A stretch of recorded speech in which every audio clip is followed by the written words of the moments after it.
Hello, this is Leslie.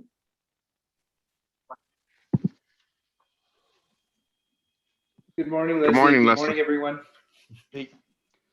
Oh, good, it's working, thank you. Morning. Good morning, everyone. Fellow commissioners, are you all here? Yes, sir. Yes, I'm here. So, okay, I heard Joe, I heard Commissioner Vicente Aguilar, Commissioner Hall.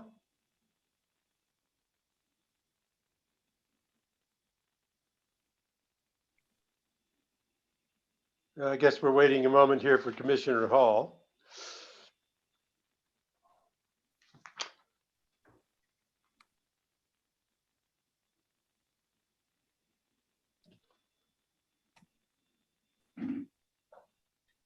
Mr. Chair, Yeah, I just wanted to wish everyone a very happy and safe Memorial Day weekend. well, safe sounds a little boring, but I'll go for it. I'm still trying to get used to, now that I'm vaxxed, that I'm free to go wherever I want, and I'm still sequestering myself. I think the community's happy, but I don't know if I am.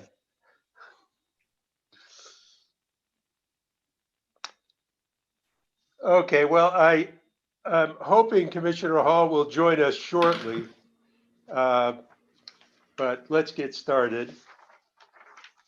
And Sarah, yeah, if you could please. Good morning. I'm getting give me 1 second. Thank you. Oh.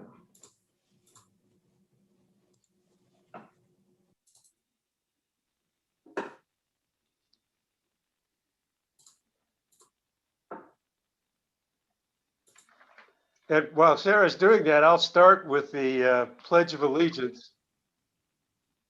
Terrific. I will take on the Pledge of Allegiance this morning. I pledge allegiance to the flag of the United States of America and to the republic for which it stands, one nation, under God, indivisible, with liberty and justice for all. I salute the flag of the state of New Mexico and the Zia symbol of perfect friendship among united cultures. And from there, let's move on to consideration of the agenda. Commissioners, any amendments or thoughts about that?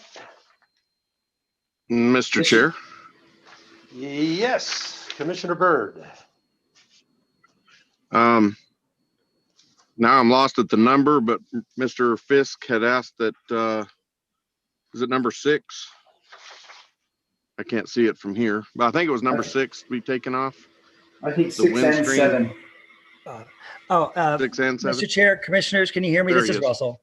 Yeah, go Yes. ahead, Russell. It's just number 7. That's docket 19-00106. That's just number 7, and that concerns the Windstream's notice of proposed redesign. That's Yeah, the there it email is. I sent yesterday. Thank you, Commissioner Byrd, for recalling that. 18103 can stay on the consent agenda. That's number 6. So it's just number 7 from the consent agenda to be removed. Thank you. Thank you, Russell. Thank you, Russell. And I would like to, so we're talking about removing number 7. I would like to, number 5, just take that off consent and just take a couple minutes on it separately right after we finish the consent agenda. Okay, and just to make clear, in case any commissioners didn't understand, Mr. Chair, I believe Commissioner Byrd was moving to take number 7, 19106 UT off of the agenda entirely to bring it back next week. Right. Okay, thank you. Right. With that, then I'll move the agenda as amended. I'll Do I have a second that. Commissioner Maestas has a second. And Mike, are you here today? I didn't notice. Or is Yes, Judy I am. taking- Oh, okay, great, Michael. Please take the roll. So this is for the consent, I'm sorry, this is for the approval of the agenda. This is Yes. for approval of the agenda, correct? As amended. As As amended. amended. As amended. Commissioner Fishman, Aye. Commissioner Hall, Aye. Commissioner Vicente Aguilar, Aye. Commissioner Maestas, Aye. Commissioner Byrd. I like cream and sugar. Aye.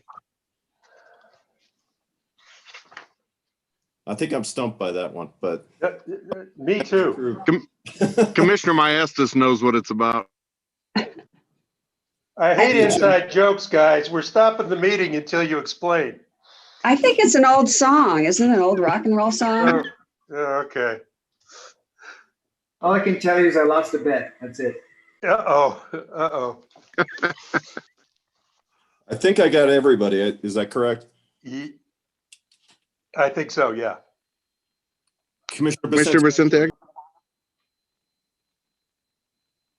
I voted. Okay. Thank you. Okay, so the agenda is approved by a vote of 5-0. Okay. So now we're on to our item 3, our public hearing. And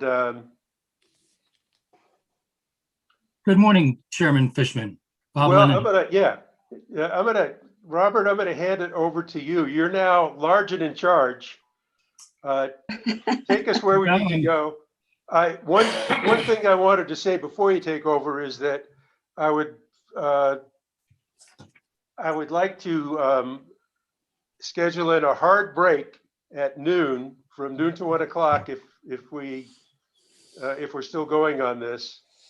I know that I've got a couple of important phone calls that I need to do at that point in time, and I'm sure we'll all need a break by then anyway.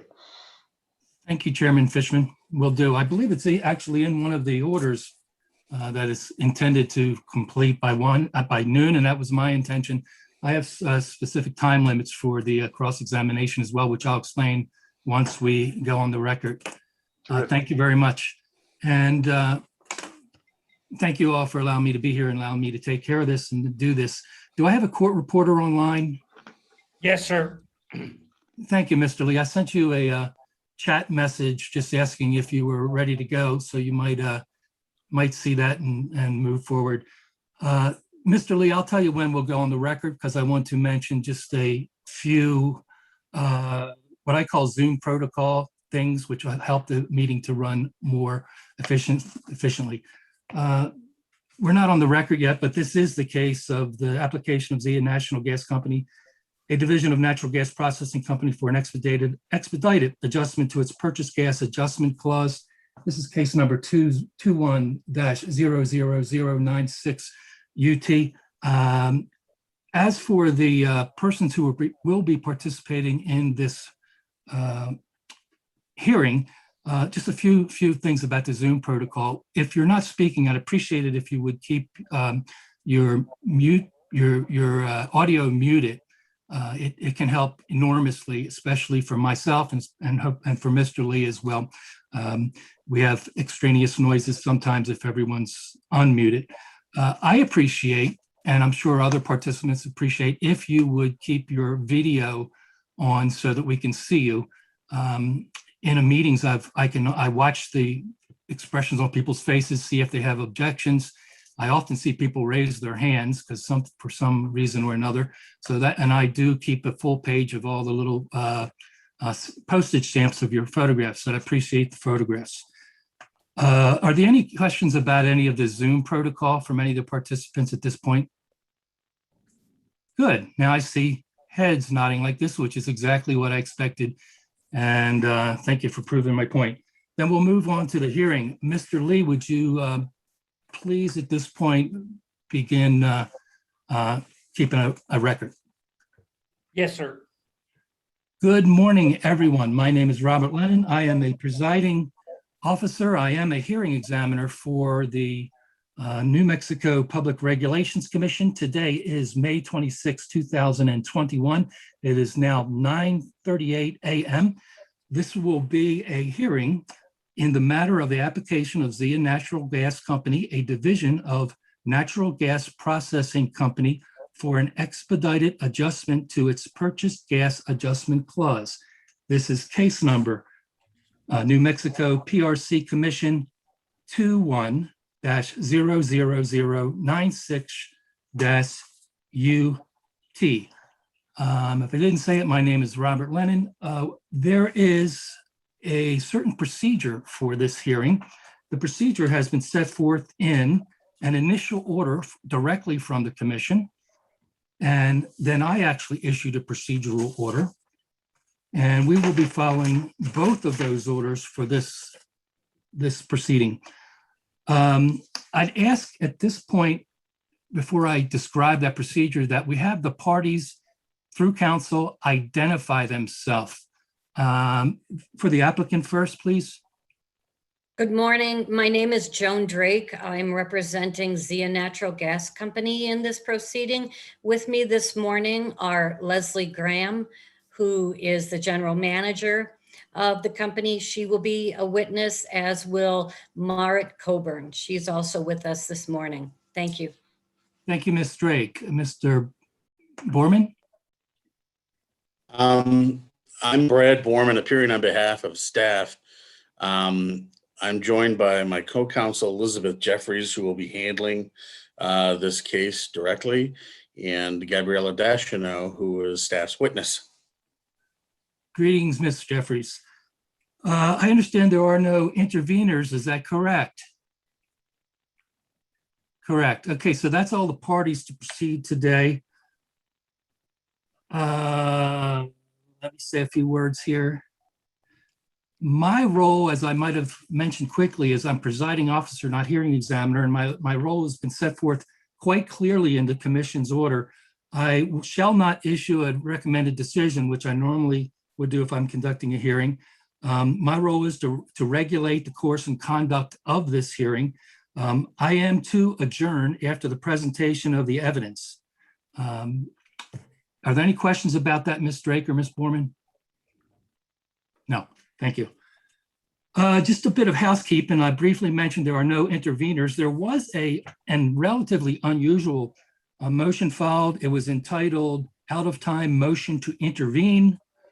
It was filed only 6 days before the hearing. It was filed late. It was filed 8 days after the time limit for motions to intervene. I accelerated the date for a response from 13 days down to just a few days. There was no response in opposition, but I did not have to roll on the motion. I considered a motion for leave to file a late motion to intervene. I didn't have to rule on it because the motion was withdrawn. It was filed by Mr. John, I have to pronounce it correctly. Excuse me, Schultze. Well, I have trouble. Mr. Lennon, it's Yes, Clayshult. Clayshult. Thank you, Mr. Clayshult, and thank you for remaining muted until just then. Mr. Clayshult, Thank you, sir. Mr. Clayshult decided that he wanted to comment only rather than actually intervene. I believe he's a layperson pro se. And then he filed a written comment. I then contacted him to verify that the written contact was not in lieu of his his verbal comment. And he responded that no, he still wants to only verbal comment. So we will be hearing verbal comment from him just shortly. Pardon me while I look at my notes for a second.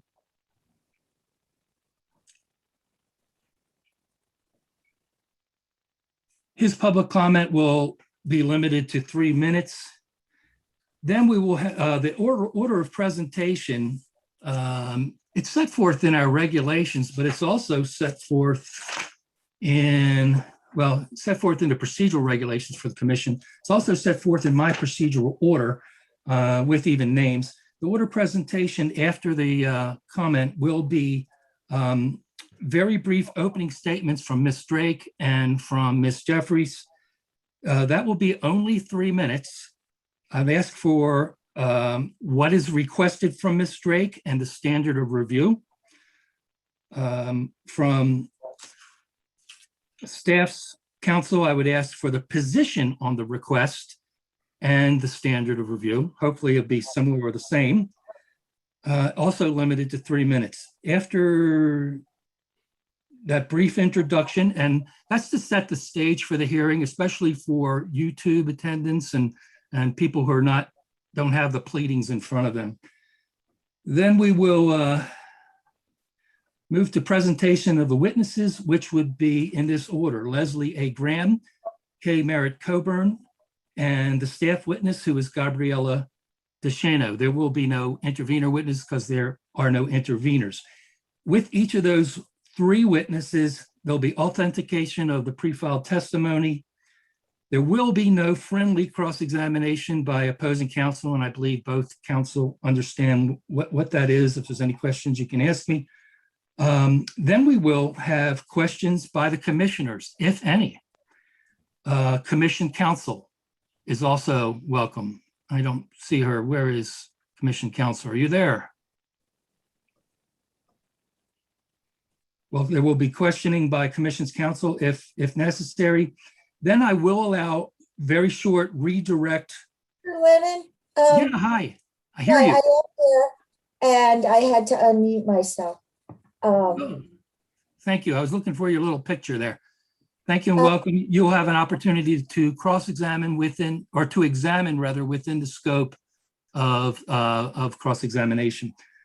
Then we'll proceed. I will allow redirect and also within the scope of cross-examination, excuse me.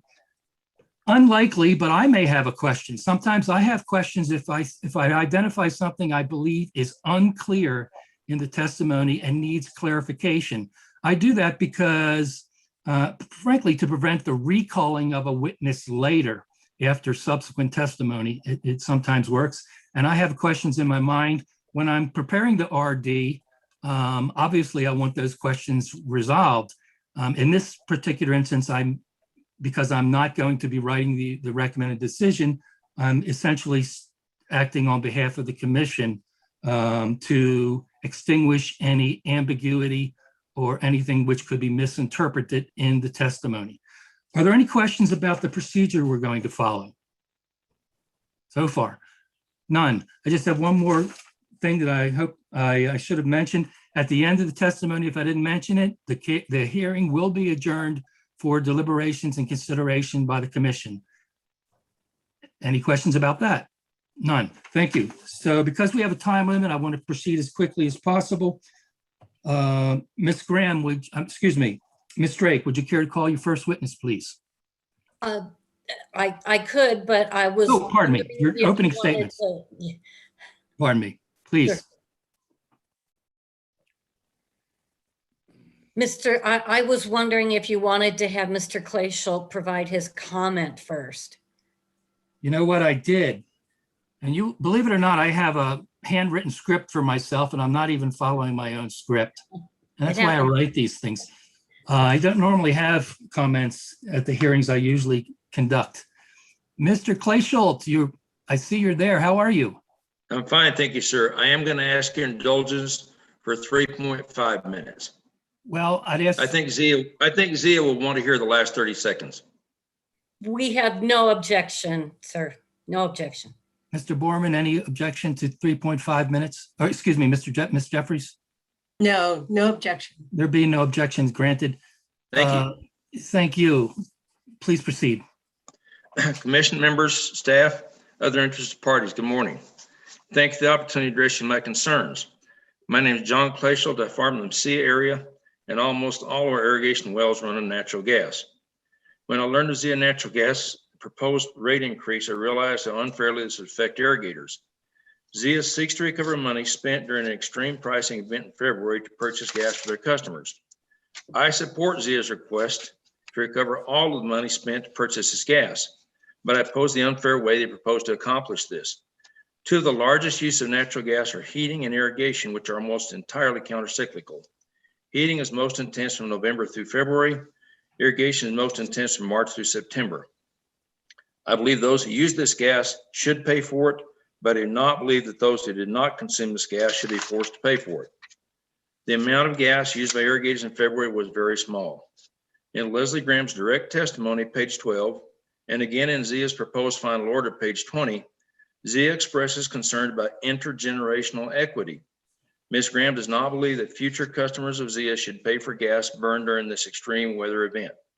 I believe Ms. Graham should also have addressed interclass equity, the idea that one class of user should not be forced to pay for gas consumed by other classes of users.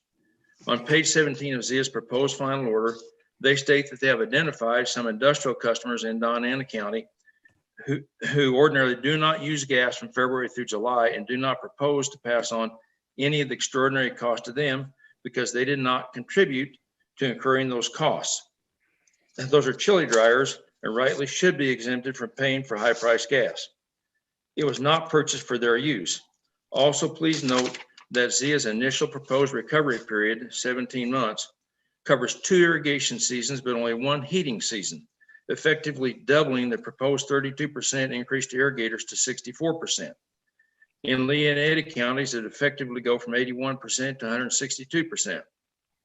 On May 19th, Ms. Coburn of Zia proposed a 24-month recovery period, effectively shifting more of the cost back to heating customers where it belongs.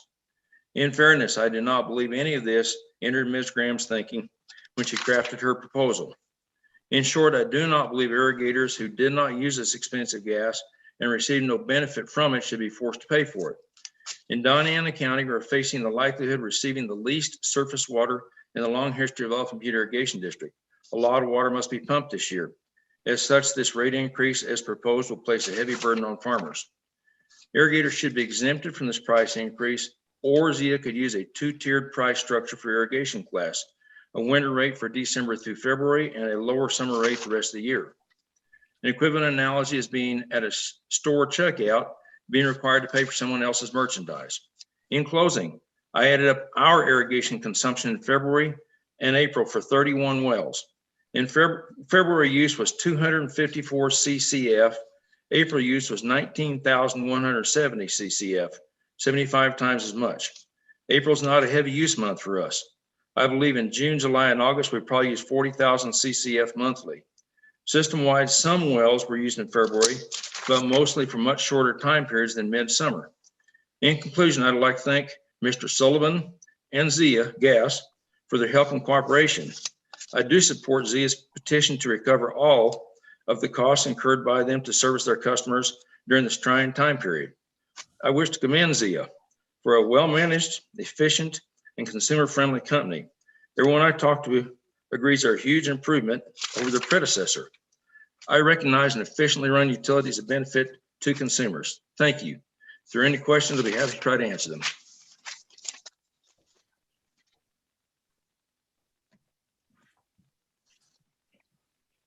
You're muted, Mr. Hearing Examiner. Thank you, sir. I appreciate you following our 3-minute time limit, and I appreciate you following the procedures for registering to give public commentary today. Are there any other members of the public present who didn't follow the procedures to register who wish to make commentary today? No, thank you. That's what I expected. I just thought I'd announce for the record. Moving on, I believe we can now go to opening statements. Ms. Drake, thank you. Thank you, sir. Good morning, Mr. Chair, Commissioners, Mr. Hearing Examiner. Again, my name is Joan Drake. I represent Zia Natural Gas Company in this proceeding. Thank you for allowing me to speak to you this morning. I will describe Zia's request in this case and the standard of approval. This case arises from the extraordinarily high gas prices that occurred during the cold wet weather event in February of this year. Zia calls that the extreme pricing event. You will recall that this commission approved Zia's $18 million financing recently in case number 21-00048-UT, so that Zia could pay its gas supply costs arising from this extreme pricing event.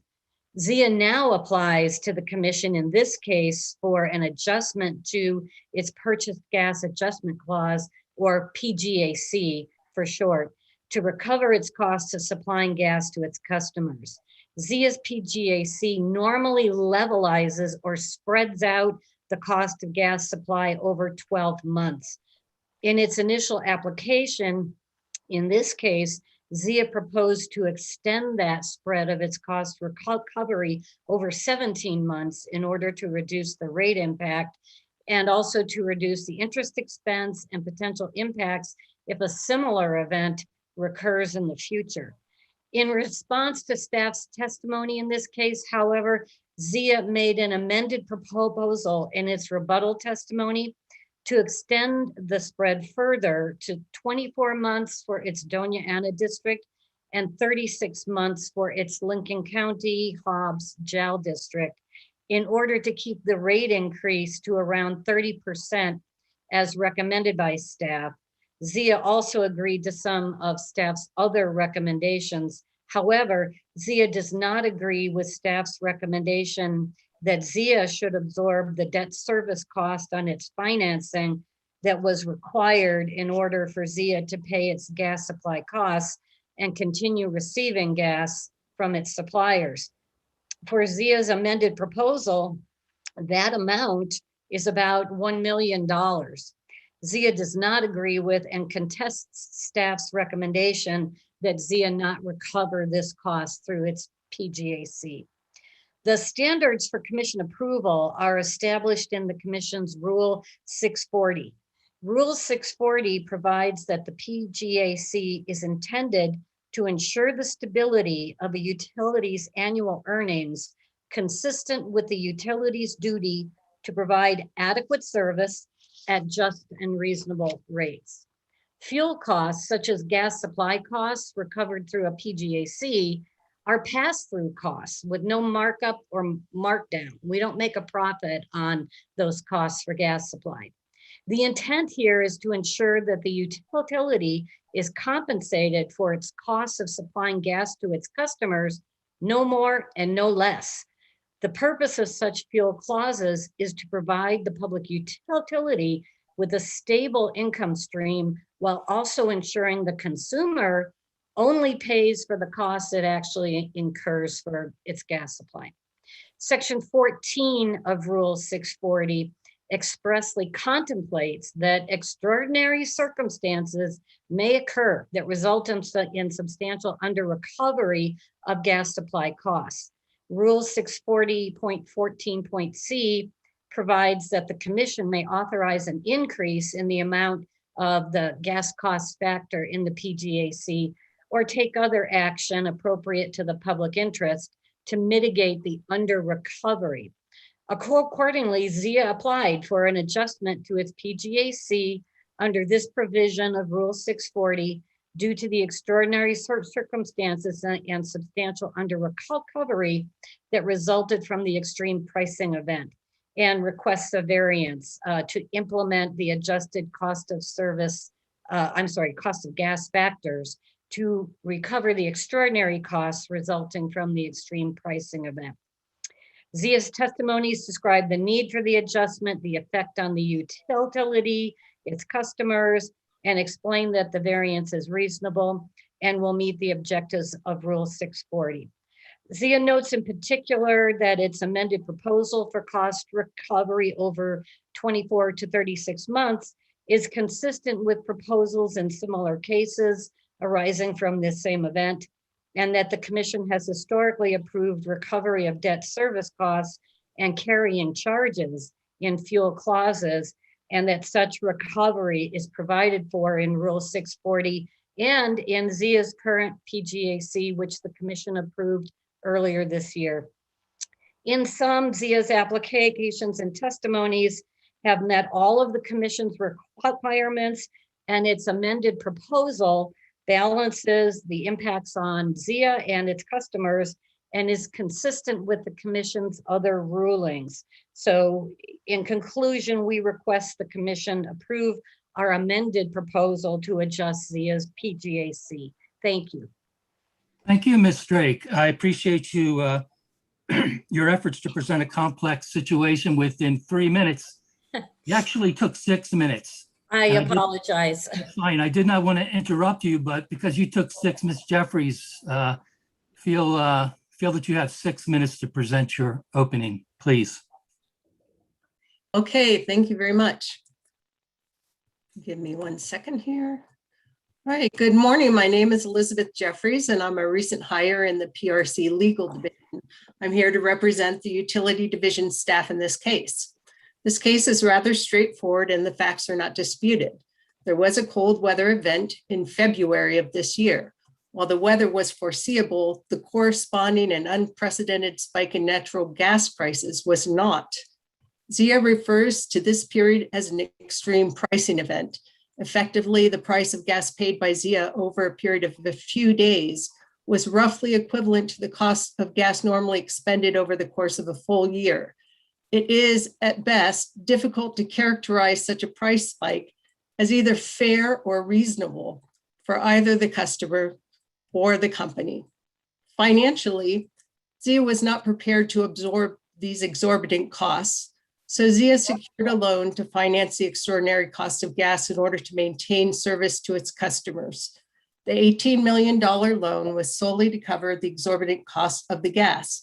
However, the bank also charged a $114,545 fee for the loan and imposed an interest rate of 3.75%.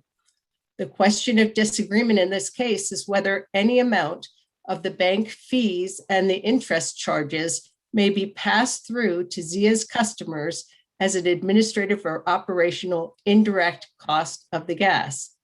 The Utility Division staff takes the position that ZIA's customers should bear no amount of the bank fees or interest charges in this case. Staff otherwise supports ZIA's amended proposal and agrees with the standard of approval as presented by ZIA. Thank you. Thank you, Ms. Jeffries. I believe we are now ready for testimony. Ms. Drake, would you please call your first witness, Ms. Graham? Unmute yourself. Sure, thank you. ZIA would call Leslie Graham. Thank you. Ms. Graham, are you there? Yes. Yes, There I'm you here. are. You need to be sworn in before you testify. I prefer that people stand, if you don't mind. And please raise your right hand. Thank you, Ms. Graham. Do you swear or affirm under the penalties of perjury that the testimony you're about to give will be the truth, the whole truth, and nothing but the truth? I do. Thank you, ma'am. You may be seated. Begin, please. Thank you, sir. Please state your name for the record. Good morning. My name is Leslie A. Graham. By whom are you employed and in what capacity?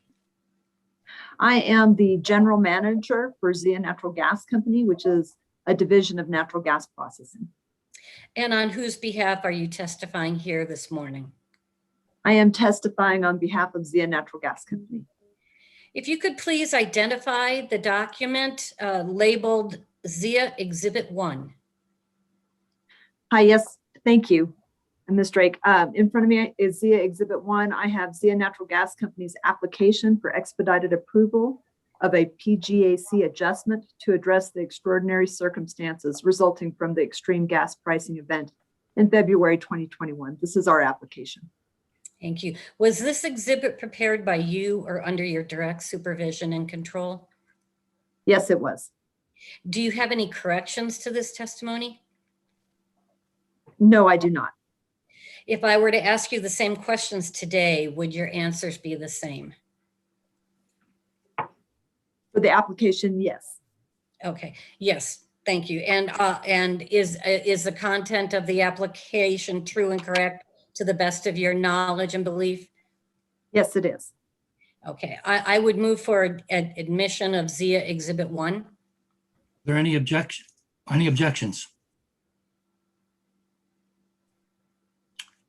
Ms. Jeffries, no objections?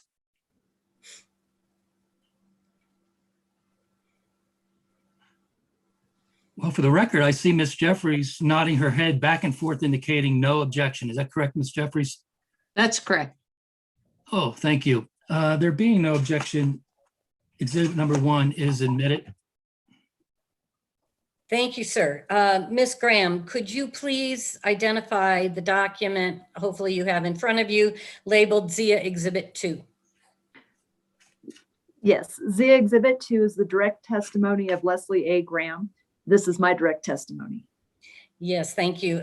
Was this exhibit prepared by you or under your direct supervision and control? Yes, it was. And do you have any corrections to this exhibit? No, I do not.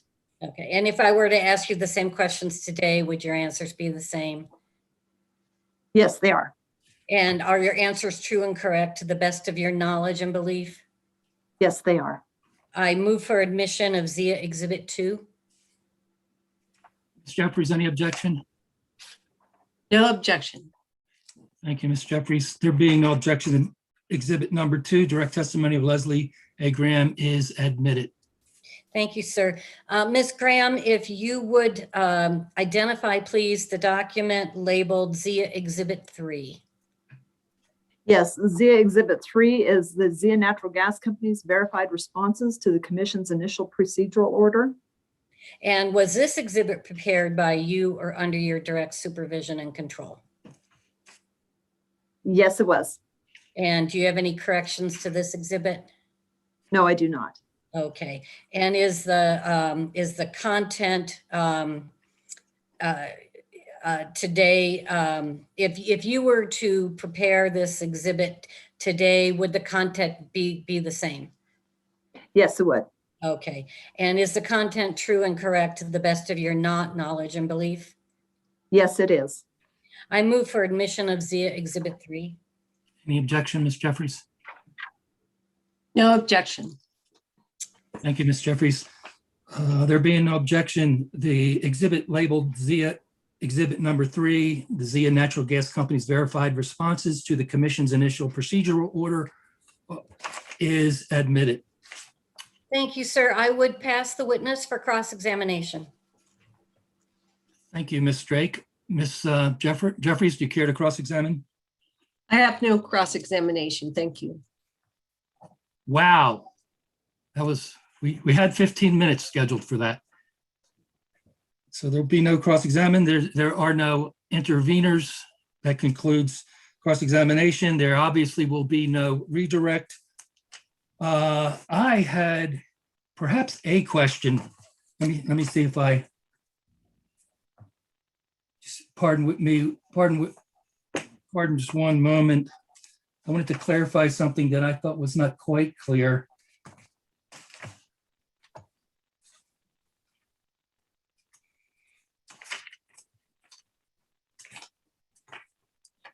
And like I said,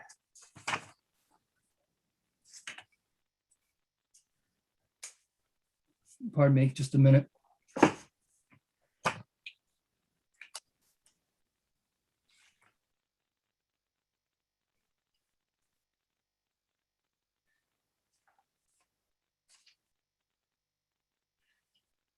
Yeah.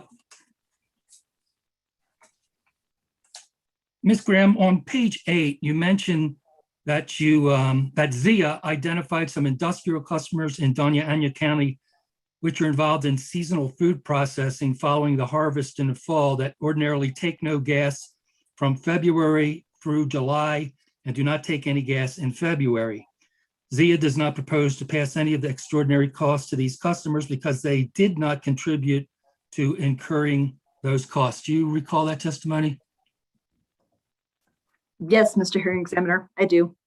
Were there any other types of seasonal customers? Thank you, Mr. Hearing Examiner. At which page are you on? Are we on the application page 8? Yes, ma'am. Okay, thank you. Yes, this was challenging, and I thank you for asking the question. And I thank Mr. Clayshult for his public comment ahead of time in this hearing. I understand his concern. The large industrial customers in that Doña Ana area as an entire customer class use 0 CCFs of gas in the month of February. They did not burn any gas in February. we reviewed that, trying to understand the best way to handle these extreme prices. And it is very unusual to try and go down to the class level. We're reviewing a PGAC, but we did review that and realized that a very large amount of gas in the fall used zero gas, and the impact on this customer class would be a very massive.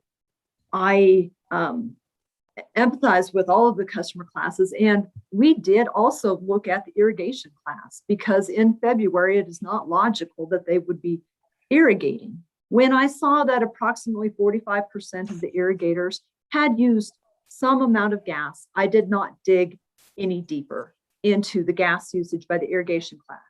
I thought, well, I came from Wyoming. Everything would freeze up if you irrigated in Wyoming in February, but perhaps in southern New Mexico, irrigation did happen because there was some usage.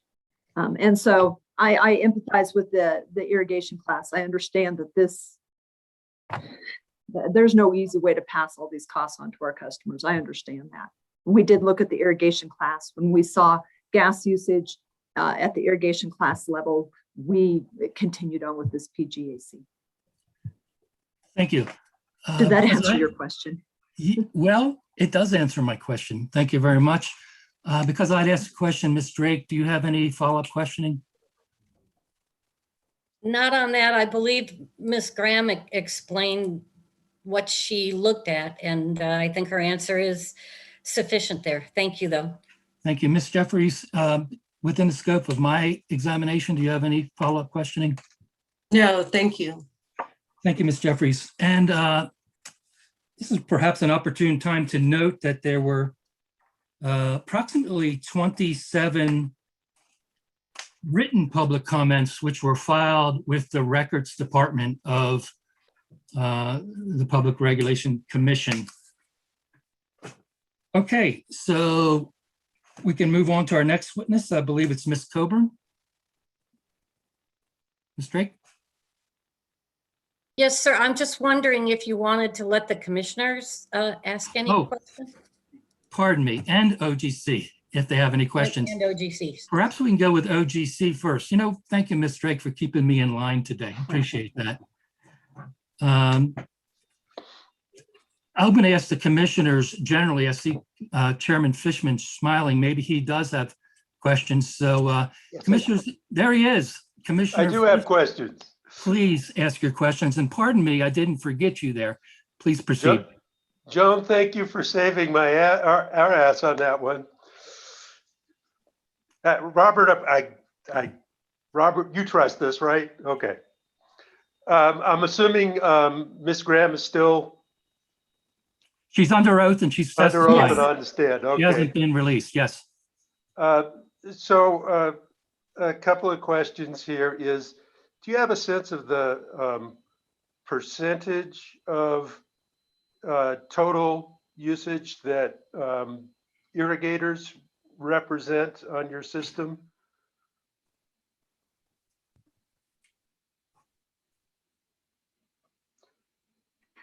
Chairman Fishman, commissioners, I actually do not have a percentage. Our irrigation customer count, and that's found back in the rebuttal testimony of Ms. Coburn, but our irrigation customer count is about 534 customers out of a total of, I could add that up, but it's about a total of about 13,000 customers in Donna Ana. You want me to get you an exact number? Well, if that's, that gives me a pretty good sense. Okay. You said 534 out of 16,000? Out of 13,000, 13,291. 534 of those are irrigation customers. And again, I'm kind of surmising here, and I know you don't have all the numbers in front of you, but I would just imagine that during irrigation season, that their usage rate is much higher than your typical residential customer, for instance. Yes, sir. Mr. Chairman, Commissioners, yes, their average class usage, and that again can be seen even on the bill impact comparisons. Their average monthly usage, and that's spread out over 12 months, is much higher than a residential customer. Yes, and that is primarily done in that time frame of March through September, October. Okay, and do you have any sense of how much higher than your typical residential?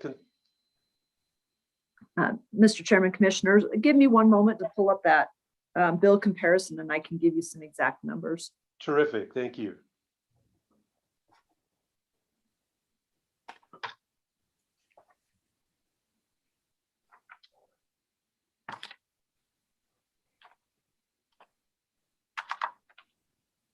Okay. So I'm actually referring to Exhibit KMC9,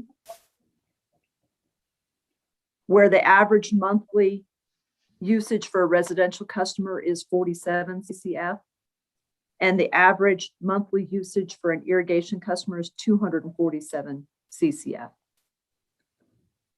And that's average monthly. So that, again, each customer class, residential peaks during the winter, irrigation peaks in the summer. Right. And if I understood correctly, you basically take your gas prices for 12 months and you kind of average those when you do the billings, the 12-month rolling average kind of deal to stabilize the amounts on the bill. Did I understand that correctly? Mr. Chairman, Commissioners, yes, that's correct. So we estimate what we're going to purchase that gas for the next 12 months, what it's going to cost to transport that gas to our system, and divide that by what we estimate the sales will be for 12 months. That is a normal PGAC calculation. Also into that calculation is what they call a commodity balancing account factor. And so that's where we balance how we did in the past, you know, what we collected from customers versus what we actually paid. And we come up with a reconciliation. So there's a reconciliation that goes into that future price. But Right. yes, we spread those costs typically over a 12-month period. Okay. And then for February, I don't know if you have this data in front of you. Do you have a sense of what the average residential use was versus the average agricultural irrigation use? Mr. Chairman, Commissioners, I do not have that data in front of me Okay. for average class usage for February. I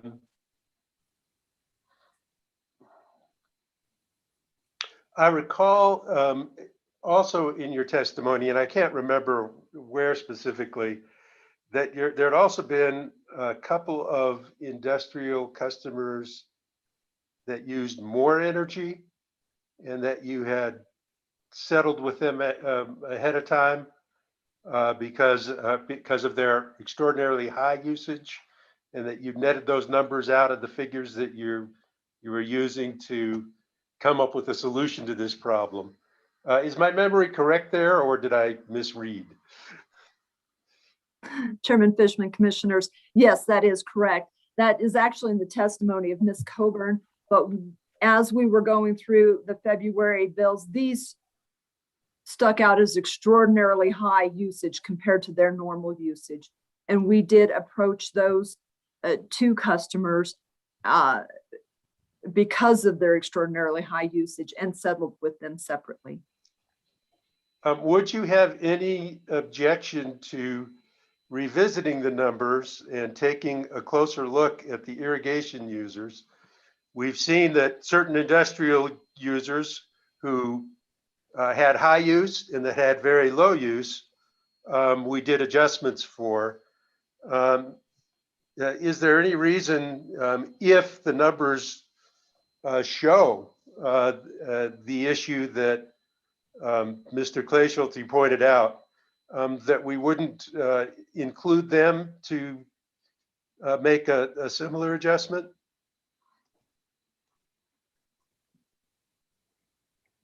Mr. Chairman, Commissioners, we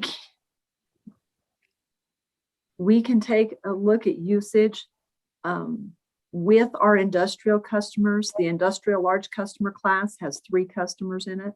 Okay, That industrial large customer class used 0 across the board. right. That industrial medium customer class actually has a total of 6 customers. We looked at 2 of those customers.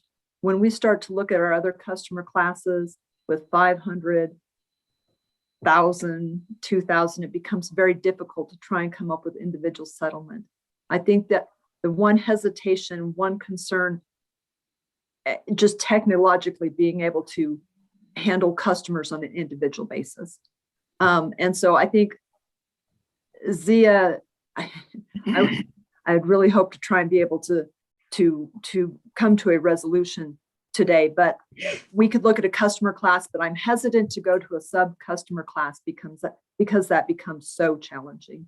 And I believe falls out of the realm of a PGAC. And so I certainly understand the concern and the desire to maybe look at the customer class level. I would be hesitant to go below, a sub customer class level down to individual customers. As I said, that becomes very challenging, and there's challenges within each class. Right. So just to go ahead, I'm sorry, I'm cutting you off. No, that was it. I'm done. So just to clarify, by looking at a customer class, you'd be looking at total class usage comparatively, and then seeing if there's an adjustment for how you'd bill the entire class, as opposed to looking at 500 individual customers. Yes, that would certainly be my preference. If we were to look at a class level, it would become extraordinarily difficult to look at an individual customer level. Okay. In regards to, let me see, your attorney had basically said that under your proposed settlement, or in your response to staff, that with the extended payback time periods, that the total cost in interest would be about $1 million. I don't know how much of this is confidential, or the status of your corporate standing here. You're a fairly small utility. What are your annual revenues and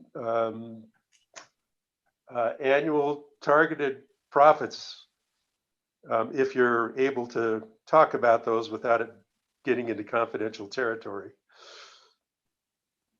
Yes, sir, Mr. Chairman, Commissioners, thank you. Our annual, I guess, if income return on our rate base is right at 4 million. In the last rate case, it came out to about 3.7 million.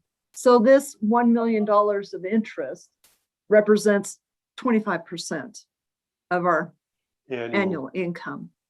That interest is spread out over several years, but it is a significant chunk of what we're allowed to return or earn. Okay. When you say annual income, you mean annual profit? Yes, sir. Okay. All right, that's all the questions I've got for now. Thank you very much. And thank you, Chairman Fishman. I'd like to make sure if there's any other commissioners that have any other questions. I see Ms. Hall and Mr. Byrd. Commissioner Byrd, would you please proceed first? Thank you. So I want to go back on the lines of the irrigation class. Like you said on page 12 of your testimony, you didn't want to extend the loan out too far because of the generational issue. You didn't want new customers paying for gas they didn't use. And then I believe it's Exhibit 3, Ms. Coburn's testimony, you talk about the Maxwell region is not included because they didn't use the gas. They had sufficient storage. You didn't have to purchase gas for that region. So they don't have to pay the bill. I believe that Mr. Claysholt is accurate in stating that they're paying a disproportionate amount of the bill through the irrigation class based on the way this repayment plan has been set up. And I think what Commissioner Fishman is asking is you go back and try to change those rates so that those who used, so that you're consistent and that those that use the gas pay for it. So how hard is it going to be? I know what's going to happen is that now if the irrigation class doesn't pay what you're expecting, what you're proposing now, residential class ends up paying more per month. And our goal as commissioners is trying to reduce the rate shock and asking you to extend the repayment right. We've all had this discussion, go beyond the 17 months so that monthly bill isn't as drastic. So it's a give and take. I understand the way we repay, or that the way you get your money is kind of a socialized system where it's averaged out over the year, so that some people will just inherently benefit and some people will lose out on the system. But I do have a problem with people who did not use the gas being asked to pay for it. And you've acknowledged that Maxwell shouldn't have to pay for it. The Maxwell region shouldn't have to pay for it because they didn't use the gas. I think, so I'm asking that you go back, try to be consistent on that, and go back to the irrigation class and revise those numbers so that they pay for the gas they used. I also understand Ms. Graham's concern. Going customer by customer would be very time consuming. You'd probably have to have paid the debt by the time you got it all figured out. So can we just do the class itself and change the numbers so that as their gas usage increases, the amount that they pay decreases? It's been a few years since I've ran one of these pumps. I used to have 2 of them on a small farm. My monthly bills were $10,000 a month for natural gas. $10,000 a month was a whole lot more than I ever paid at my house for years. So I can see where the farmers are going to be penalized for using gas. So I would like to see those changes made. Ms. Graham, can you please do that?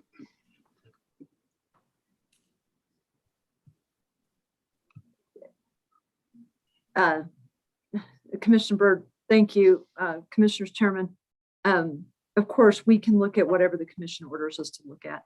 And so we can look at that usage by customer class. Like I said, I'd hope to have this settled by the time it was brought to light that the impact on irrigation, as I said, we looked at it initially, saw that they use gas, went forward with our PGAC analysis, but we can certainly take a look at class if that's what the commission feels best.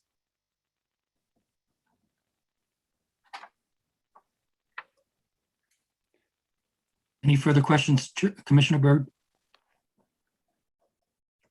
No, sir. Thank you, Commissioner Byrd. Commissioner Hall, please.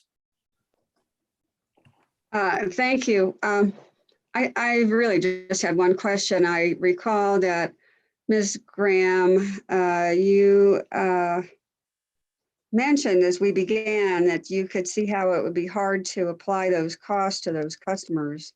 But then I got a little confused because in response to Commissioner Fishman asking you about classes, you said you thought it would be difficult to go into a subclass. And I interpreted that to mean that you were referring to the irrigators as a subclass.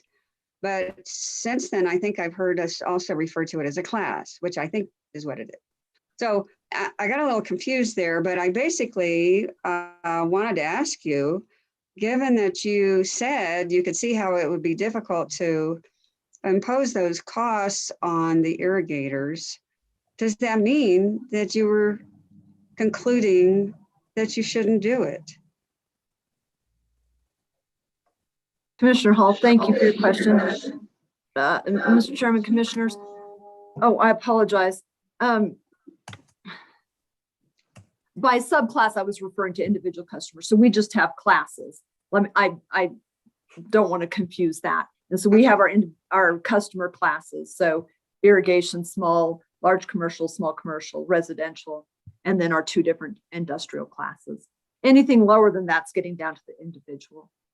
Okay. The challenging part about a PGAC is that we're levelizing these costs. And so there are times of the year where some people use more gas and other classes, other times of the year, other customers are using peaking. And so we've already discussed that. Mm-hmm. The subject of fairness on this extreme price is very challenging. The other way you could look at it is to come up with $1 per CCF amount for February, take everybody's February usage, put a one-time charge on their bill. I think that's already been ruled out by commissions all over. Texas sent out an order saying that their deregulated electric marketers are not allowed to do that because it created a massively shocking bill for 1 month. It would allow everybody to pay for exactly what they used, but you may end up with some residential customers seeing a $300 June 1st bill, which in light of COVID and the other things that are going on within our economy and our country right now could be very hard on those customers. And so that's another way that all of the utilities could look at doing it. All of the utilities, and I understand from the commissions, have chosen that this should be levelized across a period of time, that the costs do need to come up with a mechanism to spread those costs out as best we can. It makes it, I understand that it makes it challenging, and that so there's maybe some inherent questions about how best to do this, but I believe that this PGAC methodology that has been utilized by utilities and adopted by commissions for many, many years is still the best way to spread these costs throughout. And so is any of this fair? And maybe staff summarized it best. This has been hard on the utility as well as the customers. And so I understand that this is all challenging. I'm just trying to find a mechanism by which to try and recover these costs in a reasonable manner. If the commission would like us to relook at how we have chosen to spread these costs between customer classes, we can. Typically within a PGAC, it is not done. You are right in pointing out in a couple of spots where we have done just that, either with our large industrial or with the couple of customers who used absolutely so much gas, close to $1 million, that we did not feel it would be fair to spread that out over the rest of our customers. I don't know if I'm quite answering your question. Maybe got off topic. Did I answer your question? Somewhere in there, I think you did. It sounds like that was a no. You hadn't quite gotten to that point where you thought that you would relieve them of those charges you wanted to impose. But I think you have been asked fairly directly by other commissioners. So I'll leave it at that. Thank you. Thank you, Commissioner Hall. Commissioner Maestas, I see you're there. Do you have any questions? Yes, I do, Mr. Hearing Examiner. Please. I would. Ms. Graham, it's good to see you again. Can you explain efforts made by ZIA to seek the most prudent financing? I realize we're talking about a bank loan and there's costs associated with it and restrictions on your assets, which I want to get into later. But for now, what efforts did ZIA make to seek other types of financing, for perhaps like a line of credit that would not hamstring your company and its assets going forward. So if you could just briefly describe your efforts to find prudent financing for these exorbitant gas costs. Commissioner Mieses, Mr. Chairman, Commissioners, thank you.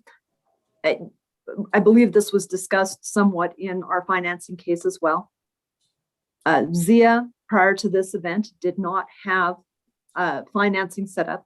We did not have a line of credit established, and we did not have debt prior to this. And so we did not have a mechanism in place for financing. Because of the urgency of the nature of getting these gas bills paid, we approached our bank, Wells Fargo, who we've done business with, probably since the early 90s, as they went through transformation, maybe even Norwest Wells Fargo. They changed names several times. We've been banking with them for many years. And so we did approach the bank that we already had a relationship established with. I know that a line of credit has been brought up before, and that as part of our order out of our financing case, that we will review a line of credit and do an analysis. Many years ago, we did have a line of credit established, not anywhere near large enough to cover this cost, but we had a line of credit that we never used. A line of credit is not free. There is a service charge, an interest rate on that line of credit to have it available. It's very small, but it is still a charge that's out there. As part of our rates to our customers, that charge for that line of credit that we were never using is built into the rates to our customers. It's an expense for having that line of credit open. We did not feel that was a necessary expense, as we never used it and we had sufficient gas or cash. Question whether we would have had a sufficient line of credit in this case, given the extraordinary nature of these costs. And it is still my hope, sounds like the wrong word, but that someone will find out what happened so that this does not happen again. It is still my hope and intention that someone will investigate what happened and that there may still be restitution available that we can pass back to our customers. But as far as a line of credit, I did not get 3 quotes to find the best financing available. I do believe that our financing was fair. I noted in Ratone's testimony, they're a much smaller company. They have to work with their bank, but that I felt we had a competitive interest rate compared to what they were able to achieve. And so that I feel like that gave us a little bit of comfort in knowing that we received a fair interest rate from our bank. I believe that the interest rate that the bank gave us is competitive to some of the other, without having those filings in front of me and those exact notes. I don't want to testify on some other company's interest rate, but I do believe we did receive fair financing and debt service for this debt. I'm not sure how else to answer that question. Okay.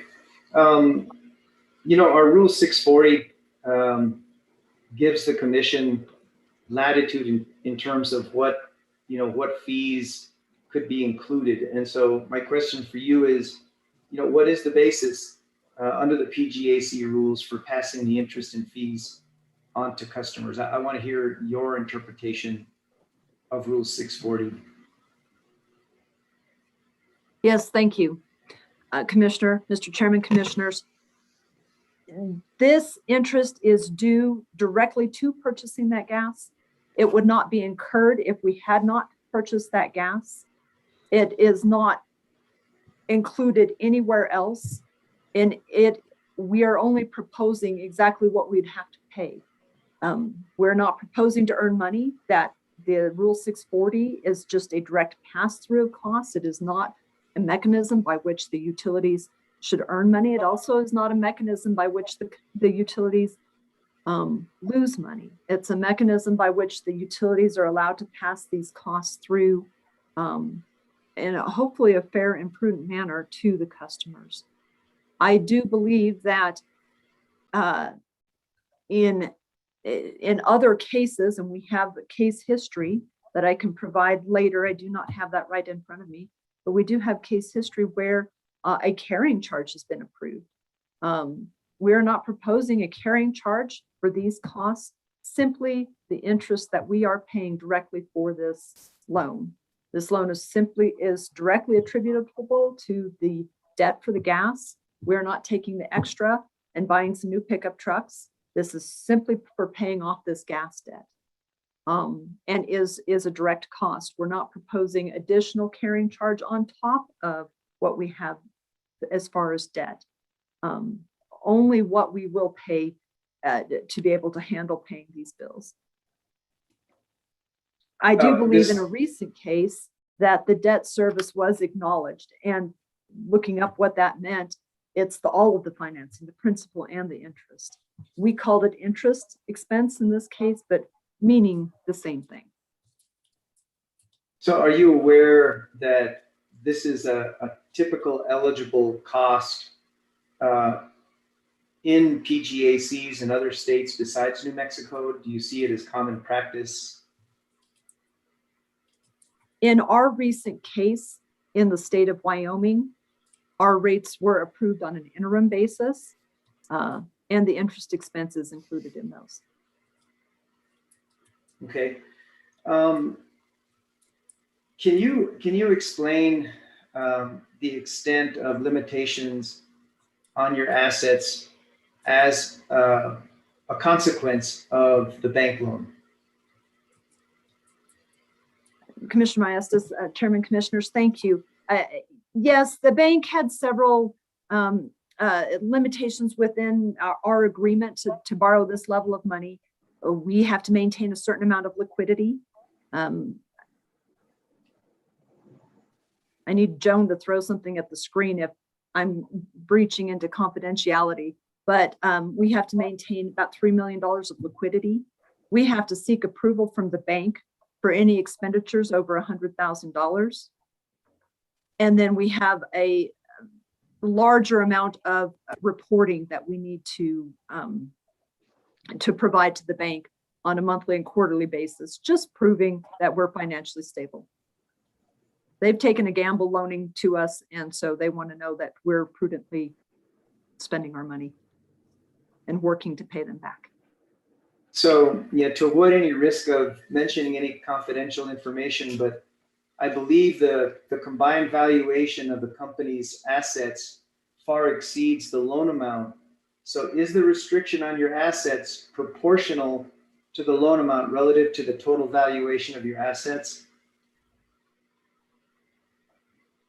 Commissioner Maestas, Chairman, Commissioners, no, they filed a UCC against the assets of Zia Natural Gas. I do not believe that, nowhere in the documents did it parse it out to assets relatively comparative to the value of the loan. Now, internal to that document, we may be able to testify more, but I would have to defer to our head accountant. Could you repeat that answer? I'm sorry, I couldn't hear everything you were saying. Could you just repeat it or summarize it or something? Commissioner Hall, yes. From what I understand, Wells Fargo filed what they're calling a UCC filing, and that's basically saying that there's a lien against the assets of Zia Natural Gas. They filed that with the Secretary of State. UCC. And so they did not specify which assets to make it equivalent. Within the agreement, yeah, again, I would prefer to defer to our chief accountant for that question versus getting into the very specifics of the agreement. I apologize. Okay. Thank you. Thank you. Thank you, Commissioner Maestas and Hall. I have one more question, if I could, Mr. Hearing Examiner. Please do. Staff recommended the commission requires Zia to provide proof of any attempts of actual negotiations with these gas suppliers. Zia's response provides an explanation of such efforts, but not proof. What proof of these efforts does Zia have, and what are they willing to provide to the commission? Commissioner Maestas, Mr. Chairman, Commissioners, thank you. Most of our conversations with suppliers were conversations versus written back and forth. We did provide the letters saying that we disputed the extraordinary costs and identified the clause in the contract that might provide for some reason to dispute costs and any kind of restitution that might become available under any investigations that happen into this pricing event. That's as far as I have, as far as proof. Thank you. That concludes my questions, Mr. Hearing Examiner, for Ms. Graham.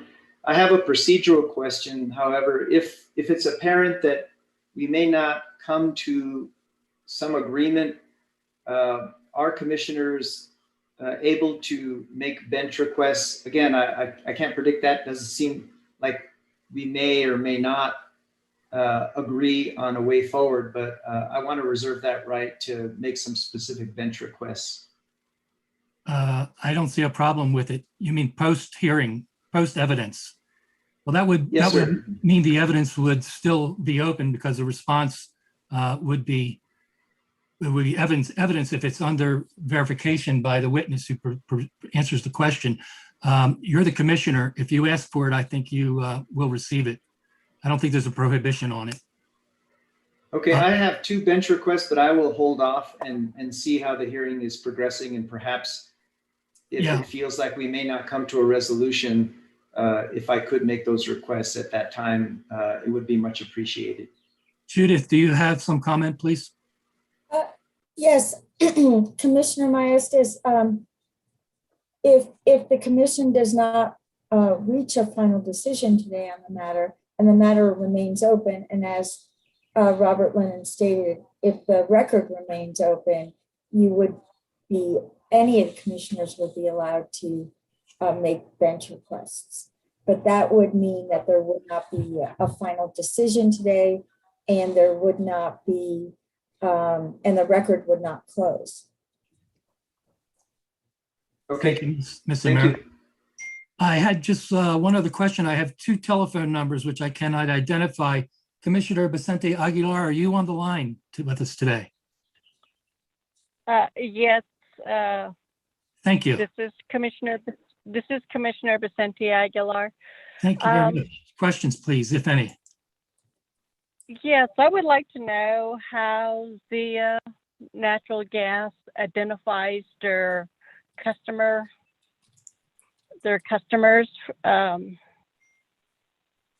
Is there, can that be explained?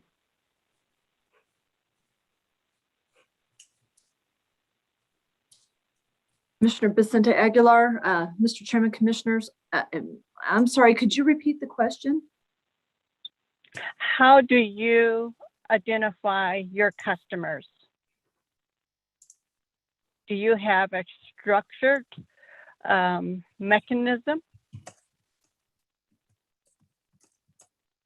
We do have different rate classes as approved by our tariffs.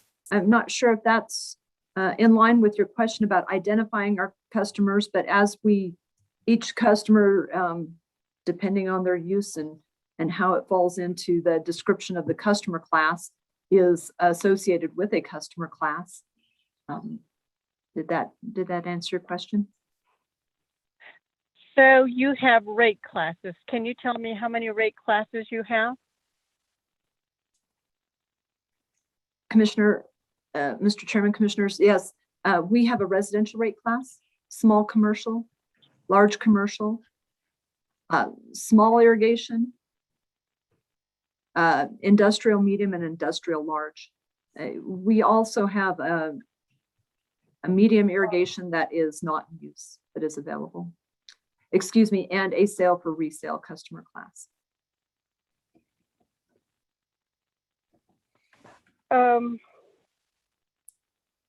So I can understand why you have small residential classes, large residential classes, large industrial, and resale classes. Why is the natural gas penetrating their irrigation customers?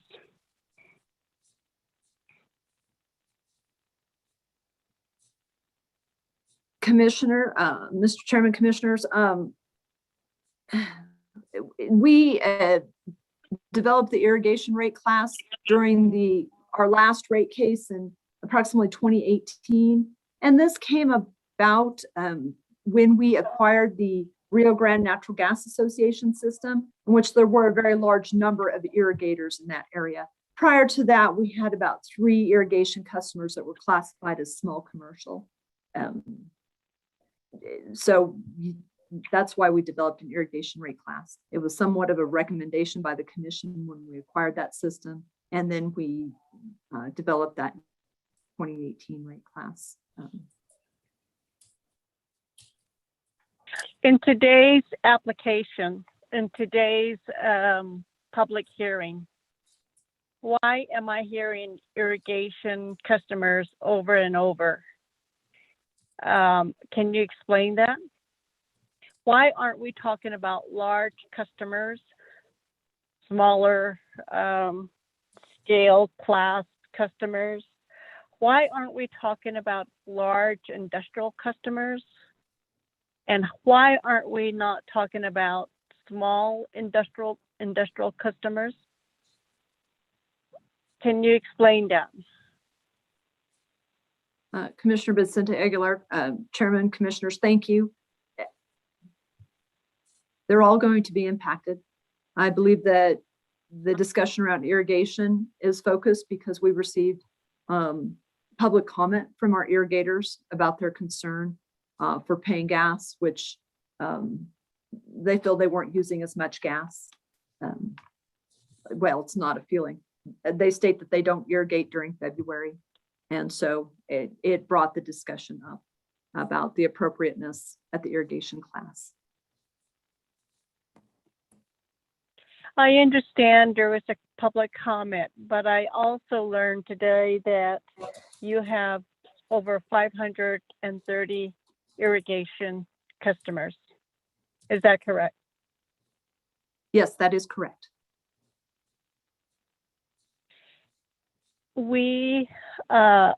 I think I am one commissioner that represents customers that don't have the ability to voice their opinion when it comes to public hearing, such as the Zia Natural Gas. Does that come across your mind as managers at Zia Natural Gas?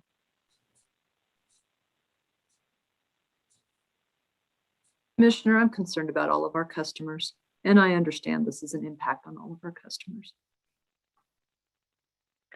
So I would like your company to think about every customer, no matter which classes they are in, that we are going through a pandemic and there's limited, I'm sure there's a number of customers that do not have the ability to voice their opinion, but they receive their bill in the mailbox.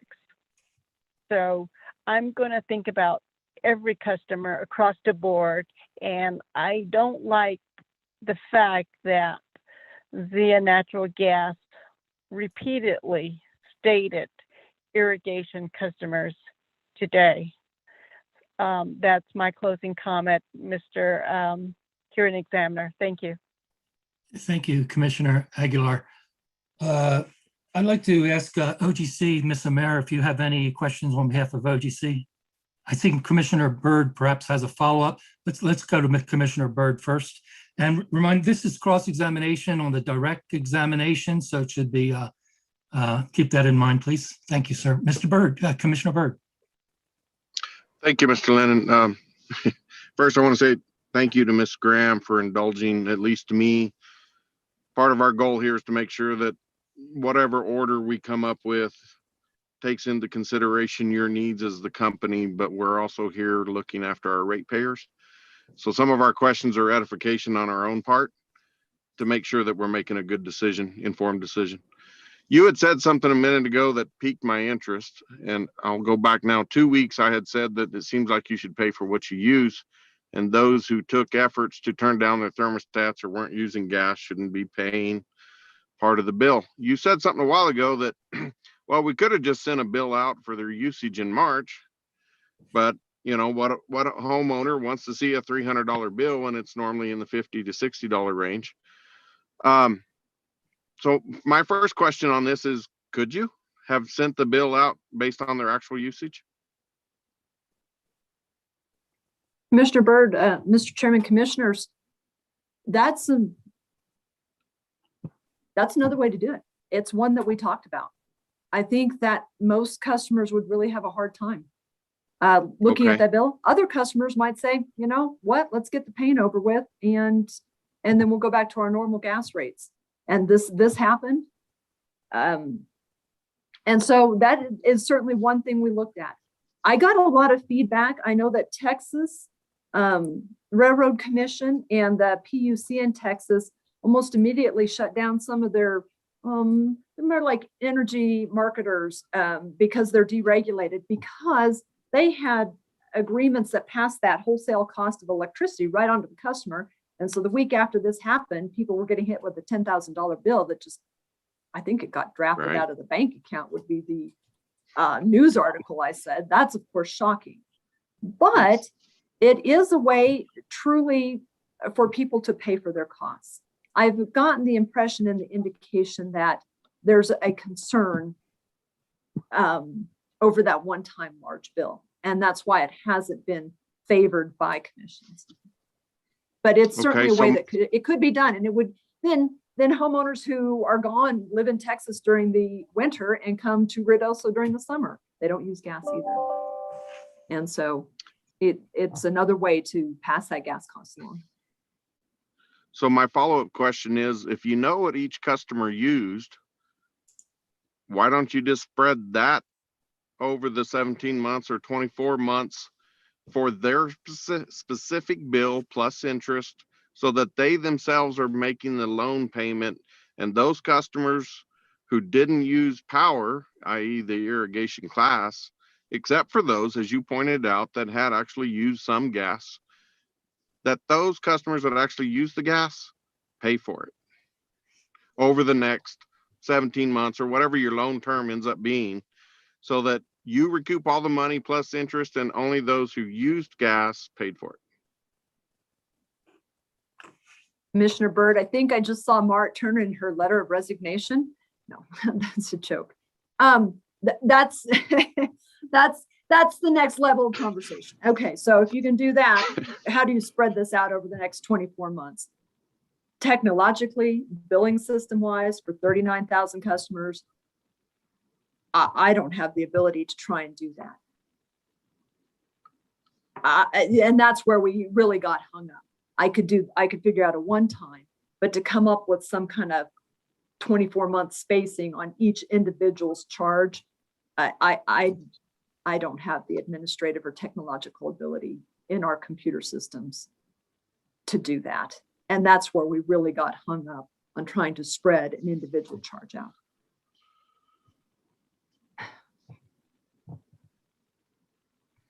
No more questions, Mr. Lennon. Thank you. Thank you, Commissioner Byrd. Are there any other questions from commissioners? Chairman Fishman, please. Thank you very much, Ms. Graham. Just continuing to explore some billing options, and just following up on Commissioner Byrd's question. So technologically, it just gets too burdensome to do it customer by customer and then spread out their premium over whatever period of time. What would happen? Would it make sense, or would it be possible to do a similar exercise, but by class instead of by customer? That you figure out how much how much the charge would be per class, and then per class, spread out a billing charge. I'm just trying to get a sense of all our options here. Mr. Chairman, Commissioners, thank you. Yes, that would be probably the level that you could go down to, because again, within the computer system rate codes, you could actually do a separate rate in each customer class. Becomes a little more challenging to track, but that's as far as we could take that separation is down by customer class. How much did each customer class incur of this cost, and spread that out? Certainly much more challenging to track, but that actually could be done. Okay. And are there, so we know in the irrigation class, there's, some fairly extreme seasonal things going on that are contrary to the normal seasonal usage of other customers. Do any of the other customer classes have a similar circumstance to your knowledge, or do they tend to track together more in terms of seasonal usage patterns? Mr. Chairman, Commissioners, thank you. Zia, we serve much smaller towns, and so very large portion of our load is heat sensitive. And so you may have residential, but that's for space heating. You have small commercial, large commercial, but those would be your restaurants and your grocery stores or your high schools, also for space heating. One of the reasons in the rate class, as one of the commissioners had asked, one of the reasons that we broke out industrial and irrigation is that their load profiles are different. We don't have a huge industrial and irrigation class. Obviously, our irrigation class grew such that we did identify them as a group and break out that class, as I testified about 530 irrigators. But a good majority, very large majority, is seasonal heating, is space heating. So when I asked that question, I was listening to Commissioner Vicente Aguilar, and her concern that we're looking at all customer classes equally. So that's kind of the context I'm asking that question out of, and it makes sense to explore that. So just to give you a sense of why I'm asking.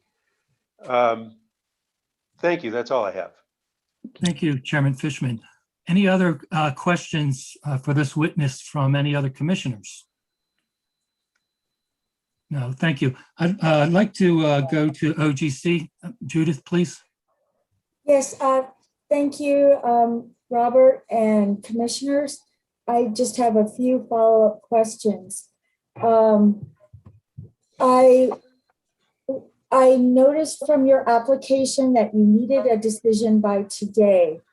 Why is that necessary? Thank you, Ms. Zimmer. We were hoping to begin recovering these costs. It is going to be spread out over a time period. So we were trying very hard to get these costs in place so we could start recovering and pay down this debt that we have and begin the recovery. If we can get, we had applied for approval within the month of May to change those rates in May it would be May volumes used. And so it would be seen on our June 1st bills. We several years ago upgraded to automated meter reading. So we just read our meters once a month, right around the 1st of the month. And we send all our bills at exactly the same time, right at the 1st of the month. And so what it would allow us to do is go ahead and change this rate in May for the June 1st bills that are coming out here in the next week. And so that's why we asked for that expedited approval, is trying to get these in place. And as a follow-up to that, what would happen if you did not have a final decision today? Without a final Without a final decision today, we would not be able to place these rates in effect for our May volumes. We would go ahead and they would apply to, if we were to get an approval sometime in the month of June, it would be my hope that we could apply those to June sales volumes, which would show up on the July 1st bills, if that makes sense. But have you begun to repay your bank loan? And Ms. Murray, yes, ma'am. We have to pay, and our bank loan, as I specified in I think the financing case, is interest only for the first year. So yes, we've had to make interest payments. We made an interest payment at the end of April, and then we will have another interest payment due here at the end of this month. And do you have sufficient cash flow to make those payments without a decision by the commission today? Well, I just swore to tell the truth. So yes, we do have sufficient cash flow. Yes, ma'am. We have sufficient cash flow to make that payment. I don't have any other questions. Thank you, Ms. Mayor. Mr. Clayshield, I've seen you raising your hand over there. You're not in a position to examine this witness. This is an administrative hearing. There's direct testimony, which in this case is presented in written form. And then there can be cross-examination by the parties. And that's the stage here. Commenters are not parties, are not counsel for parties, and don't cross-examine witnesses. I apologize. I see that you wanted to make a further comment. Comment period is also over, and you're not entitled to cross-examine this witness. Thank you, sir. Thank you, sir. I think I can bring some information, but whatever. Thank you, sir. However, first of all, I want to remind everyone that it's now about 11 o'clock. We've gone on about an hour. I might have taken a 5-minute break, but it's my understanding that we're going to try to conclude this meeting by 12 o'clock. So I'm trying to push it as hard as I can within the due process requirements. We had 15 minutes for cross-examination. Fortunately, there was no cross-examination from the only other party. However, the examination from the commissioners has been quite extensive. I want to allow one more, I haven't released this witness yet, one more opportunity for Ms. Drake, because the cross-examination was so substantial, if she has any redirect of this witness. Ms. Drake, do you have any redirect? It just froze. In the interest of time, sir, and because I think Ms. Graham's responses were very thorough, I don't have any redirect. Let's move on if we can. May she be excused, Ms. Drake? I would ask that Leslie's stay for the Zoom portion of this, just in case Ms. Colburn has any questions that she needs to refer to Ms. Graham. Thank you. And Ms. Graham, you're now off of the witness stand. Okay, but please remain. I would normally take a break, but like I said, I'm going to push through without a break, so hopefully we can conclude at noon if possible. The next witness is— Your Honor, Yes, this is the reporter. If I could just have a 1-minute break. Well, if we're going to take 1 minute, we're going to take 5 minutes, but I would like it to be 5 minutes, not 6 minutes and not 7. It's now 11:06 according to my computer. We will resume. We'll take a break. We'll resume at 11:11, please. Thank you. 5-minute break.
Hello, this is Bob. You've left your mic on.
Thank you, everyone. It's 11:11 on my computer. I believe we all made it back in 5 minutes. Is there anyone who's not here that we need? Let's see. Okay, then I'm going to go forward. During my 5 minutes, I've refilled my coffee cup. Mr. Lee, are we on the record again? Yes, sir. Thank you. I also received a telephone call from Michael Smith, who's the Office of General Counsel, and I don't see Judith. There's Judith. Judith Mayer is also with us. So the Office of General Counsel is with us through Judith Mayer and also Michael Smith. Michael called me on the telephone and suggested that it might be wise to keep Miss Graham under oath rather than releasing her in case the commission does have further questions, as one of the commissioners had mentioned. Now, physically, I asked her to remain, but I'm going to ask you, I'm going to retract that you've been released off the witness stand and remind you that you are still under oath and you're still a witness until the conclusion, in case there are further questions and those questions are to be admitted as evidence in this hearing. Otherwise, we'd have to have a second hearing in order to supplement the record with additional evidence, that being the response to those additional questions. That was a bit confusing. I think I said that correctly. Are there any questions from Ms. Drake or Ms. Jeffries concerning that procedural nicety? None from me, sir. I think it's a wise idea to have Ms. Graham still available and under oath. Thank you. And you can thank Mr. Smith for that. And Ms. Jeffries, any questions? No questions. Thank you. And Chairman and Commissioners, are there any questions about that procedural change? None. Okay, thank you very much. And Ms. Graham, you're still under oath. But I think in order to conclude by 12, we should move as quickly as possible. So let's move to, I'm going to try one more time. Move to our next witness, Ms. Drake. Please call your witness. Thank you, sir. Zia would call K. Marit Coburn. Ms. Coburn, you moved your box. Where are you? I am here. There you are. Okay. Please stand up and raise your right hand to be sworn. Ms. Coburn, do you swear or affirm under the penalties of perjury that the testimony you're about to give will be the truth, the whole truth, and nothing but the truth? I do. I do. Thank you very much, Ms. Coburn. Counselor? Thank you, sir. Could you please state your name for the record? My name is K. Marit Coburn. By whom are you employed and in what capacity, if you haven't quit yet after this morning? Sorry. I am the CIS manager for Zia Natural Gas Company, a division of natural gas processing. What does CIS manager mean? What does CIS stand for? It stands for Customer Information Systems. Okay, thank you. On whose behalf are you testifying here? Zia Natural Gas Company. Could you please identify the document you should have in front of you labeled Zia Exhibit 4? Yes, that is my prepared direct testimony. Okay, was this exhibit prepared by you or under your direct supervision and control? Yes, it was. Do you have any corrections to this exhibit? No, I do not. If I were to ask you the same questions today, would your answers be the same? Yes. And are your answers true and correct to the best of your knowledge and belief? Yes. I move for admission of Zia Exhibit 4. Thank you. I have it in my hand. Are there any objections to admission of the Zia Exhibit number 4? No, sir. Thank you, Ms. Jeffries. Zia Exhibit number 4, prepared direct testimony of K. Marit Coburn is admitted into the record. Continue. Okay, thank you. Ms. Coburn, if you would please identify the document in front of you labeled Zia Exhibit 5. That would be my rebuttal testimony. And that's the rebuttal testimony of K. Marit Coburn? Yes, it is. Was this exhibit prepared by you or under your direct supervision and control? Yes. Do you have any corrections to this exhibit? No, I do not. If I were to ask you the same questions today, would your answers be the same? Yes, they would. And are your answers true and correct to the best of your knowledge and belief? Yes. I move for admission of Zia Exhibit 5.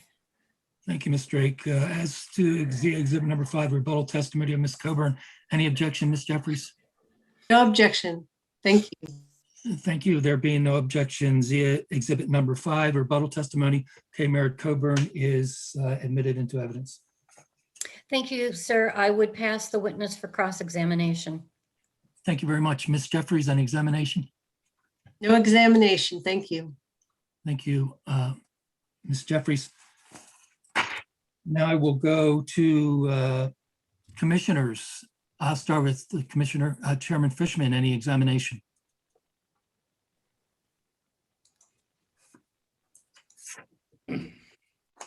Since I'm slow to unmute, sorry, no questions. Thank you. Commissioner Maestas, any cross-examination of this witness? Yes, sir. Yes, sir, Mr. Hearing Examiner. Welcome, Ms. Coburn. There's been some discussion over, I think, by staff, perhaps recommending that the 5-year financing period of the loan coincide with a 5-year recovery period. What would be the bill impact if the loan was repaid over the full 5-year term of the loan rather than 36 months, as suggested or even compromised by Zia? Thank you, Commissioner Maestas. It was never Zia's intention. We've lost you, Ms. Coburn. Oh. I don't hear any audio in your, are you there, Ms. Can you- Coburn? Yes, I am. Can you hear me now? Yes, I can hear you now. Please proceed. Okay. Apologize. That was odd. It was never Zia's intention in obtaining the loan for the loan term to dictate the recovery period. That was just simply the term that the bank decided to assign to it with our regular cash flow possibility to repay. And so Zia has not actually ever evaluated a 5-year repayment term. We were attempting to recover this in the shortest term possible while still limiting the impact to the customer the best that we can. Okay. My next question is, please explain the benefit cost of prepaying the loan and why that would be in the public interest.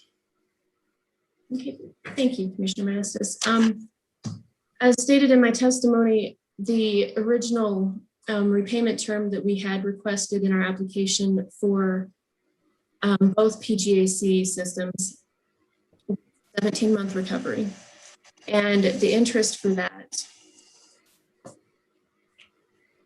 find it here in my testimony.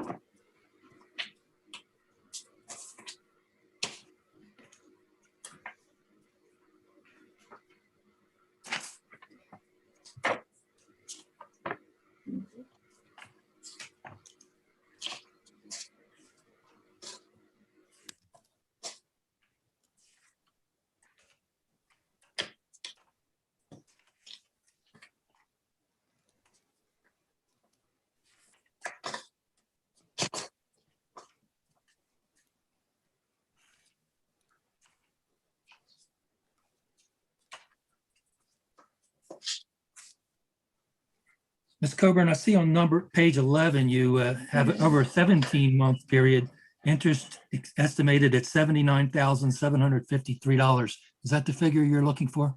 Yeah, that is for the Donna Anna system. And then it was the $391,000 for the Lincoln County Hobbs Jail system. I was looking for where those numbers were added together. So in one of these things submitted, there was a significant difference in the moving of the recovery period from 17 months to 24 months. Once we did that, the interest expense rose by almost $400,000, if I'm remembering the number correctly. So that's part of the reason why we were trying to limit the impact of that interest expense on the customers by shortening that recovery period. Okay. How do you balance the cost benefit of early repayment with the increased monthly burden on customers that comes with accelerating the payments? Yes, so that was one of our major concerns when running these numbers, was trying to mitigate that impact on the customers as at the same time as keeping that interest expense as low as possible. And so the one thing that we took direction from and the one thing that made us felt like we had a reasonable rate proposed was back in Leslie Graham's direct testimony. She has an exhibit, I believe it's LAG 4, which lists the approved cost of gas rates that we've had historically for the past 20 years. And the recovery, we just— I'm sorry, the approved price of what did you say? Oh, the approved cost of gas rates that we have used throughout the last 20 years in our PGAC filings. And so this would be the cost of gas that has shown up on customers' bills over the past 20 years. And so the cost of gas for the different recovery periods that we proposed were in line with cost of gas rates that have been paid by customers before. I believe it was in 2008, 2009.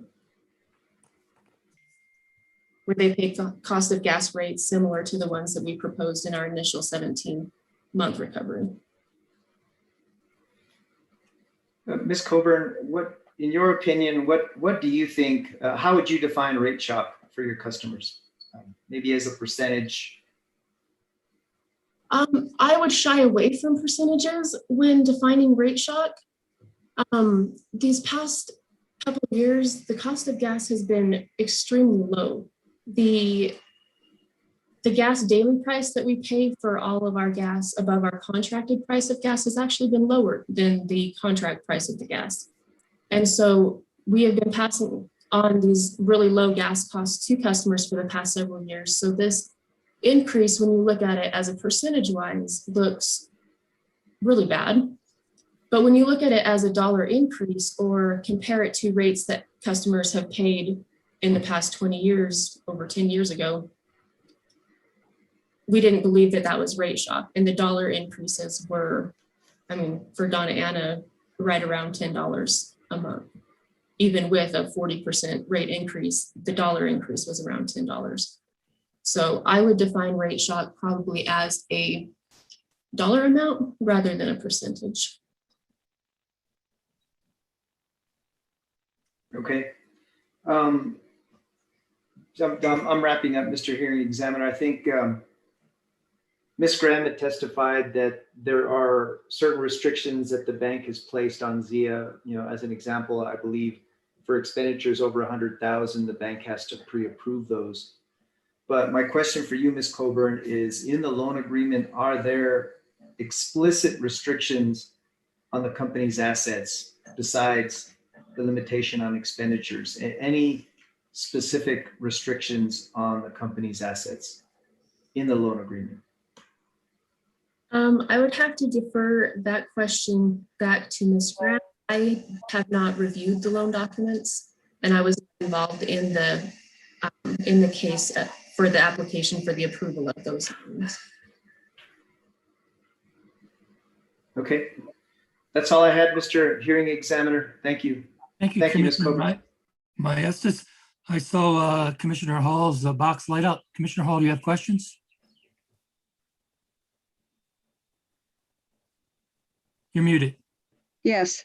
No, I don't particularly, but I was curious about getting the answer to the last question that Commissioner Maestas asked from the right witness. If Ms. Graham is still under oath, could she answer that question? Well, I would suggest that we would recall her after we're finished with this witness. Oh, finished with this. Yes, of course. No, I have no questions for this witness.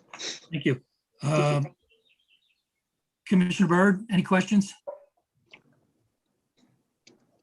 No questions. Thank you. Thank you, Commissioner Byrd. Commissioner Vicente Aguilar, any questions? No questions. Thank you. Thank you, Commissioner. Let's move to OGC. Do you have any questions for this witness? Ms. Amir? Yes, Robert and commissioners, I have one question.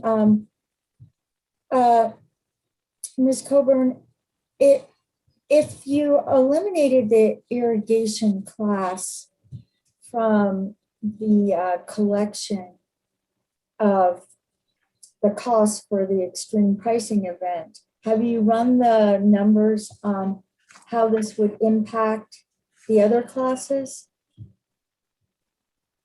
Yes, we have. Just as a curiosity exercise, once we saw all of the public comments coming in from the irrigation customer class, originally, as Ms. Graham testified, we had just looked at the fact that they had used gas and that 45% of our irrigation customers had actually used gas to irrigate in the month. So we decided to include them. However, they did have a pretty low volume of usage, which I think has been touched on several times throughout this hearing. If we were to completely remove the irrigation customer class from the recovery for the Donna Ana area, it would increase the extraordinary cost recovery rate for the other customers by 0.0228 cents. So a little over 2 cents per CCF. When that comes down to a bill comparison, for the residential customer class, that would increase it would make their average increase bill, it would go from $7.34 up to $8.41. So it would be about $1.07 increase for residential customers if we were to completely eliminate the irrigation class.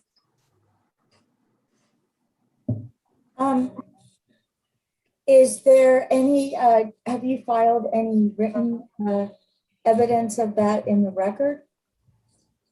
No, we have not. Were just numbers we were playing with yesterday. And is that spread over 17 months or 24 months or 36 months? That would be with the 24-month recovery for the Donna Ana system. Okay, and you've only calculated those numbers for Donna Ana. You haven't calculated them for the other customers? We did not calculate that for the Lincoln County Hobbs-Giles system. Lincoln County does not have any irrigation customers, and the Hobbs-Giles system has 3 irrigation customers. So if we were to eliminate the irrigation class from both systems, the difference in the Hobbs-Giles Lincoln County one would be negligible. It would be out past the 4th decimal point. Thank you. I have no further questions, but it looks like Commissioner Fishman may have a follow-up. Thank you, Judith. Commissioner Fishman, please. Thank you. So I just wanted to ask what the impact is on the irrigators' bills. I just wanted to know if a calculation had been done for that, if they were eliminated, or did you just make a, well, I'll just leave it at that. What would be the impact on the irrigators' bills? Thank you, Commissioner Fishman. There would be no impact on the irrigators' bills if we were to completely eliminate the irrigation class from the recovery of these extraordinary costs. Their bills would remain the same. If we would basically be subsidizing their volume of usage during the month of February over the remaining rate classes. So the comparison you did was just assume no usage by them for purposes of that exercise. Excuse me 1 second. I couldn't hear what the witness said about subsidization. What was that statement you made, please? Yes, so if we were to eliminate recovering any of these extraordinary costs from the irrigation class completely, those costs that were incurred by the irrigation class would then be subsidized by the remaining rate classes.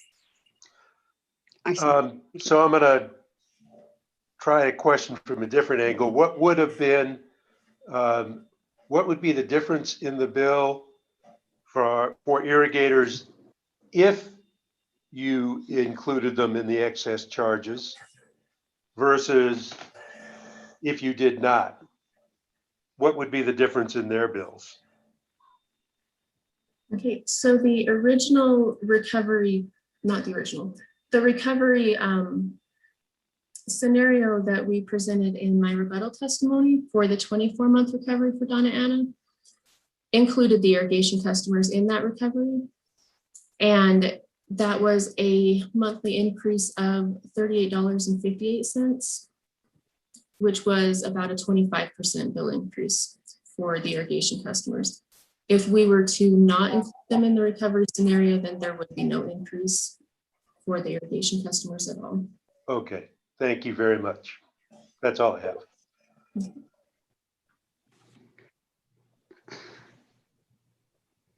You're on mute, sir.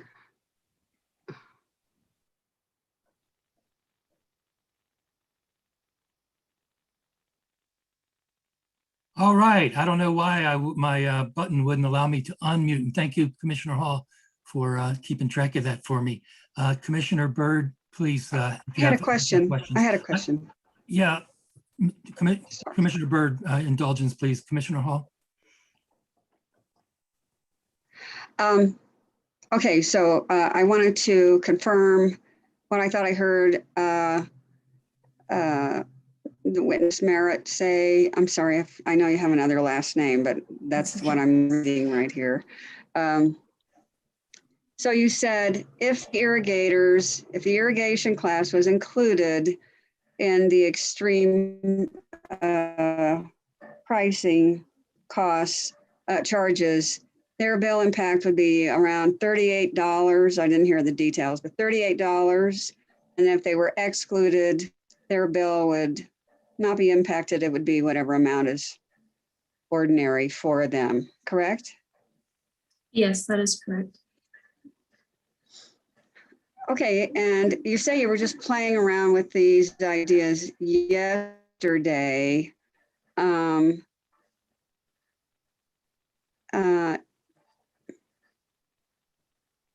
Why, well,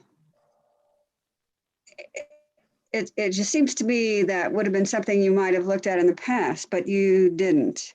And that's because 45% of the irrigation class was consuming gas, and therefore that's why you included them, correct? Yes, thank you, Commissioner Hall. When we first looked at recovery of these extraordinary costs through our PGACs, we did specifically look at the irrigation class, but once we discovered that a good portion of them, the 45% of them, were actually using gas during the month of February, that is when we chose to include them in our recovery scenarios. We didn't So push those costs on other customers. I see. But in any case, you were reconsidering it. So is it possible you could reconsider that given the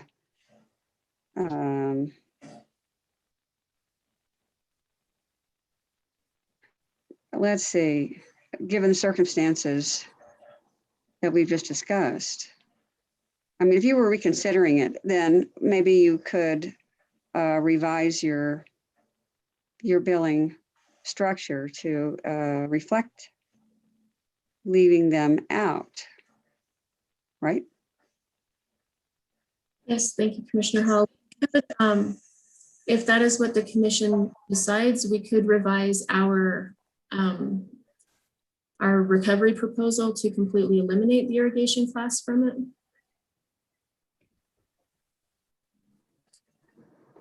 Okay, thank you. Thank you, Commissioner Hall. Commissioner Byrd, please. You had a question? Yes, thank you. Commissioner Hall kind of did a follow-up, but I have one more step. So approximately 200 were using gas in February. So I also, back to my original point, if they consumed it, they should pay for it. But those who didn't shouldn't have to. How much extra, Ms. Coburn, you're gonna not like us anyway.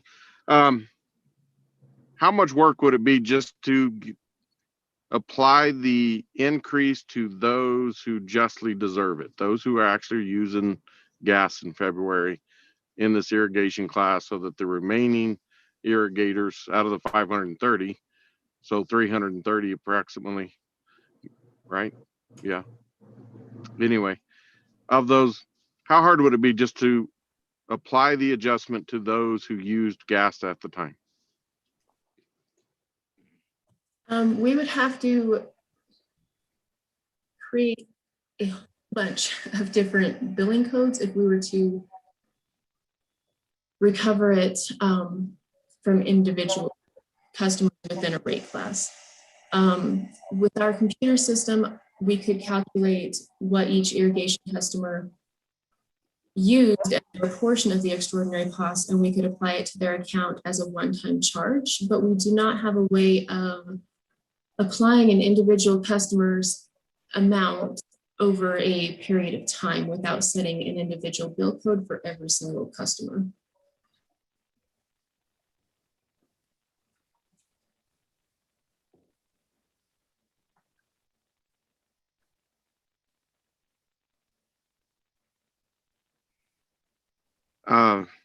There's just no easy answer. I understand that.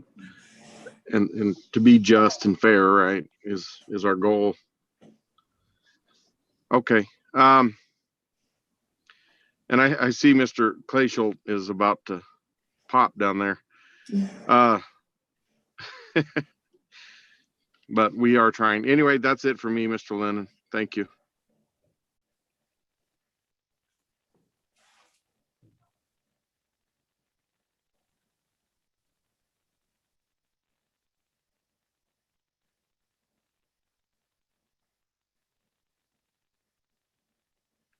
Mr. Lennon appears to have just left us, perhaps. This is the reporter. I am not on the record. Yeah, he's dropped off of my screen. I am not on the record. Okay. So, Come back, Robert, quick. right, we can wait or we can continue the hearing if he doesn't come back. Can Judy officiate until he gets back? I don't think so. Well, you would have to designate. There he is. Okay. You're on mute. Muted. You're on mute. Thank you, thank you, thank you. I guess I should state for the record that I was disconnected for about 1 minute when Commissioner Byrd was cross-examining Merritt Coburn at that point. I'm not sure exactly what I missed over the last minute. I use a internet connection through a personal hotspot on a state cell phone, and for unknown reasons, it simply disconnected. I apologize for the inconvenience. Commissioner Byrd, since you were interrogating at that point, could you please tell me what I missed over that 1 minute or so? Not much. I had asked how hard it would be to go back to those specific irrigation customers that actually used gas during the month of February. Ms. Coburn answered because it's the way their billing system is structured, the bills are generated based on the rate class. And so it would be a complete restructuring of their billing system to go in individually. I believe I've summarized that pretty accurately. If I missed it, Ms. Coburn, please correct. Ms. Coburn, is that correct? That is correct. Thank you. Thank you. Actually, I did hear that question and I heard the answer. Maybe I missed less than I thought I had missed. So I apologize for that interruption. No, Commissioner Byrd, additional questions? No, sir. Thank you, Commissioner Byrd. Are there any other questions from any other member of the commission? Commissioner Maestas, please. Yes, Mr. Hearing Examiner, I had a question for our general counsel, for Ms. Amer. Is it a private question between the commission and the general counsel? No. Well, you're welcome to ask even during this cross-examination period. Please do so. Well, my question is, we've been discussing debt allocation concepts that seem to conflict with standard rate setting. We've been talking about allocating debt associated with an extreme event based on actual usage during the event. We're also talking about excluding a specific rate class from the debt recovery. So my question is, how precedential are these potential actions to our agency based on recent history and going forward?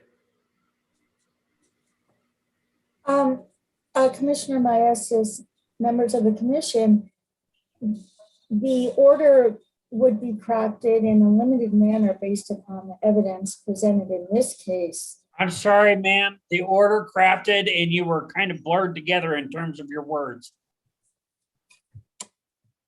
The order would be based upon the evidence presented in this case.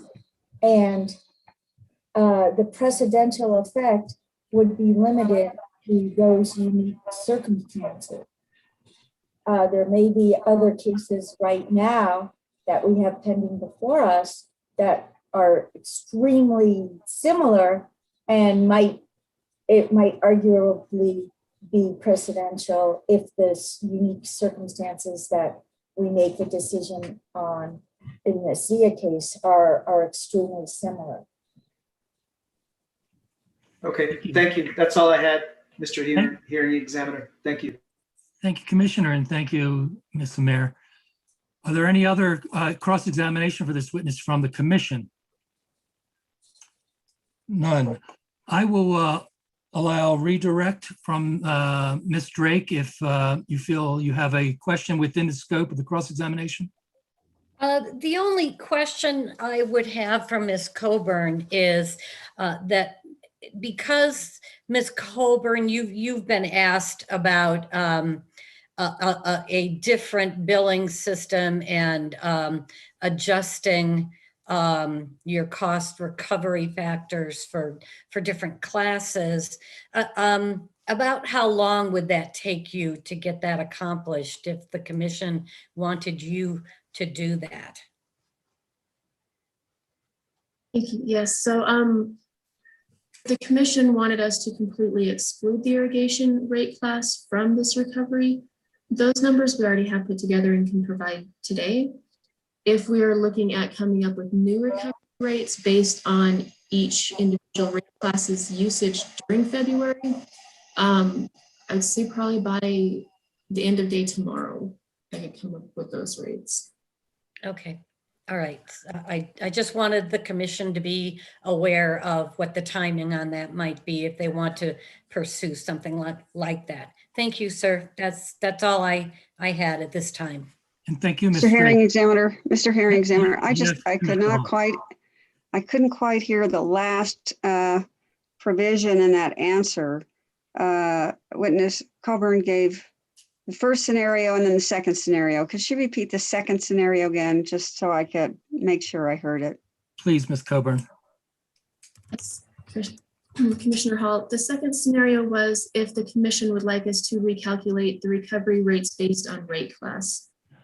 So allocating the extraordinary expenses from February to each individual rate class, and then recalculating a separate recovery rate by rate class. I could do those calculations and get that information to the commission by end of day tomorrow. That's a separate rate by rate class. Yes, I think that was what was being, from my understanding, that was what was being discussed earlier during Ms. Graham's testimony, was just taking the portion of the extraordinary rate, the extraordinary costs incurred during February, and assigning the irrigation class just their portion of those costs and giving them a recovery rate for just that portion. Okay. All right, thank you. Thank you, Commissioner Hall. Are there any other questions from the commission? I hear no response. No, thank you. Then Ms. Coburn, I would ask that you remain for the stay for the rest of this hearing. Please, you would still be under oath. Thank you. For the rest of the participants, I've just discovered an advantage of Zoom, which is I can recall Ms. Graham to the stand without her even moving. Ms. Graham, you are back on the witness stand and you're still under oath. Commissioner Hall indicated that she wished that you would respond to a question which was deferred to you by Ms. Coburn. And I believe the question involved Commissioner Maestas's inquiry into specific encumbrance of corporate assets as a result of the Wells Fargo loan. Ms. Coburn thought that you could answer that question. Can you answer that question, and would you please? Thank you, Mr. Hearing Examiner. Yes, and listening to the question and the response by Ms. Coburn, the only additional encumbrances on assets that I believe I may have failed to mention in my earlier testimony, we also have to seek permission for mergers, acquisitions, and sales of assets. Somewhat similar to, we'd also have to have permission from the commission for those type of activities. Was that the question? Commissioner Hall, did that satisfy your request that Commissioner Maestas' question be answered? To be honest with you, I don't remember the way his question was phrased, so I'm not sure that answers it. Thank you, Commissioner Hall. Commissioner Maestas, does that help you as an answer to your question? Yes, and just to be clear, I was trying to get a sense of whether when speaking of assets, it was all company assets and not a portion that's consistent with the loan amount. But it seems that the restrictions are on all the assets. So that does answer my question, if it affects all assets. Yes, that is correct. Okay, great. Thank you. Thank you, Commissioner Hall and Commissioner Maestas. And Ms. Graham, again, I'd ask that you remain until the end of this hearing. The next step is actually a jump to the other parties' witnesses. So we would be hearing from staff's witness, Ms. Deschino. Before we do that, I just want to address one other thing. Commissioner Maestas wanted to ask additional questions. And if we could formulate those questions before the end of this hearing today, it may be the difference between us having to reconvene this hearing. So I'll leave that option up to you, if Commissioner Maestas. Moving on, Ms. Jeffries, are you ready to call your witness? Yes, I am. Please do so. Gabriella Deschano. Hello, Ms. Deschano. I'm going to ask you to stand like everybody else and raise your right hand, please. That's this one. All right, Ms. Deschano, do you swear or affirm under the penalties of perjury that the testimony you're about to give will be the truth, the whole truth, and nothing but the truth? I do. Thank you, Ms. Deschano. Your witness, Counselor. Thank you. Ms. Deschano, by whom are you employed and in what capacity? I'm employed by the New Mexico Public Regulation Commission, and I am the Accounting Bureau Chief in the Utility Division. As part of your duties in that position, did you review the application by Zia Natural Gas Company for the expedited approval of a proposed PGAC adjustment? Yes, I did. Did you also review the testimony that was filed in this case? Yes, I did. Based upon that review, did you prepare or participate in preparing testimony regarding that application? Yes. If you could please identify the document marked as Staff Exhibit 1. Yes, my prepared direct testimony filed May 13th, 2021. Was that prepared by you or under your supervision? Yes, it was. Okay. Do you have any changes or corrections to that testimony? I do not. Okay. If I ask you today the same questions as are set forth in Staff Exhibit 1, would your answers be the same as you have just described, as they are presented in the exhibit? Yes, they would. Okay. Are the answers true and correct to the best of your knowledge? Yes, they are. All right. You adopt Staff Exhibit 1 as your sworn testimony in this matter? Yes, I do. Mr. Hearing Examiner, I would like to move that Staff Exhibit 1 be admitted and formally entered into the record. Thank you. Ms. Drake, any objection? No objections. Thank you. I have it in my hand. It's marked Staff Exhibit number 1. It's prepared direct testimony of Gabriella Deschano. There being no objection, it is hereby admitted as Staff's Exhibit number 1. Any further questions from Ms. Jeffries? No, thank you. Thank you, Ms. Jeffries. I'll move to cross-examination by Ms. Drake. Thank you, sir. I just wanted to ask, since it's close to noon, did you want to take a break before this? I do have some cross-examination questions.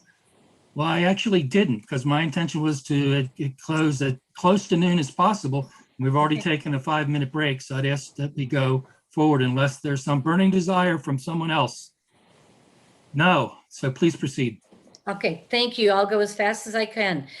Good morning, Ms. Deschano. If you could look at your direct testimony on page 6, I'd like to go over with you some of your recommendations. If you could look at page 6, lines 20 to 21, let me know when you're there. Okay, I am there.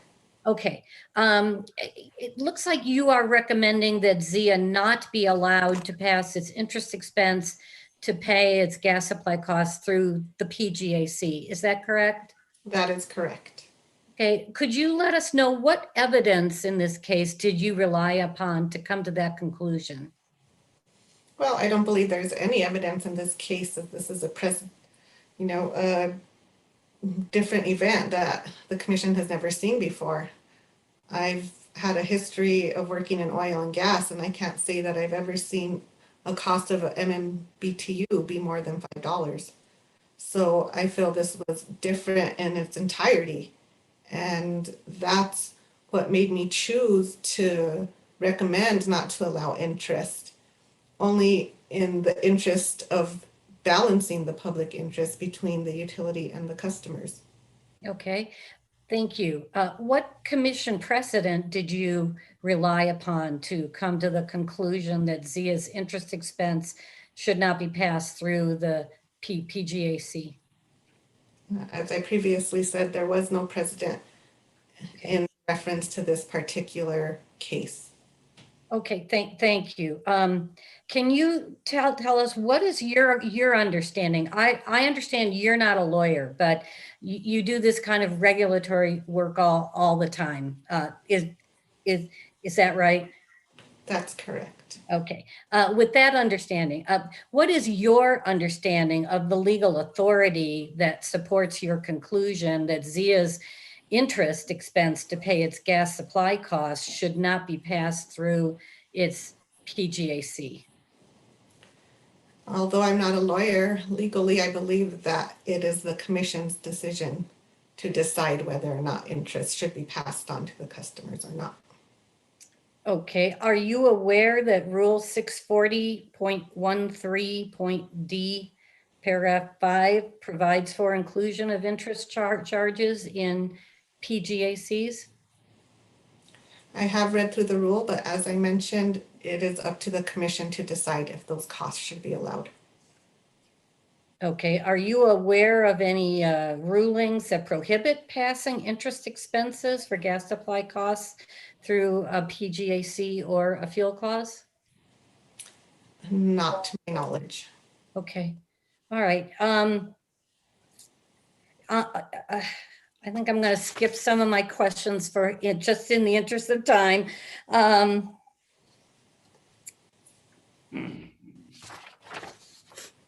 You are the accounting bureau chief for the commission, correct?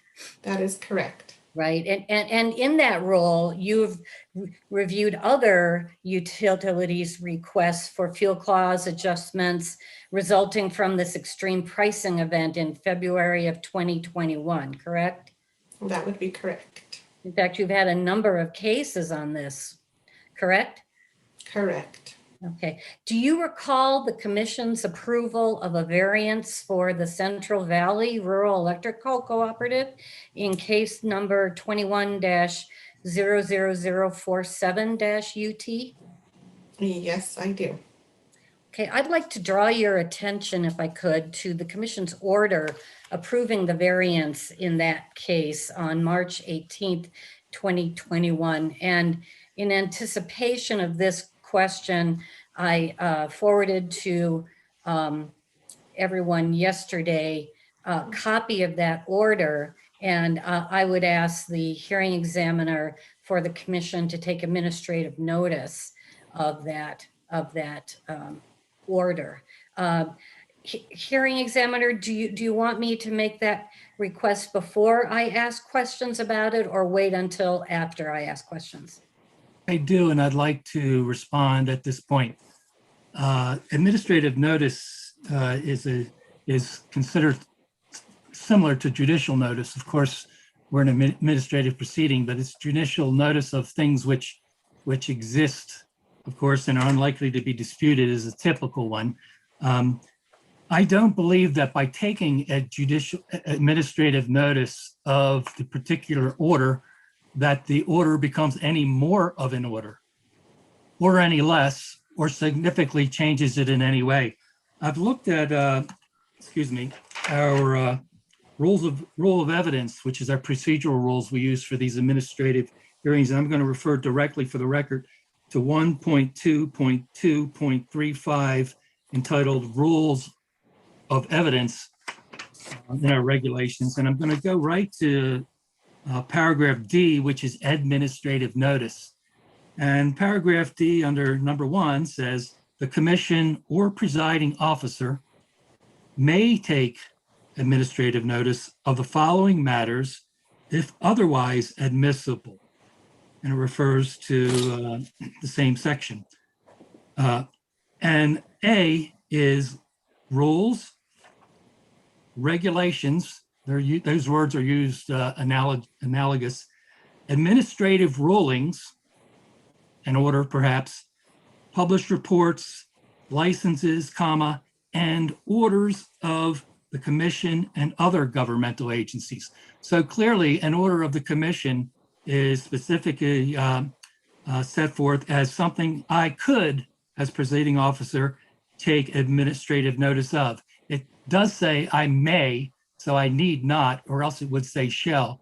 So I may take administrative notice, and I will take administrative notice of the order, but I will comment expressly that I do not believe by taking administrative notice, it becomes more evidence or less evidence, or it should be accorded any more weight or any less weight. The trier of fact has an opportunity to assess the appropriate weight of the document which was taken administrative notice of, if you will.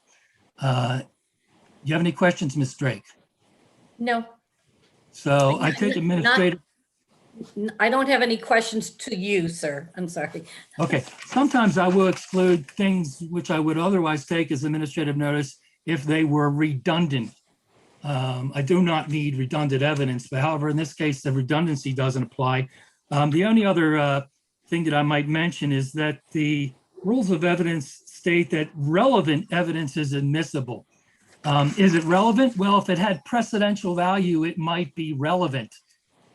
Whether or not it has presidential value is something to be determined by as a when the trier of fact is determining the legal weight which should be accorded to the admitted, not admitted, but the administratively noted previous decision, quote, order of the commission. I'm not going to make that decision because I'm not in a position in this particular case to make that decision. In fact, precisely, I'm not the trier of fact in this particular case. Were I the trier of fact, I would make a decision on the appropriate weight that should be accorded to the order of which administrative notice is taken. I hope I've been clear about that. If I'm not clear, ask me a question.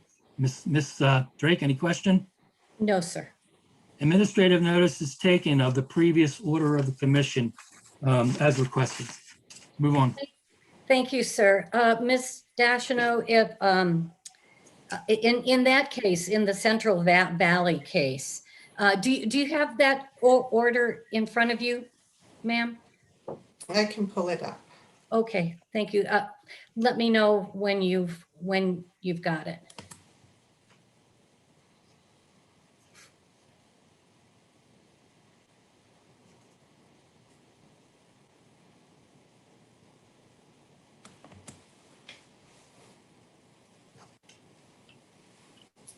Okay, it's up.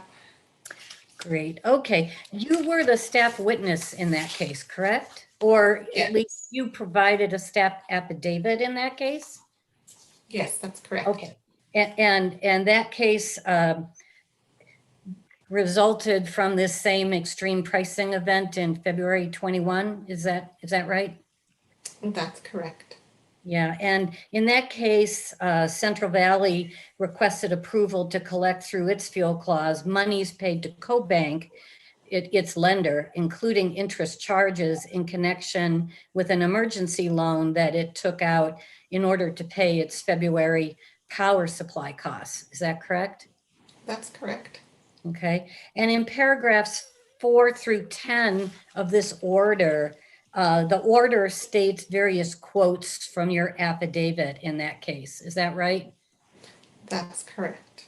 Okay, and in paragraph 9 of the order, and that's on page 4 of the order states that you recommend the commission approve the request. Is that right? That's correct. And in fact, the commission did approve the request in in that case, correct? That's correct. Okay. Can you tell us what is the basis for the different treatment that you recommended for Central Valley in that case versus what you recommend here in this case for Zia? Well, one difference is co-ops are not for profit, and I believe Zia, based on Commissioner Fishman's question, annually profits between 3.5 and $4 million, at least for the last 2 years. And also the increase to the customer's bill.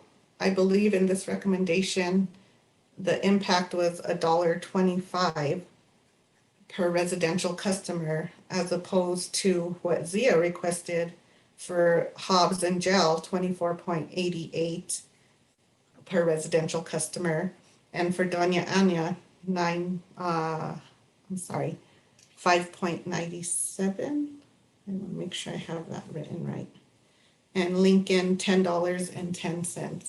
So obviously inclusion of that interest has a bigger impact on your customers than it does for Central Valley. But additionally, I don't know if the co-op had any seat at the table in negotiating gas prices, as it's not their business, whereas Zia Natural Gas, it is your business. And the interest is the cost of doing business for Zia. And that was the approach I took. Okay, you mentioned one of the differences. The first one you mentioned is that a cooperative is not for profit. I would agree with you there, but did you review Zia's testimonies in this case? Yes, I did, and I understand that there is no profit on the cost of gas as it's a pass-through. However, Zia's in a better financial position than Central Valley Electric in the ability to pay that interest and share in the costs with the customer. What evidence in this case do you base that on, that Zia has a better financial position? Well, like I mentioned, I just am referring to Commissioner Fishman's question about your annual revenues.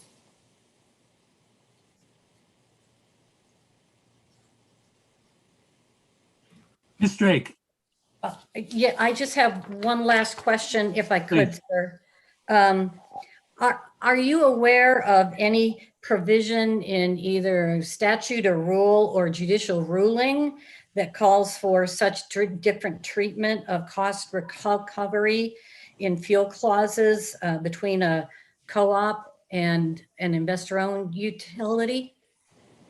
I am not, and as I mentioned before, this is new to everybody, and I sympathize with the utility and the customers, but I really am just trying to recommend what is fair for everyone. We understand that. Thank you, sir. That's and ma'am, that's all I had at this time. Thank you. Thank you, Ms. Drake. I'd like to ask Commissioner Fishman, you had mentioned that you wanted to take a break at noon, regardless of where we were in the hearing. Is that correct? Seeing how things were progressing, I managed to send a couple messages and push that out, the phone calls out. So I'm cool. I'm going to stick with us with this proceeding. Thank you, Commissioner, Chairman Fishman. Okay, thank you, Ms. Drake, for your cross-examination. I'd like to ask I'll ask the commissioners generally, do they have any questions of this witness? We can start with Chairman Fishman. Any questions? Yeah, a couple of quick ones. Ms. Deschanel, I know that you're not an attorney, but as you've read through the rule, is there any requirement in the rule that the commission pay interest expenses in this kind of I do not believe so. I'm not an attorney, but I don't believe that the commission is required to include those costs. So as you read it, we have an option, but not a requirement. Correct. And then recently we had a case with an electric utility, SPS. where essentially they made a proposal and they did not propose to recover any interest costs or loan costs. I don't believe they had to take out a loan to cover No, what they they did had, not. but they certainly weren't asking for any financing costs. And we approved that. Is my memory correct on that? That's correct, Chair Fishman. Okay. And you're looking at the, when we're talking about a co-op,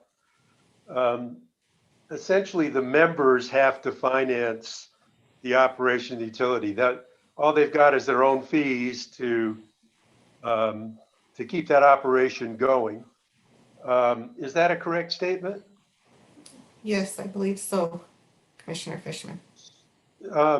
So that if, in that case, we did charge interest, it would just be feeding the same machine. It would be self-adjusting, but nothing really changes. One way or the other, they have to cover the costs. Is that correct? That's correct. Okay. Now, in the case of an investor-owned utility, that is not the case. Am I correct in stating that? That is correct. Okay. Is it correct then to say that shareholders or ownership of that investor-owned utility can potentially share in those costs, resulting in a savings to the customers? It is my belief that, yes, they can.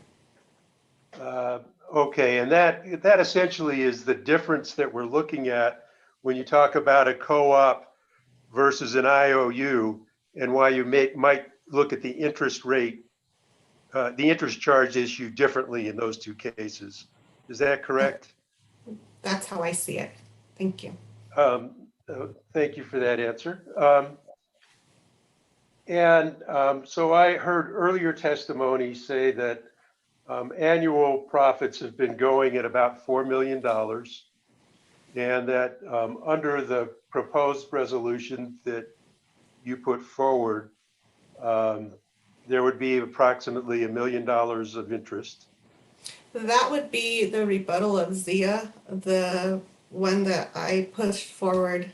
I didn't compute interest because I wasn't recommending any. Okay. Actually, it would have been 471,000 in interest, but if they push it out to 24 months, I believe that Ms. Graham stated it was close to $1 million in interest.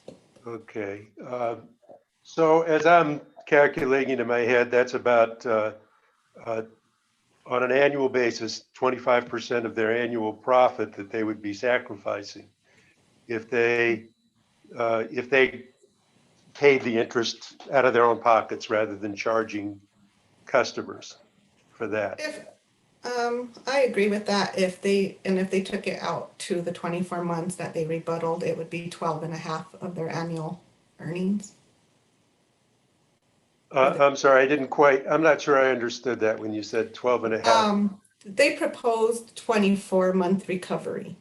Correct. So if you take that $1 million in those 2 years, 12.5, right?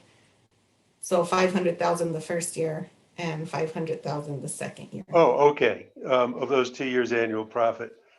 What would be the additional percentage payment on the customer's side of the equation?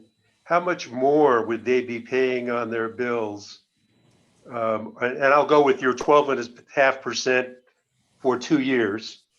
How much percentage would be the increase in customers' bills for each of those 2 years?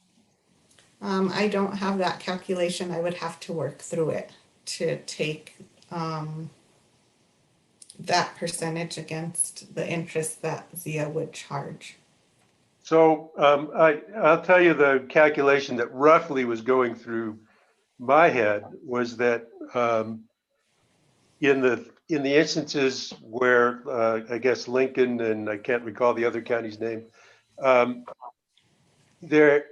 they were talking about a 30% increase in the monthly bill for a period of 3 years. You know, but if I took it over 2 years, that would be close to 45 or 50%. So do those numbers make rough sense? I mean, I'm not looking for precision here, but just trying to get a rough idea of how much of a premium over each of the 2 years that people would be paying. And the number that seems to come to me is for at least those 2 counties, not for Donietta, it would be about close to 40 to 50% a year. I'm thinking, well, probably so. I mean, it's 30% and it's a percentage of that increase. So I would think 30% times the 12.5 and then add that percentage to the interest is how I'm thinking I would calculate it. So roughly between 30 and 35, I believe. And I would have to have the time to calculate that out. But so the point I'm making here is that the increase in the customer's bills as a percent is much higher than the percent of lost profit that Zia would experience. That's correct, Mr. Chair. Okay, so I'm just pursuing that to kind of take your idea of how do we balance, and I'm not saying that's the way to look at it. I'm saying that's one way to look at it. Within its own internal logic, does that make sense to you? Yes, that makes sense to me. Okay. I'm going to leave it there. Thank you. Thank you, Chairman Fishman. Any other commissioners that would like to, Commissioner Maestas, please. Thank you, Mr. Hearing Examiner. Ms. Deschanel, since you filed your testimony, have you verified or reviewed and verified the gas prices paid by Zia during the cold weather event? Yes, I have. And the actual gas costs. and were they accurate and consistent with what Zia presented? Yes. Okay. You testified that keeping bill increases close to 30% over 36 months is the lowest reasonable increase possible. What's your definition of rate shock? I actually feel that that is rate shock, but I'm gonna rely on Zia that they've increased the costs more than that for their customers. I mean, the increase that I computed, I still felt that it was high. And that's why I recommended possibly taking it out the 5 years to see if we couldn't lower that more. And I do agree in dollar amount. If I received a bill that's going to be $10, $15 more a month for the next 2 years, I consider that to be rate shock, especially if I'm on a fixed income and I'm budgeted for the lesser amount. Also, considering the quick turnaround on these cases, I just don't feel that the customers have had a fair chance to, comment on this. And it's sad because the utility needs to recoup their costs immediately as well. So you're at a catch-22. And I believe Commissioner Byrd had mentioned just hitting them hard with one bill. Now, if we did that, I'm sure there would be an uproar and we'd be hearing a lot more from these customers. So I just feel like it's very interesting and it's a hard decision for the commission to make. And I sympathize with everyone involved. Thank you. So since you filed your testimony, did you do any calculation regarding rate impacts over a 5-year period that included loan interest and fees? I have not performed that calculation. Okay. Zia's rebuttal testimony accepts a 36-month recoupment period, but includes interest and fees. This is different from what you recommended. If the commission approves recovery of interest and fees, does staff recommend a 36-month or a 60-month recovery? If the commission's gonna approve that, I think they need to look at the bill impacts, because the customer's gonna end up paying more, but you have to decide, do you want them to pay monthly, a lower bill, or pay more money on interest if you extend it out 5 years? Because that's the whole point of them trying to recoup it in a shorter period of time to reduce the interest they'll pay. But if they're gonna have a lower monthly bill, if you extend it out 5 years, then what's better for the customer? It's really, I personally, in my financial situation, would do a 36-month, obviously to avoid interest. I can't speak for the customers of ZIA. Thank you, Ms. Deschanel. And I think just for the purposes of comparison, I myself would like to see that calculation of the impacts on rates, including loan interest and fees over the entire repayment period of the loan. And so that is a big question that still remains with me, and I'm not sure we can get those calculations by the end of this hearing. My next question, Ms. Deschanel, is in response to staff's recommendations for monthly reconciliation filings, ZIA suggested providing quarterly filings. Is that acceptable to staff? I would prefer to see monthly reconciliations just to have record of those charges. Okay, and there was, you brought up the issue of pandemic-related emergency aid, and you know, to really, I guess, why did you ask that? Did you, were you alluding to encouraging ZIA to seek federal and state funding that's pandemic-related that can be used to defray arrearages in utility fees, or can you just explain why you raised emergency aid? My thought process on that was, I think in one of the commission meetings prior to me filing this, there was only $20,000 that had been utilized of that $5 million fund that you spoke of. And if you look at the interveners in this case, there are none. So I don't see any advocacy on behalf of the customer. And I thought if ZIA could reach out to the governor and see if there's any way to allocate any of those funds towards this cost, then it would be a conversation worth having.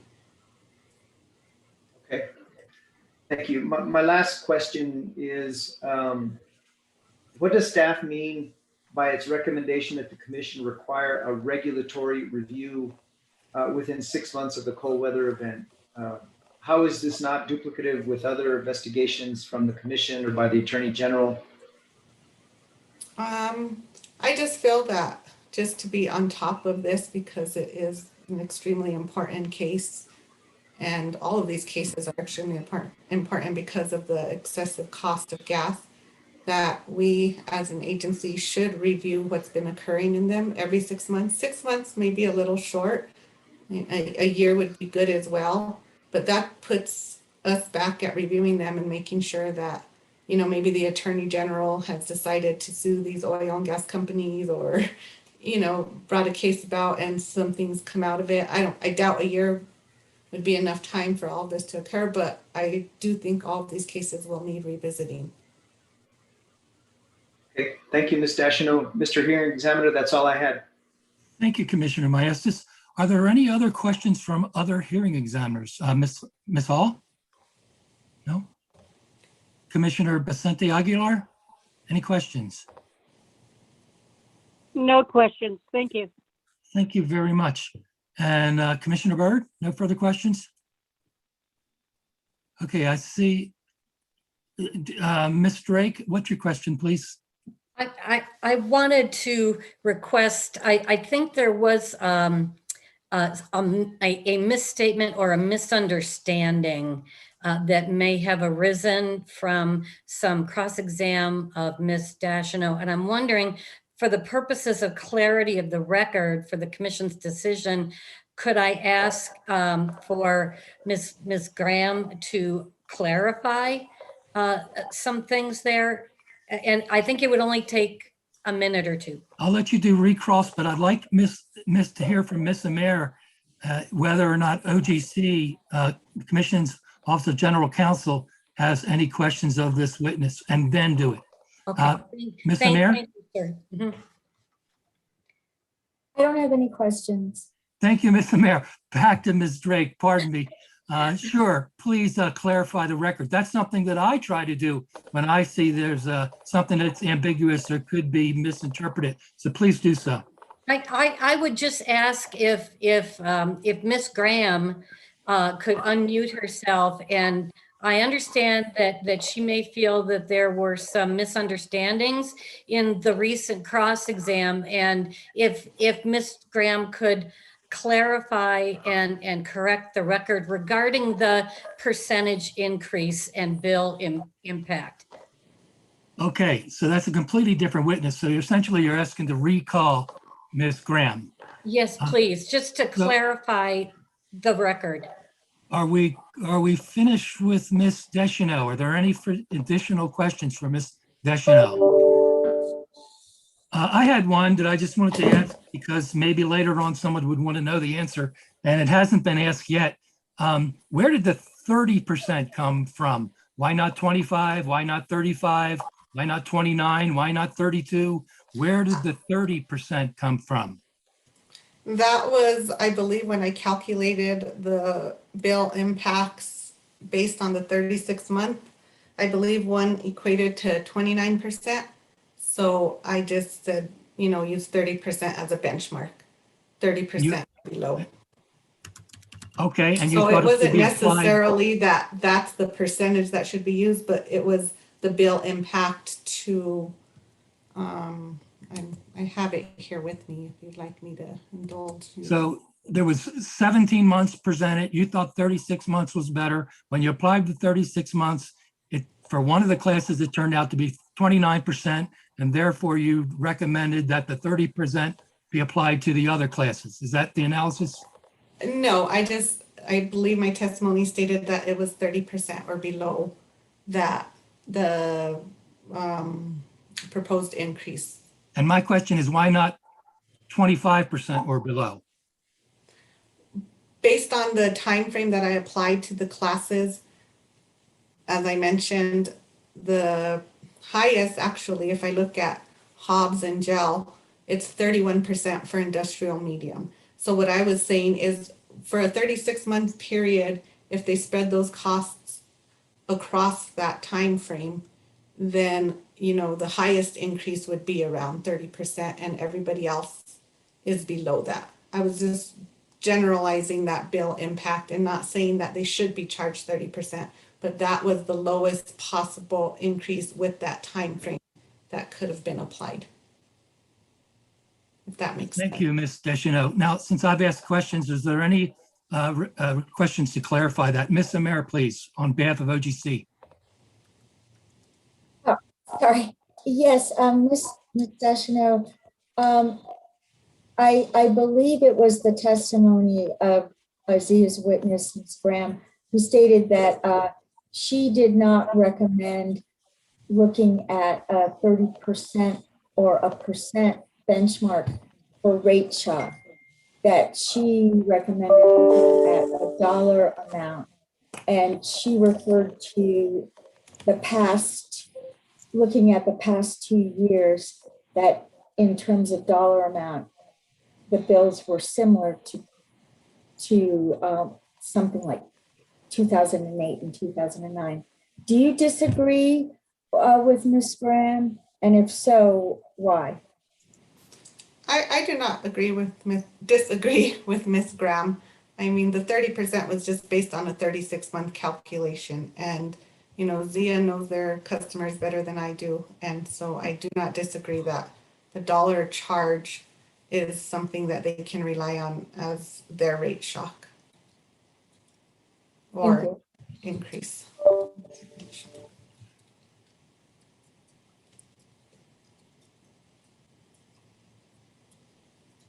That's all. Thank you. Commissioner Byrd, you have a question? Yes, thank you, Mr. Lennon. Ms. Deschanel, thank you. Just a quick question. Does Rule 640 say that we have discretion to approve interest? Or does it give us discretion as to whether the interest rate is an appropriate interest rate? I believe you have the discretion to decide, and I don't have, I may have to ask Ms. Jeffries to intervene here or maybe clarify that question. Sure, Clarify sure, the you answer bet. for me. I mean, there's an approved interest rate of, I believe it's 0.036% that the commission has authority to apply to this. And so, yeah, you could definitely say, well, we're only going to approve interest rates of that amount or 1%. I believe it leaves the discretion to the commission of what to approve. Thank you, Commissioner Byrd. Any further questions from commissioners? Okay. Judge, Mr. Lennon? Commissioner Hall raised her. I had my hand up. Oh, pardon me, Commissioner Hall. It's okay. Didn't see that. Please ask remember we are in, I asked a question, so it should be within the scope of the question that I had asked. But this is an administrative proceeding, and I'm allowing quite a bit of leniency on procedural matters such as that. So please proceed, Commissioner Hall. Well, I think it looks like Commissioner Byrd wasn't finished. Is that correct, Commissioner Byrd? I see waving. That again. is. Yes. Oh, Go ahead. I'm sorry, Then please Commissioner Byrd. proceed, and I'll go after. Thank you, Please. Commissioner Hall. Well, Ms. Deschanel asked for Ms. Jeffries' input on my question. And so I would like to know from the legal standpoint where that is. That's what I was going to ask. So go ahead. I thank you for asking that.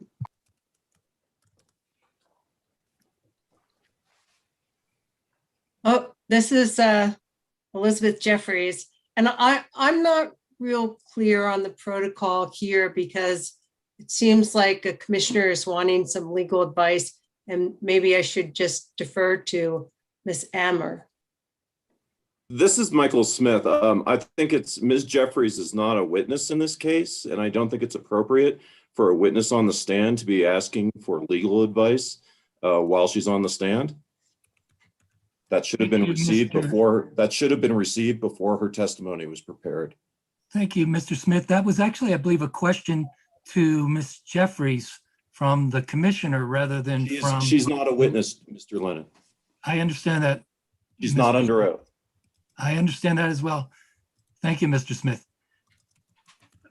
Commissioner Byrd, as I said, this is continued examination of this witness, and the question should be within the scope of my question. My question was about where did the 30% come from? So is there any further questions regarding the answer to my question about where the 30% came from?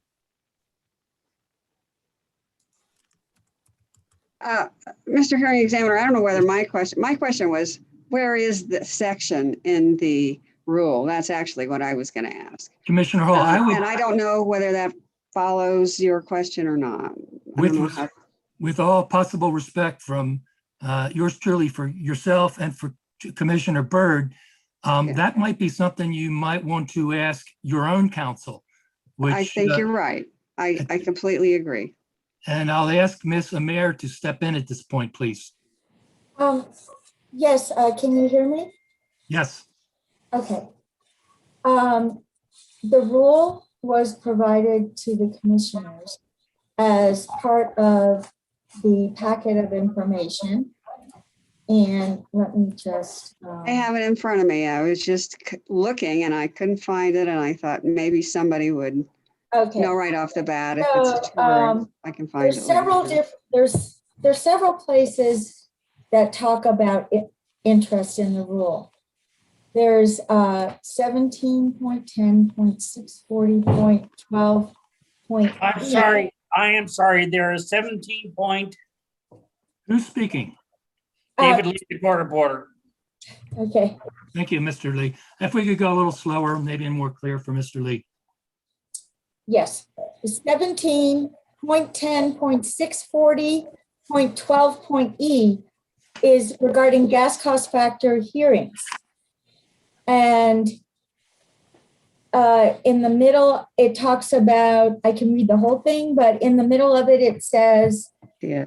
pending a hearing, the commission may allow the cost to be placed into the PGAC subject to refund, suspend the inclusion of costs in the PGAC, or take any other reasonable action designed to protect interest identified in NMSA 1978, Section 62-3-1, which is the Public Utility Act.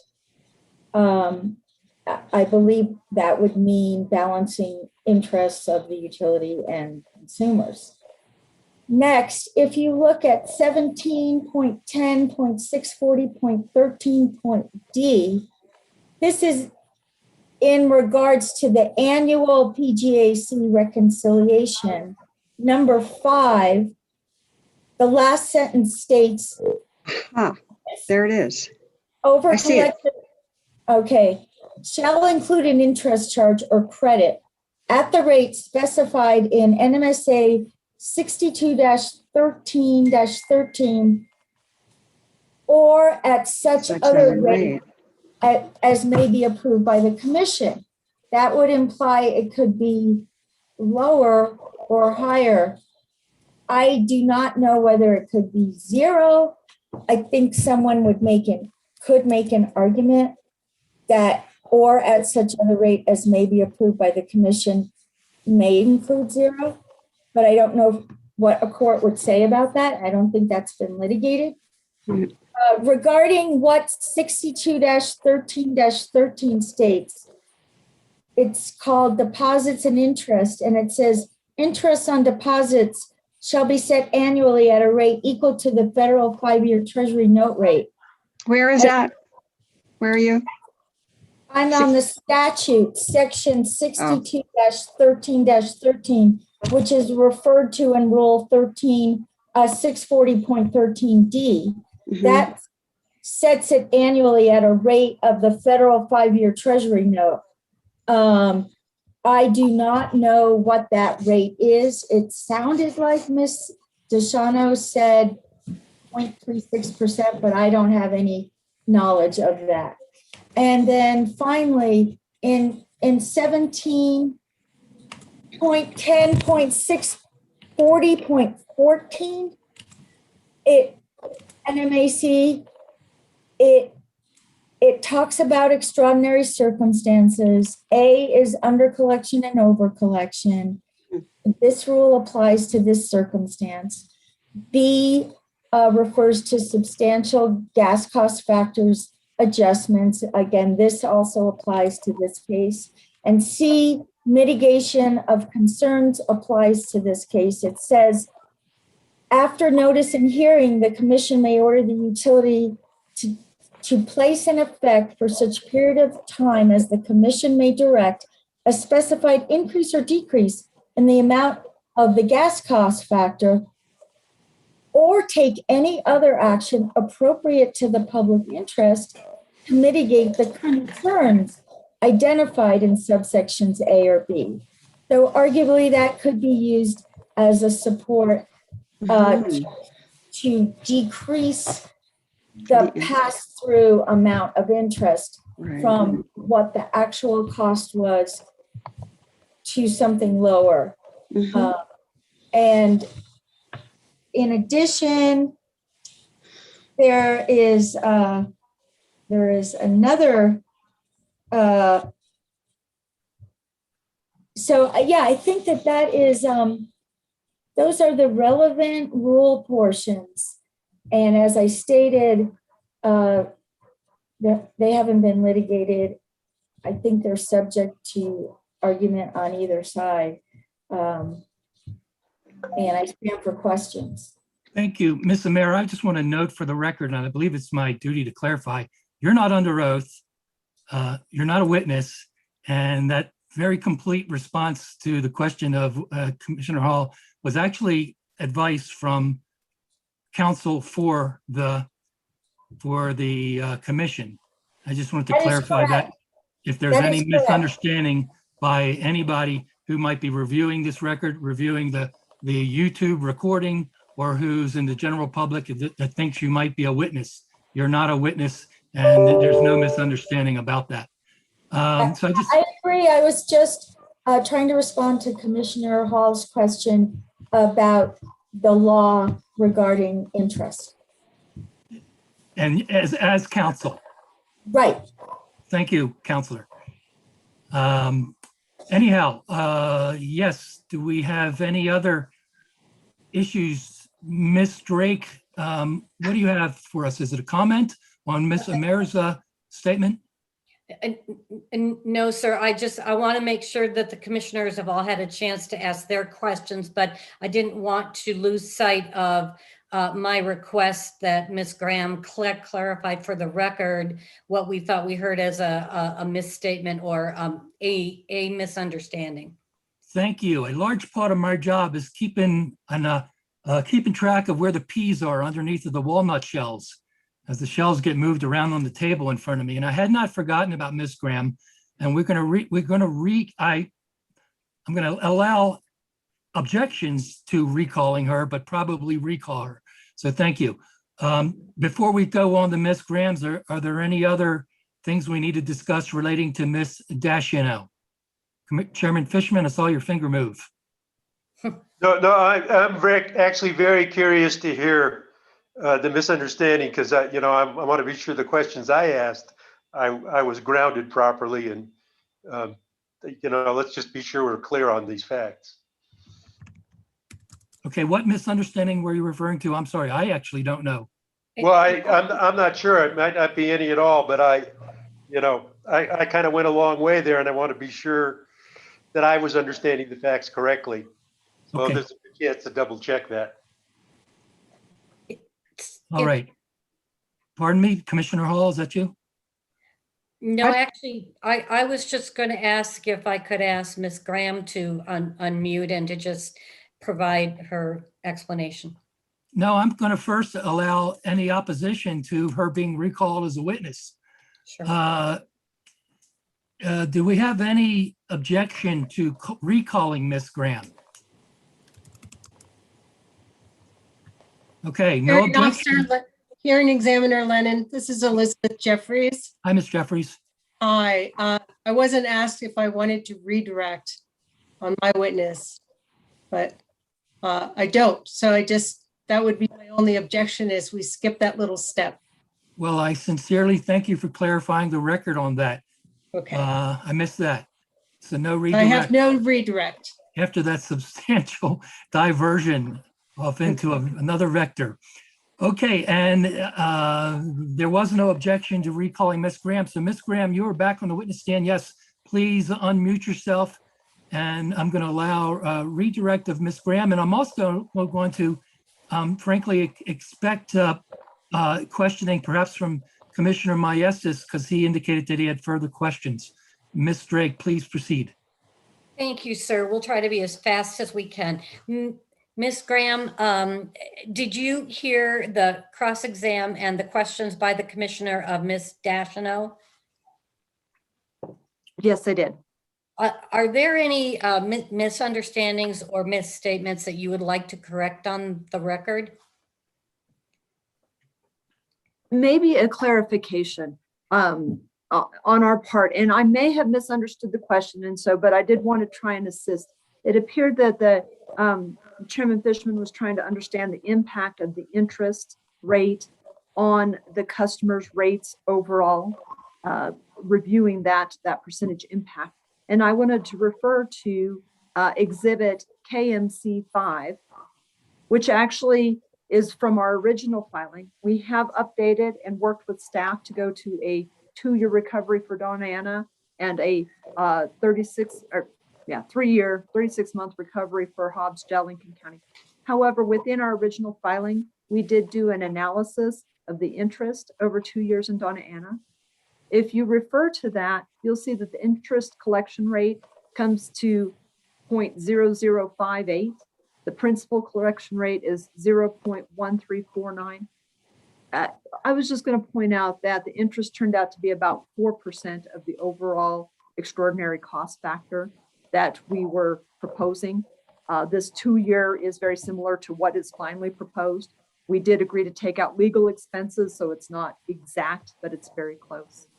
The net impact on a residential customer that uses on average 47 CCF per month comes to about 71 cents a month that's related to that interest expense.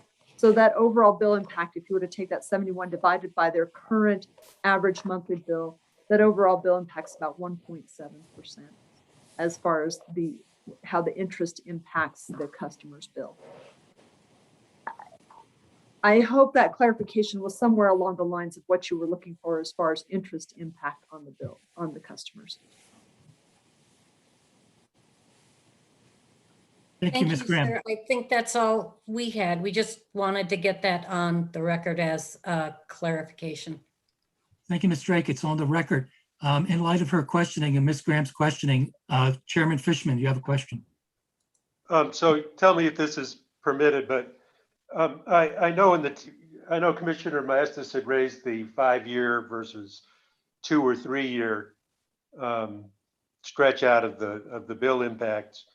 And I know that the point that ZIA had made in its filings was that, gee, there's customer turnovers and you might have a lot of new customers that will end up paying for something that they weren't around when it happened, which I think has merit, something we should consider. So my question is, Ms. Graham, do you have a sense of how much turnover there is on the system annually? How many customers leave and how many new customers come in? So we can kind of gauge what the impact of that is as we discuss as a commission.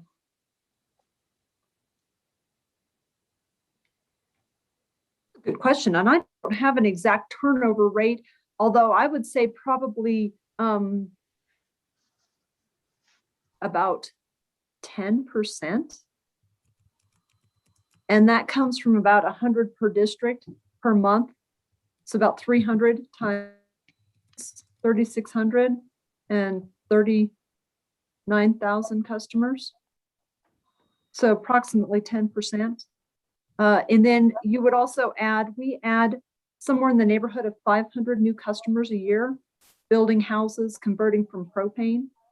And so over the years, those customers would also be impacted by this. And so I think there's some balancing within that as well.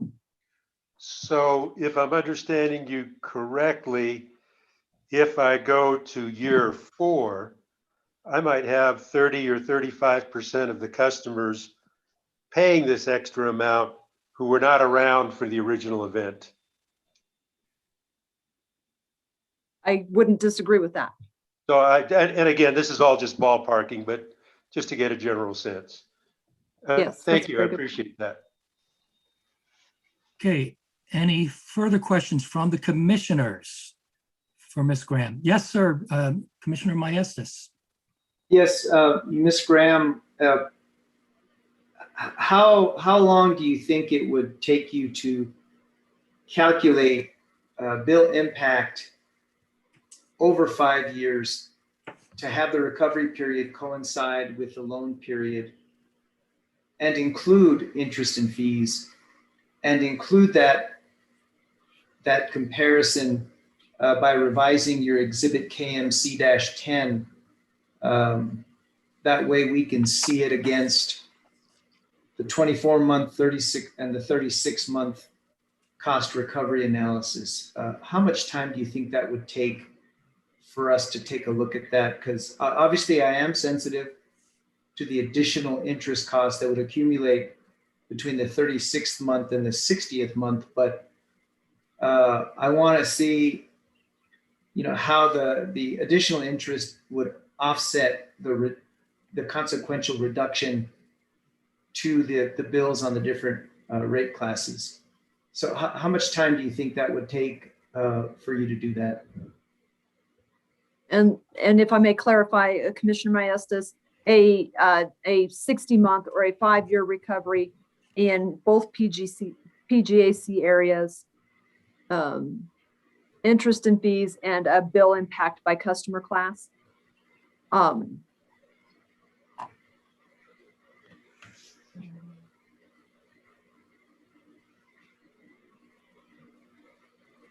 Again, Mark might throw something at the screen because she's actually doing the actual calculations, but in essence of time and not going back and forth between witnesses, I would say we could probably put those numbers together within about 2 days. If you also then want to break out recovery by customer class, I might need to request another day, but I believe we can get that done quickly. We, as you know, are motivated to try and get this worked out. So Friday or Monday. Okay, thank you. That's all I had, Mr. Hearing Examiner. Thank you, Commissioner. Any questions from any other commissioners as a result of this testimony? No other commissioners. OGC, are there any questions from OGC? Ms. Amir?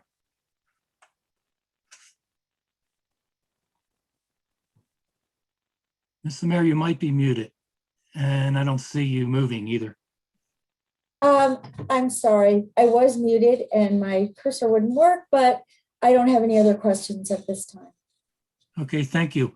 We recalled, or you examined this witness. There's been some come cross, not exactly cross, but further examination. Ms. Drake, do you have any further questions?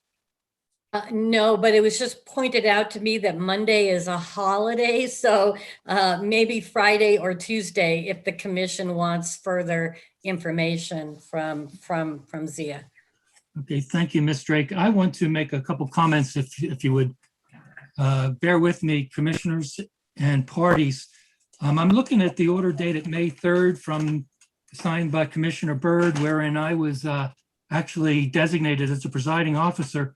And paragraph 3 states as clear as can be, the presiding officer shall adjourn the hearing after presentation of the evidence, period.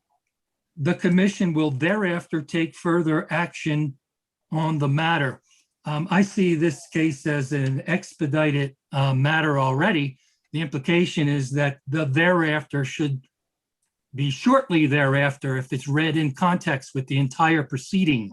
So the question becomes, what is shortly thereafter? I frankly expected that the commission would rule today. It's not my call to decide when the commission rules, but that's what I expected when I read that. So if we are going to wait, if we wait for additional evidence, I cannot adjourn this hearing. I can only continue the hearing to yet another day, and then we will reconvene at that other day. So the question is, do I have a motion from either the parties or from the commission to continue this case to another day? And if it's necessary, since we have all the parties present, we'll discuss exactly when immediately thereafter. Is there a motion to continue? So moved. Mr.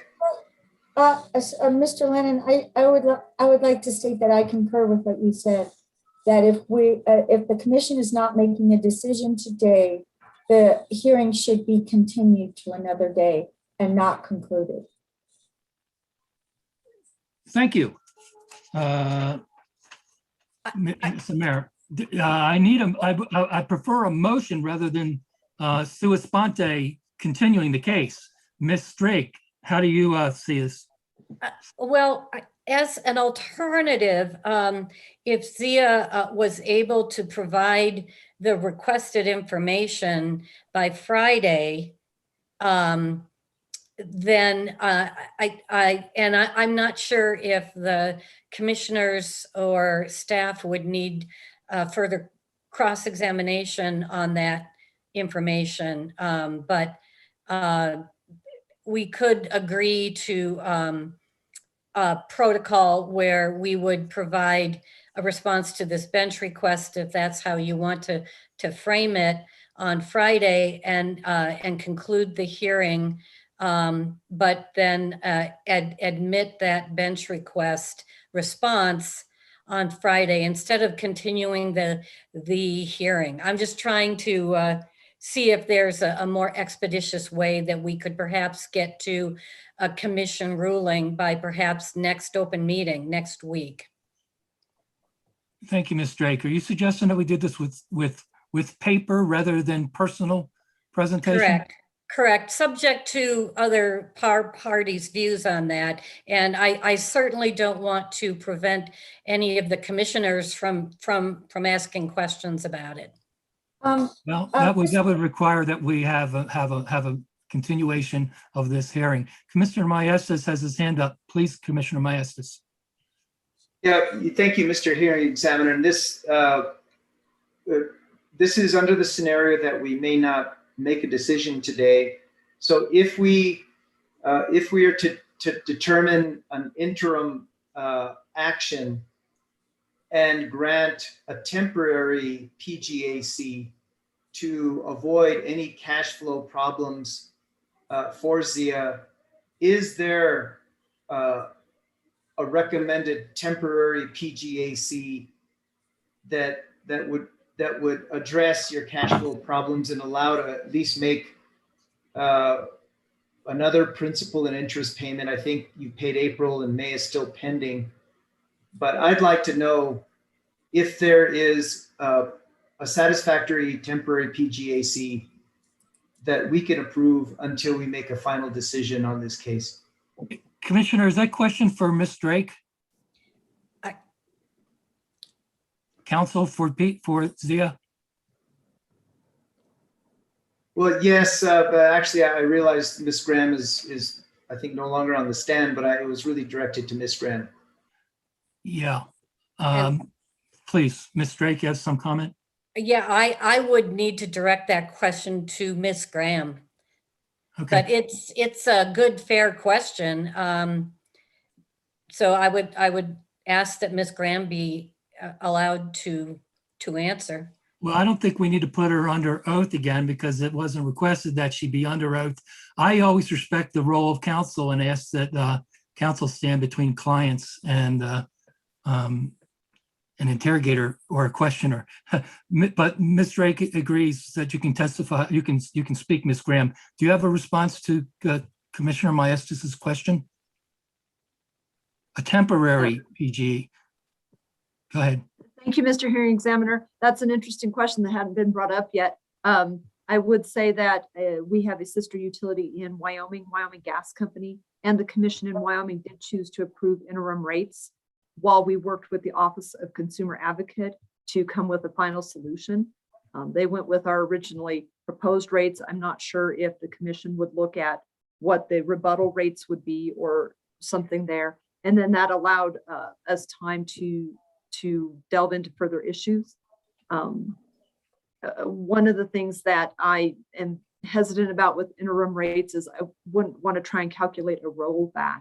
If we were to apply interim rates for a month per se, that stands, and then we go to the new rates and that applies out to finish out the commodity balancing account instead of some kind of what was the difference in the May rates versus the new rates and come up with a credit. I'm babbling, so I apologize. Commissioner Fishman apparently wants to comment. Commissioner Maestas, do you have further questions for Ms. Graham? No, I don't. Thank you. Thank you, sir. Commissioner Fishman? So my understanding, and by the way, ZIA folks, you've been terrifically cooperative, and I really appreciate just how open and you guys are and how flexible. So thank you. If I understood correctly from earlier questions, and this is for you, Ms. Graham, Judy had basically asked, do we have a cash flow issue here? And I understood you to say no. And, and quite frankly, my thought was that if we can resolve this quickly in the next week, we're probably going to save a whole lot of pain and agony if we just leave the rates alone for this month and make one change and then don't have all kinds of reconciliations and other stuff to deal with by making an interim and then a final. Does that make sense to you as a way to proceed? Chairman Fishman, I don't disagree. And my hope would be that if we could resolve something in the next week or two, that might be the best course of action. If we think it's going to last longer than a couple of weeks to come to a resolution, we'll try and implement what the commission chooses. May I Go ahead, raise a Robert. suggestion? I have another Zoom hearing at Friday at 2 p.m. However, I'm free in the morning. I would be perfectly willing to reconvene Friday morning with everyone here if we continue the case until Friday. Maybe there would be that question, which would settle the issue raised by Commissioner Maestas. He can compare 36 versus 60. And at that point, then we could adjourn the testimony and the commission could thereafter take further action on the matter. It's a suggestion offered. I am only the presiding officer, so I have only a limited role in this hearing. I believe the commission themselves, the 5 commissioners through Chairman Fishman, can do as they like. So with your permission, Robert, I will, Mr. Lennon, Mr. Hearing Examiner, I don't know what to call you, presiding officer. Yes, for this case, presiding officer. And Ms. Amir apparently has some input on my suggestion. Okay, great. Let's go there. Regarding the Open Meeting Act, we wouldn't have time to post a notice of a public hearing on Friday. With a continuation, but. A continuation. But we could do it for next Tuesday. And then we could tentatively put it on next Wednesday's action agenda for an order. And obviously, if it wasn't ready, we wouldn't do it on that date. But in order to comply with the Open Meetings Act, we wouldn't have 72 hours notice. I have a suggestion. It's 1:01. Perhaps we could take a short break or 15 or half an hour break. Then the commissioners can confer with each other and confer with council and decide what they want to do. We could reconvene this hearing. We're just taking a break, a lunch break, and then we would have the commissioners' wishes in our hands after conferring with council, and we could decide what to do. Towards that end, we have scheduled an executive session Zoom invite if the commissioners would like to go into executive session to discuss this.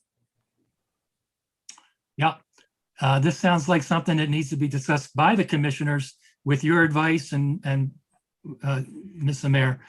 So I think that's what we'll do. It's now 1:01. Ms. Amir, how long do you think you'll need to discuss this?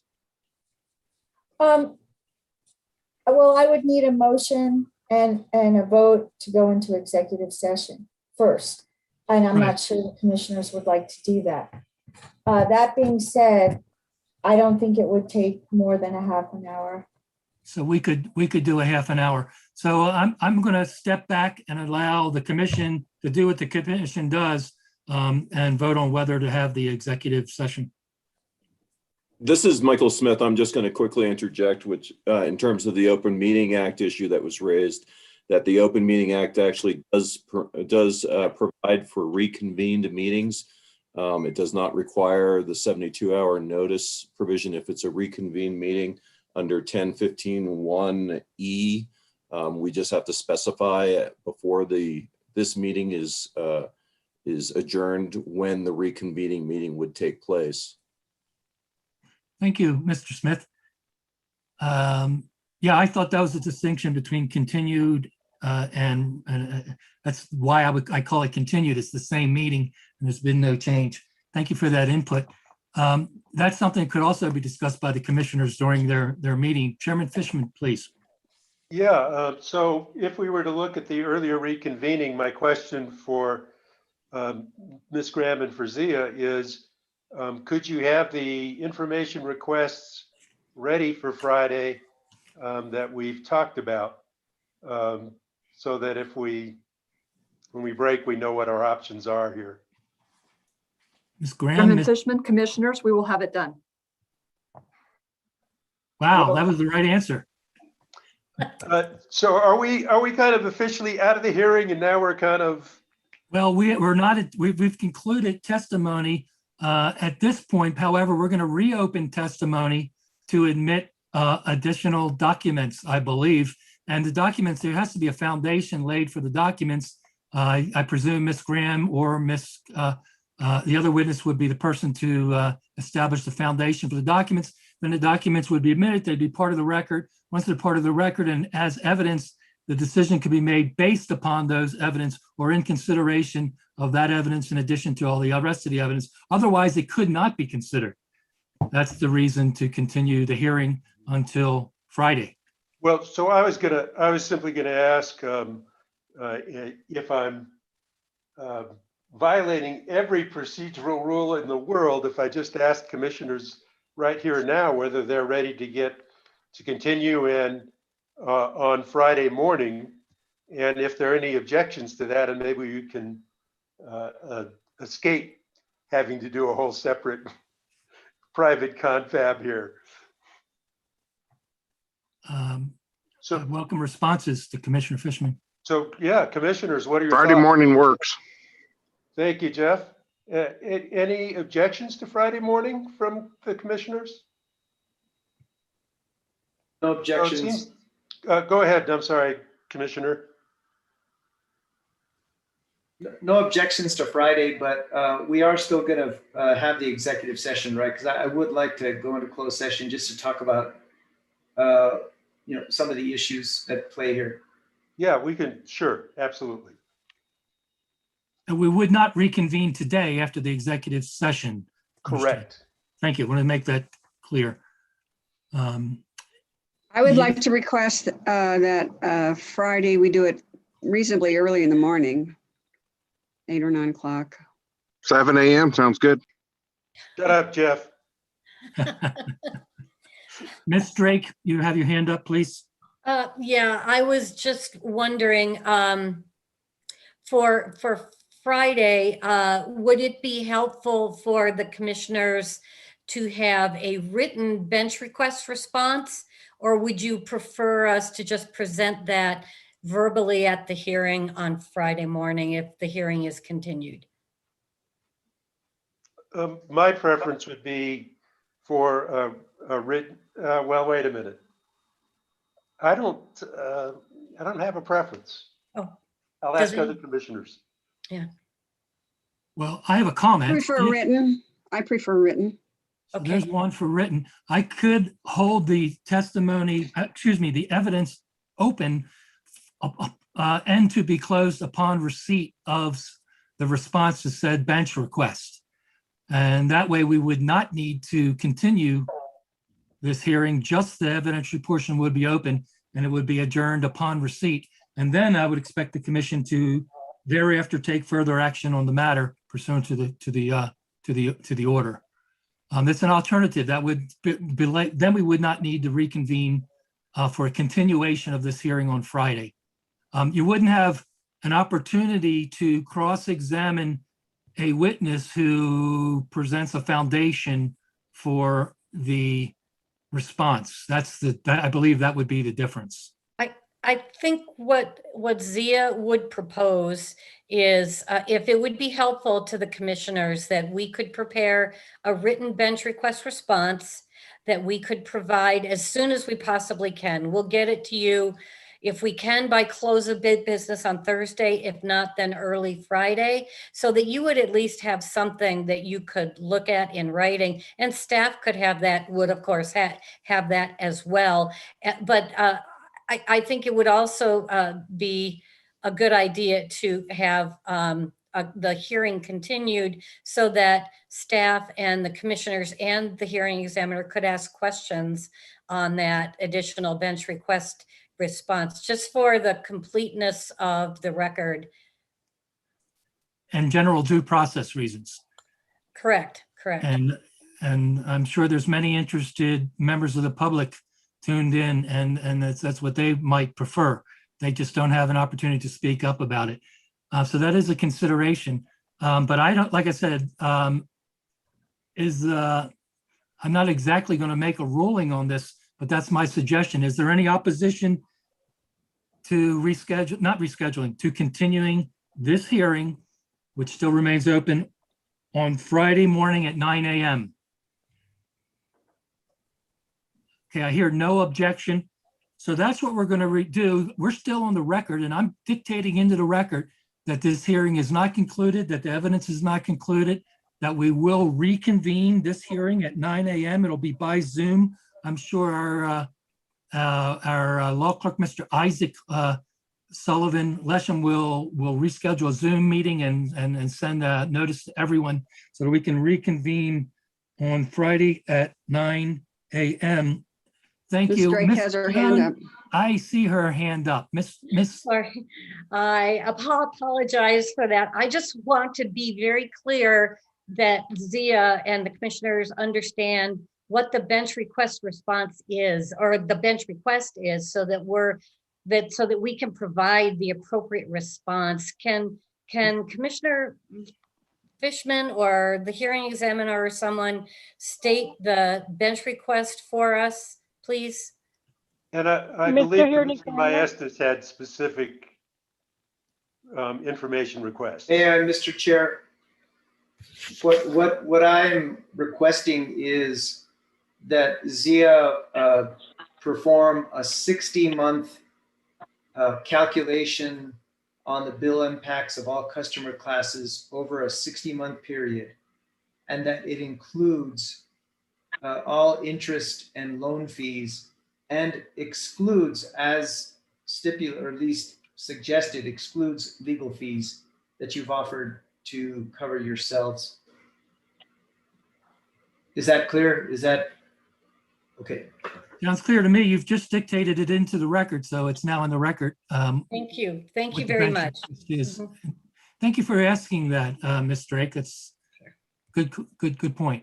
And Fishman.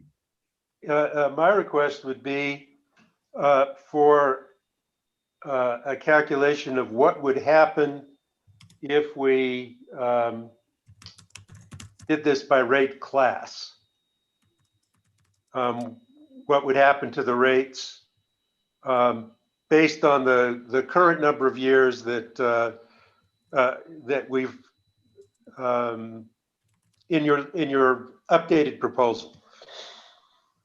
Okay. The 3 years and the 2 years. I would ask for one other potential change, though, is I'd also, for Doñana County, I'd want the calculation, which is really the only place that, well, for Doñana County, I'd want it for both a 2-year and a 3-year payback calculation, because I'm not quite sure how to handle that yet. We should think about it. Okay. Thank you, Commissioner Hall. Okay, so this is getting complicated.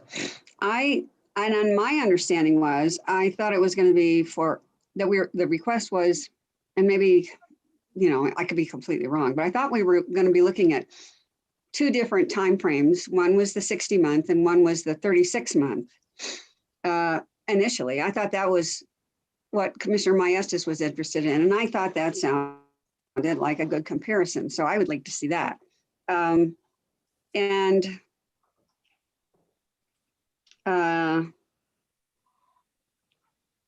that's it.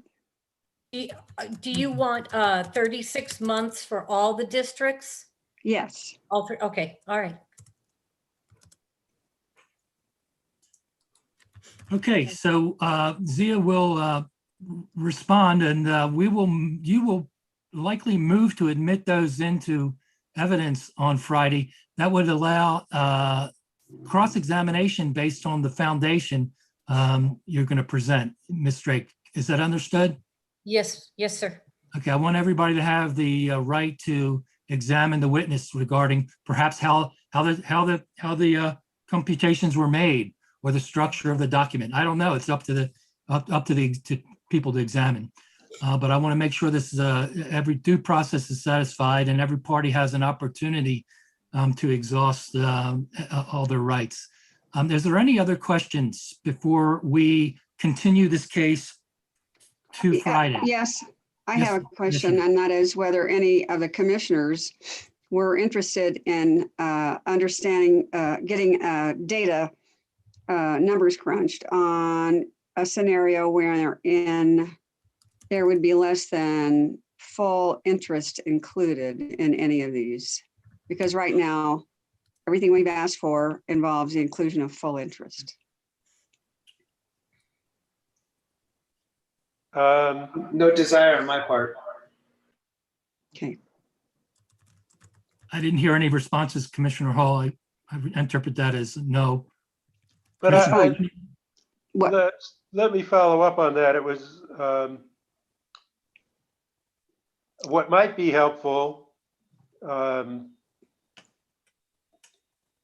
Joan, I just see your first name up there, so I apologize. Joan Drake. What might be helpful is under the scenarios that you put together to lay out the total interest cost on the loans that would result, so that we do see that Sure. for the 5 years, for the 3 years, and for each of the scenarios. Yeah, that's interesting. Okay. Thank you. Is there anything else that any party or any of the commissioners think we should address before we conclude for today? Okay, there being no response, I'm going to conclude this hearing. We're going to reconvene. Actually, it's going to continue. This hearing will continue. Same parties, same witnesses, same people, and we'll continue at 9 a.m. via Zoom 2 days from now on May 28, 2021. Thank you, everyone. Meeting is over. It's So concluded. let's, Yes, sir. commissioners, please don't sign off. We off the record. Yeah, This is off the Mr. record. Lee, you may stop the record at this point. Yes, and I'd like to thank Mr. Lee for staying over time.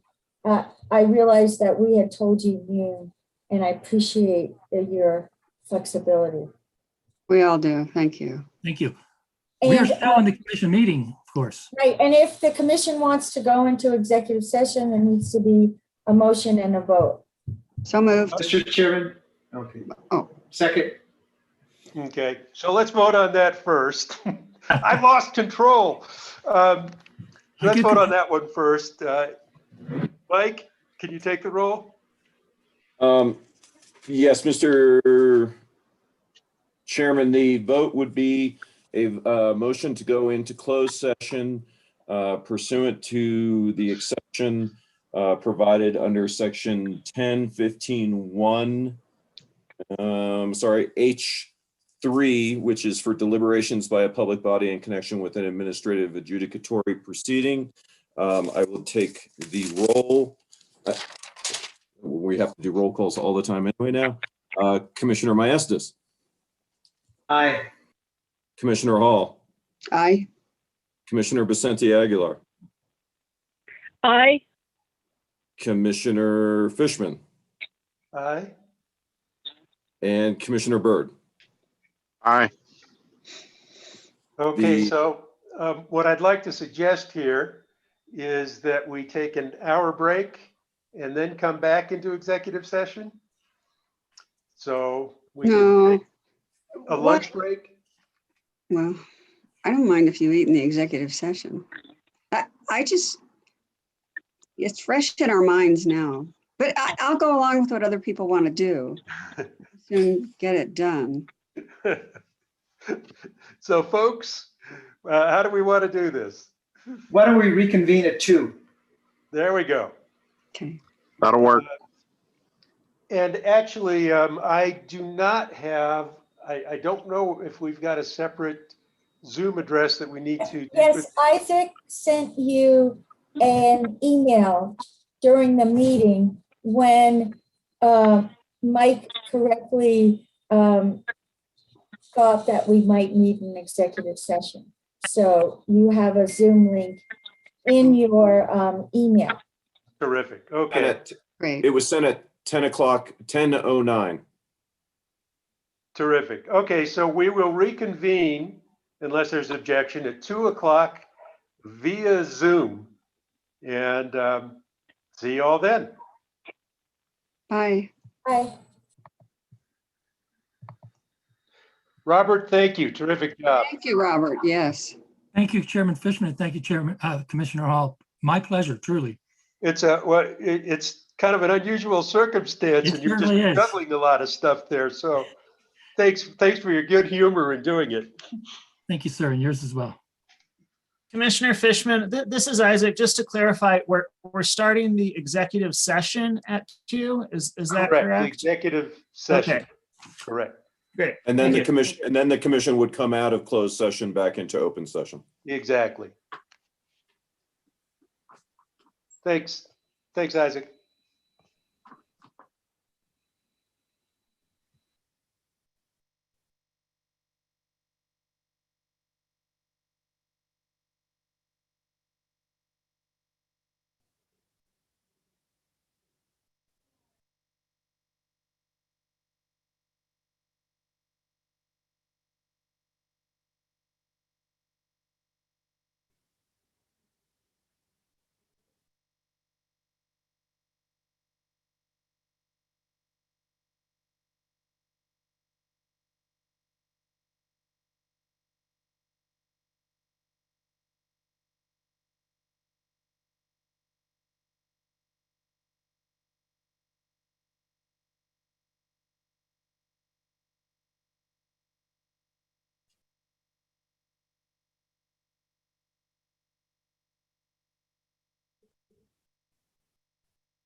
Hello, can anybody hear me? Yes, sir. Okay, for some reason my view screen is not going to cooperate.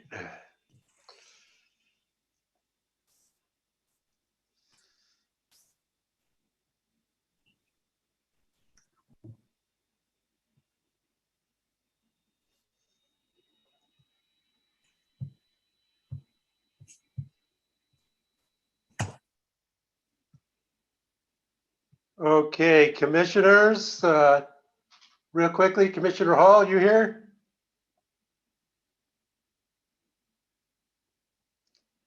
Commissioner Vicente Aguilar? Are you with us?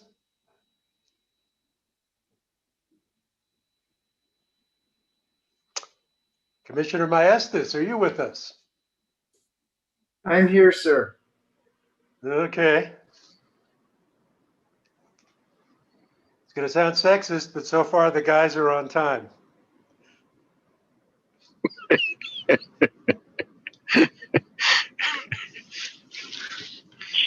Burning daylight, cowboy. You laughed a little too hard at that. That was dangerous. At the trouble you just got into.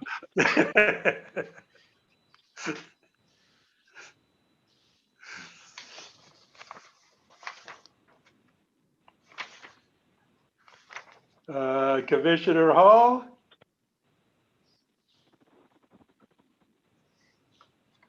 Well, it's 3:45 and we're going to get started here. It's a long day. So we need a motion to come Chairman. back into session. I'd like to make a motion that we come out of executive closed session and into open session. The I'll closed second. session was for deliberations in case 21-00096, Zia Natural Gas. And Mike, would you please take the roll? Commissioner Byrd, Aye. Commissioner Vicente Aguilar, Aye. Commissioner Maestas, Aye. Commissioner Hall,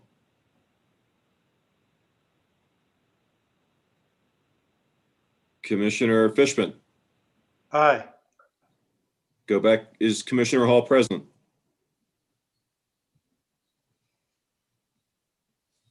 Commissioners, the motion to go back into open session is approved by a vote of 4-0. Okay, so now we're on to introduction of special guests. Sarah, do we have any? We don't have special guests, but we do have a comment, public comment. Mr.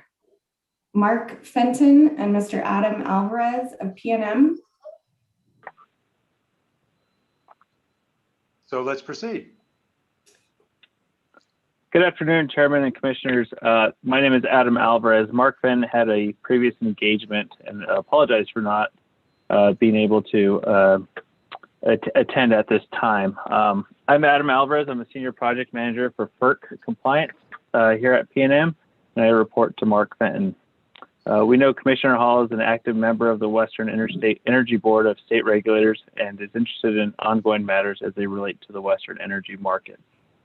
Mark and I had a brief discussion with Commissioner Hall regarding her questions on some recent CAISO FERC filings and potential impacts on the utilities here in the West. Mark provided Commissioner Hall and all the other commissioners with a couple of brief emails summarizing the utilities in the West concerns related to the CAISO proposal to revise load, export, and wheel-through priorities in the day-ahead and real-time market and the proposals related to market rules for the summer of 2021 in FERC docket ER 21-1790. Originally, Commissioner Hall had asked PNM to provide a brief presentation on the issue. It was not included on the open meeting agenda for today, so we were asked to provide public comment on this matter. So I'll begin on the presentation.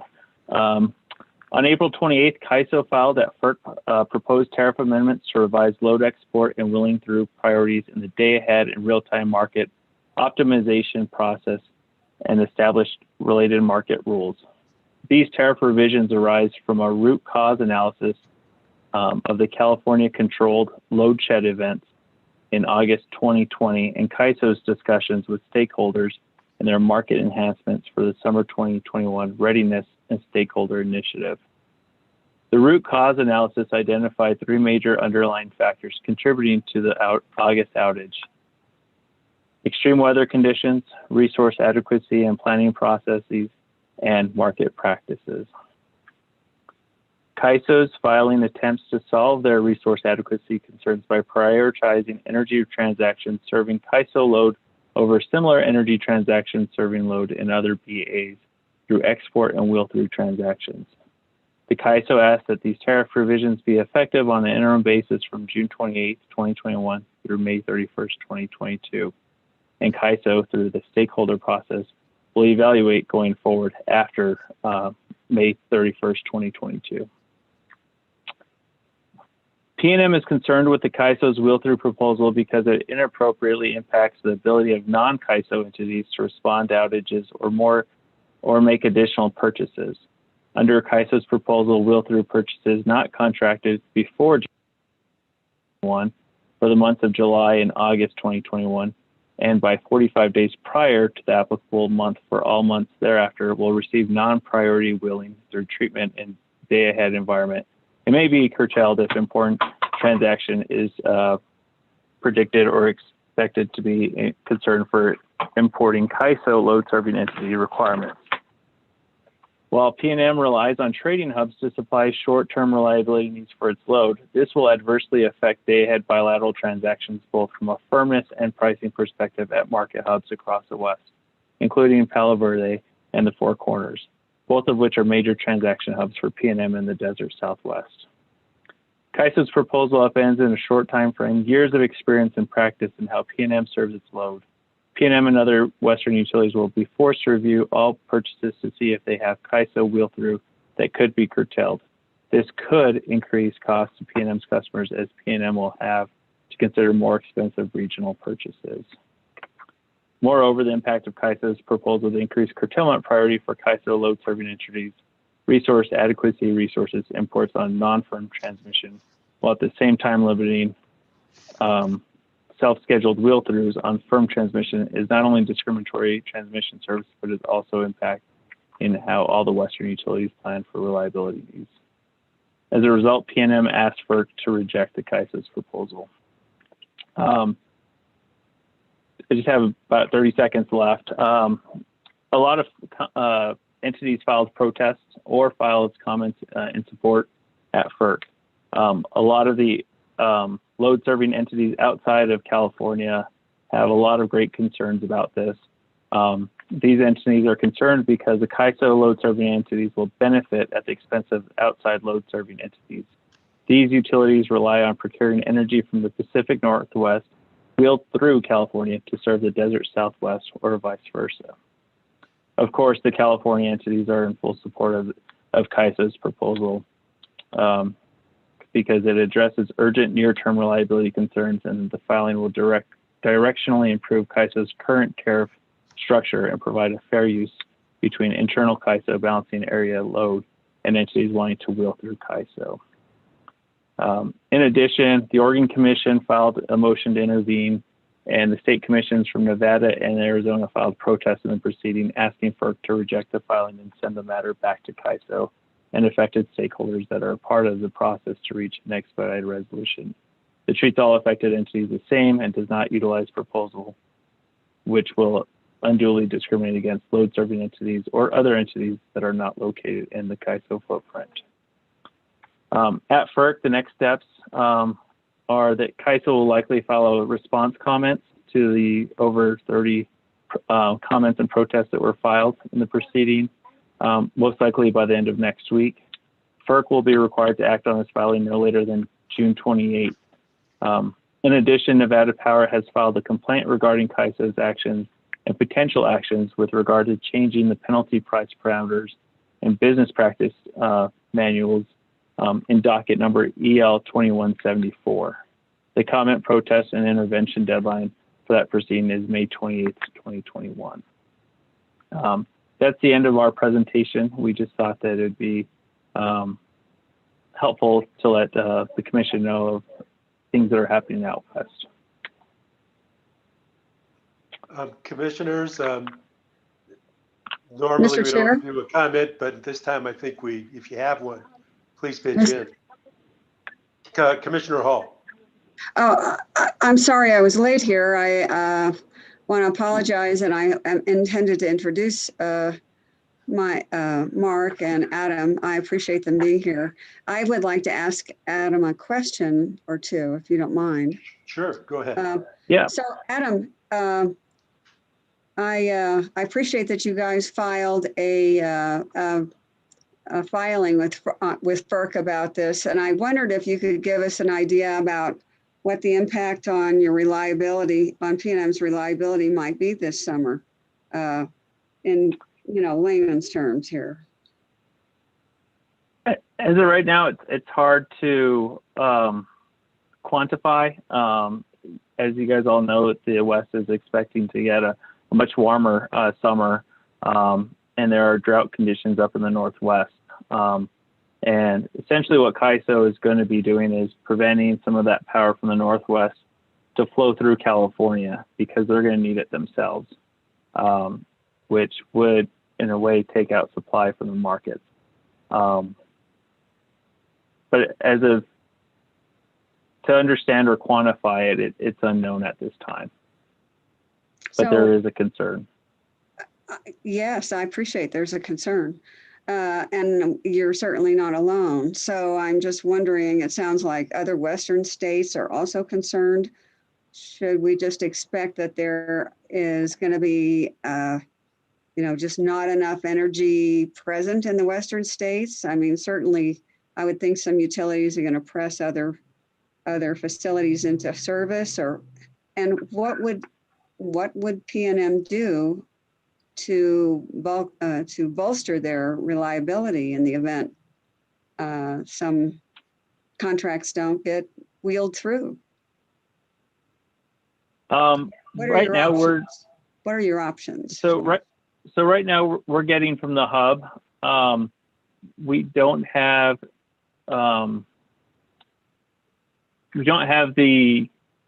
contracts currently in place all the way through the Northwest. But we do have contracts with other suppliers. We don't know if they would be available, and we hope that, obviously we would plan accordingly. We don't want to be short, but it is a big resource adequacy issue and reliability, that if suppliers aren't able to supply load, or if there's a major generator that trips in the Southwest, we could be faced with a shortfall of energy.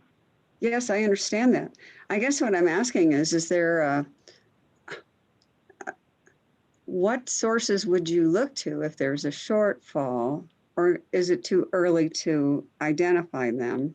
And if that's true, can you come up with some sort of a plan? I mean, based on some hypothetical shortfall that might be reasonable to predict, given the last two harsh summers? Yeah, I think it's too early to tell. We're in the month of May. A lot of the heat takes place more in July and August, right? Which is further out.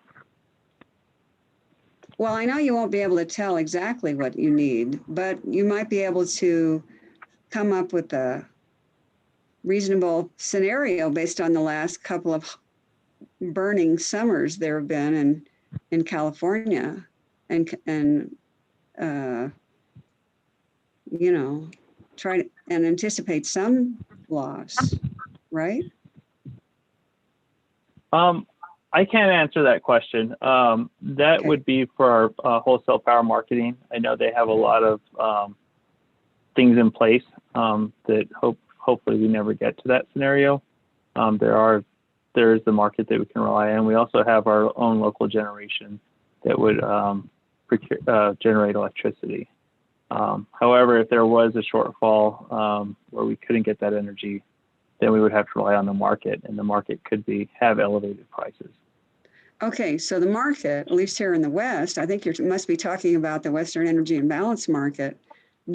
Everybody participating in the Western Energy Imbalance Market may be affected by the CAISO action. So that is correct. So you think your wholesale power people might be able to talk more about that? I can talk to Mark and see what we can provide. Okay, I'd like to hear from them because I would like to understand more about this situation. I think we all on the commission need to know a little bit more about it because it seems like, it could have consequences for our reliable service here in New Mexico. Yeah, and just it's a pending proceeding at FERC right now. Nothing's been determined.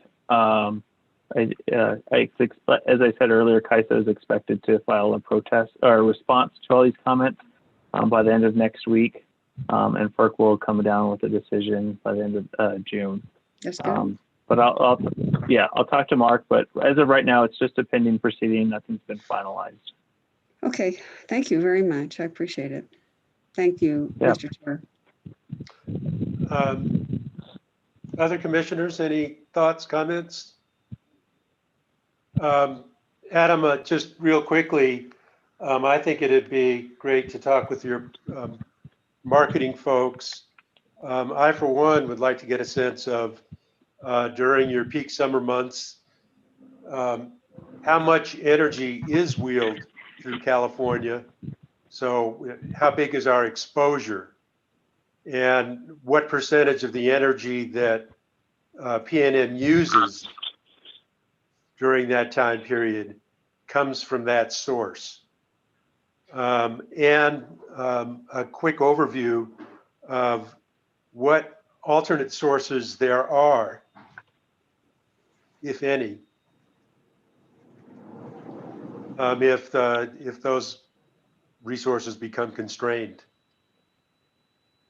And that would be terrifically helpful to us to understand what you're facing.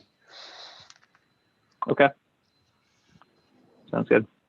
Thank you. And maybe we can get that. Cynthia, do you want to schedule that for some future? Yes, meeting? I will. Okay. Really appreciate it. And thank you for getting that scheduled this time. You're welcome. Anything else on public comment, Sarah?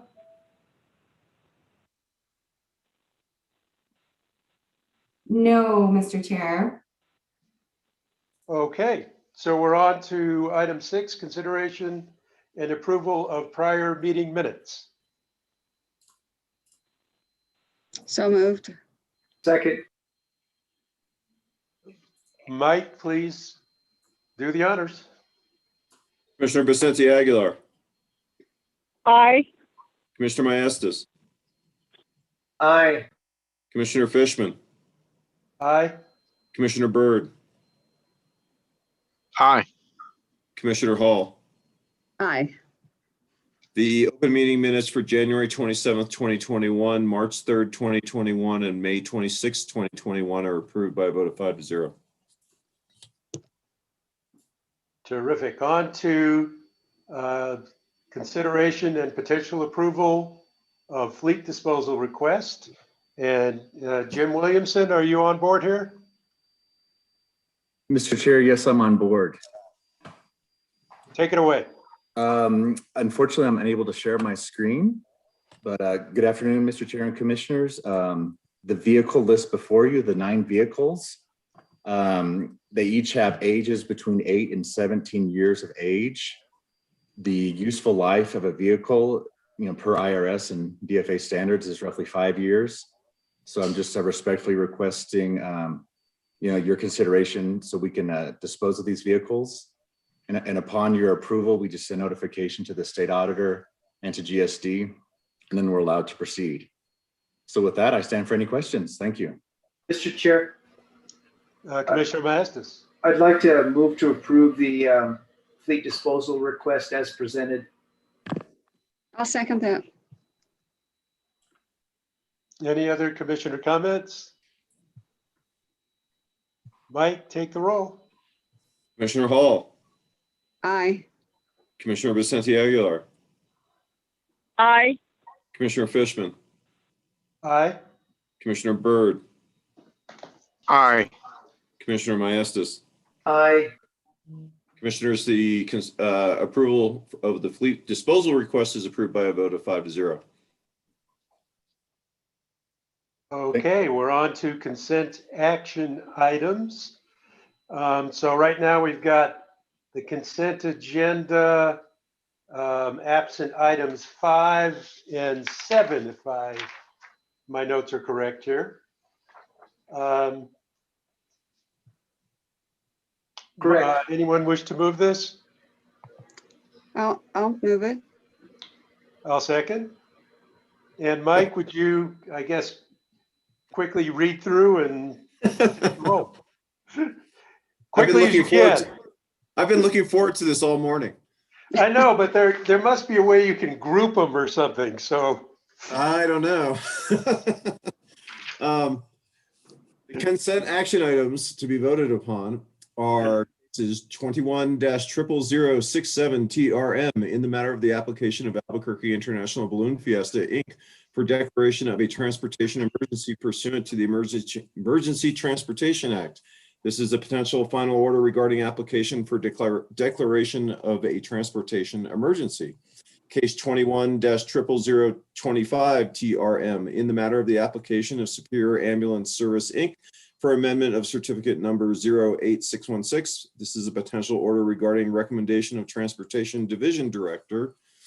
Case 21-00126 UT in the matter of the formal complaint of Catherine Jones / Ponil, P-O-N-I-L, I think I pronounced it right, campground against the Village of Cimarron, a potential order regarding a formal complaint.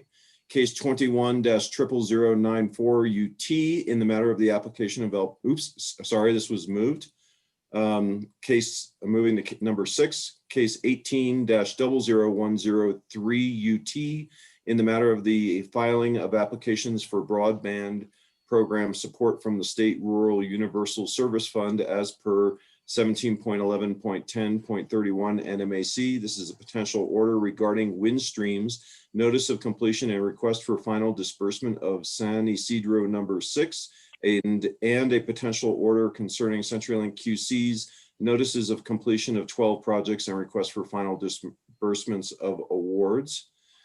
Case 7-19-106 was moved to the regular action. Case 21-00114 UT in the matter of El Paso Electric Company's application for approval of its 2022 through 2024 Energy Efficiency and Load Management Plan Utility Incentive and Revised Rate number 17, Efficient Use of Energy Recovery Factor. This is a potential order regarding motion for 6-week extension to file plan. Case 21-02 UT in the matter of the verified application of Starlink Services LLC for designation as an eligible telecommunications carrier for purpose of receiving Rural Digital Opportunity Fund support. This is a potential order regarding a certification of stipulation. Case 21-5 UT in the matter of the verified petition of Continental Divide Electric Cooperative, Inc. as a competitive local exchange carrier for designation as an eligible telecommunications carrier for the purpose of federal Rural Digital Opportunity Fund participation. Also a potential order regarding certification of stipulation. Case 21-6 UT in the matter of the application of Time Warner Cable Information Services, New Mexico, LLC, for designation as an eligible telecommunications carrier, potential order regarding certification of stipulation. Case 21-00055 UT in the matter of the verified application of Kit Carson Electric Cooperative, Inc. and Kit Carson Internet for designation as an eligible telecommunications carrier for the purpose of receiving federal Rural Digital Opportunity Fund support. This is a potential order regarding certification of stipulation. Case 21-00056 UT in the matter of the petition by ComNet Four Corners LLC for designation as an eligible telecommunications carrier for purposes of receiving federal Rural Digital Opportunity Funds. This is a potential order regarding certification of stipulation.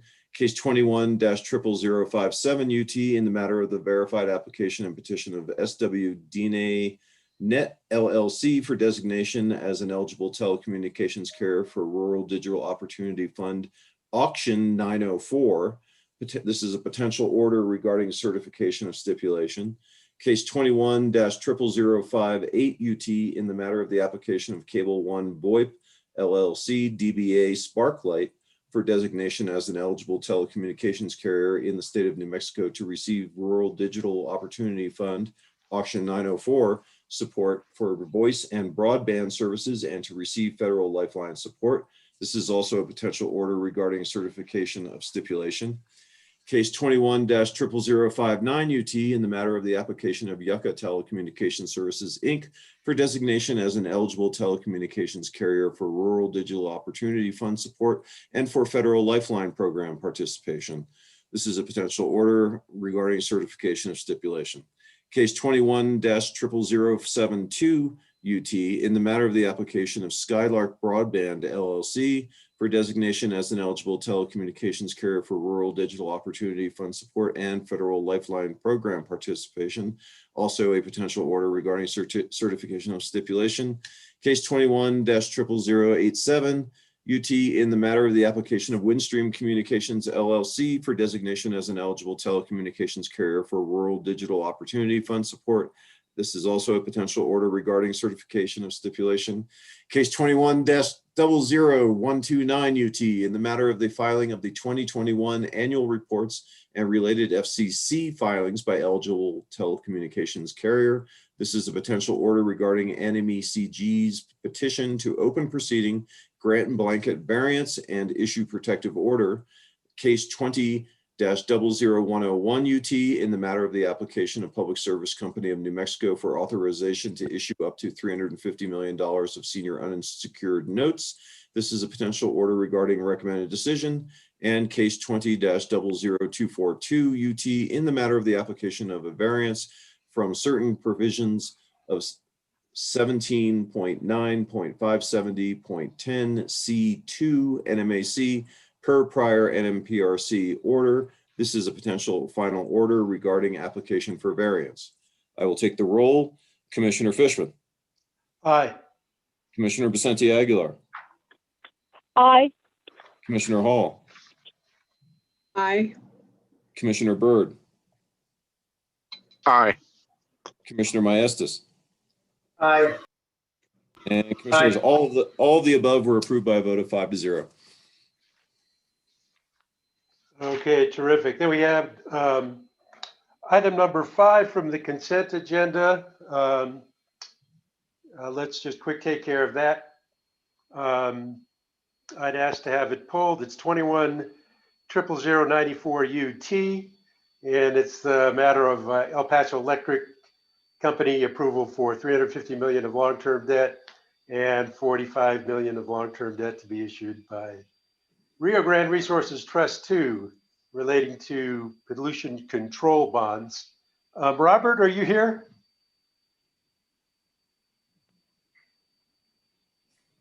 Whoops. You're muted. Robert? Hello, There Commissioner, Chairman, thank you. I don't know what happened. My space bar apparently doesn't work anymore. So I've been use the mouse. I apologize. Problems on the hearing with that too. I have been here, been waiting. Okay. I have a really brief summary. It's like 2 pages. Perhaps I should read it. I just wanted to ask a couple of quick questions, mostly because some constituents of mine were concerned and they track these. So this is a good way to just quick let them know what's happened. So real quickly, is this to refinance any debt or is this debt to cover new investments?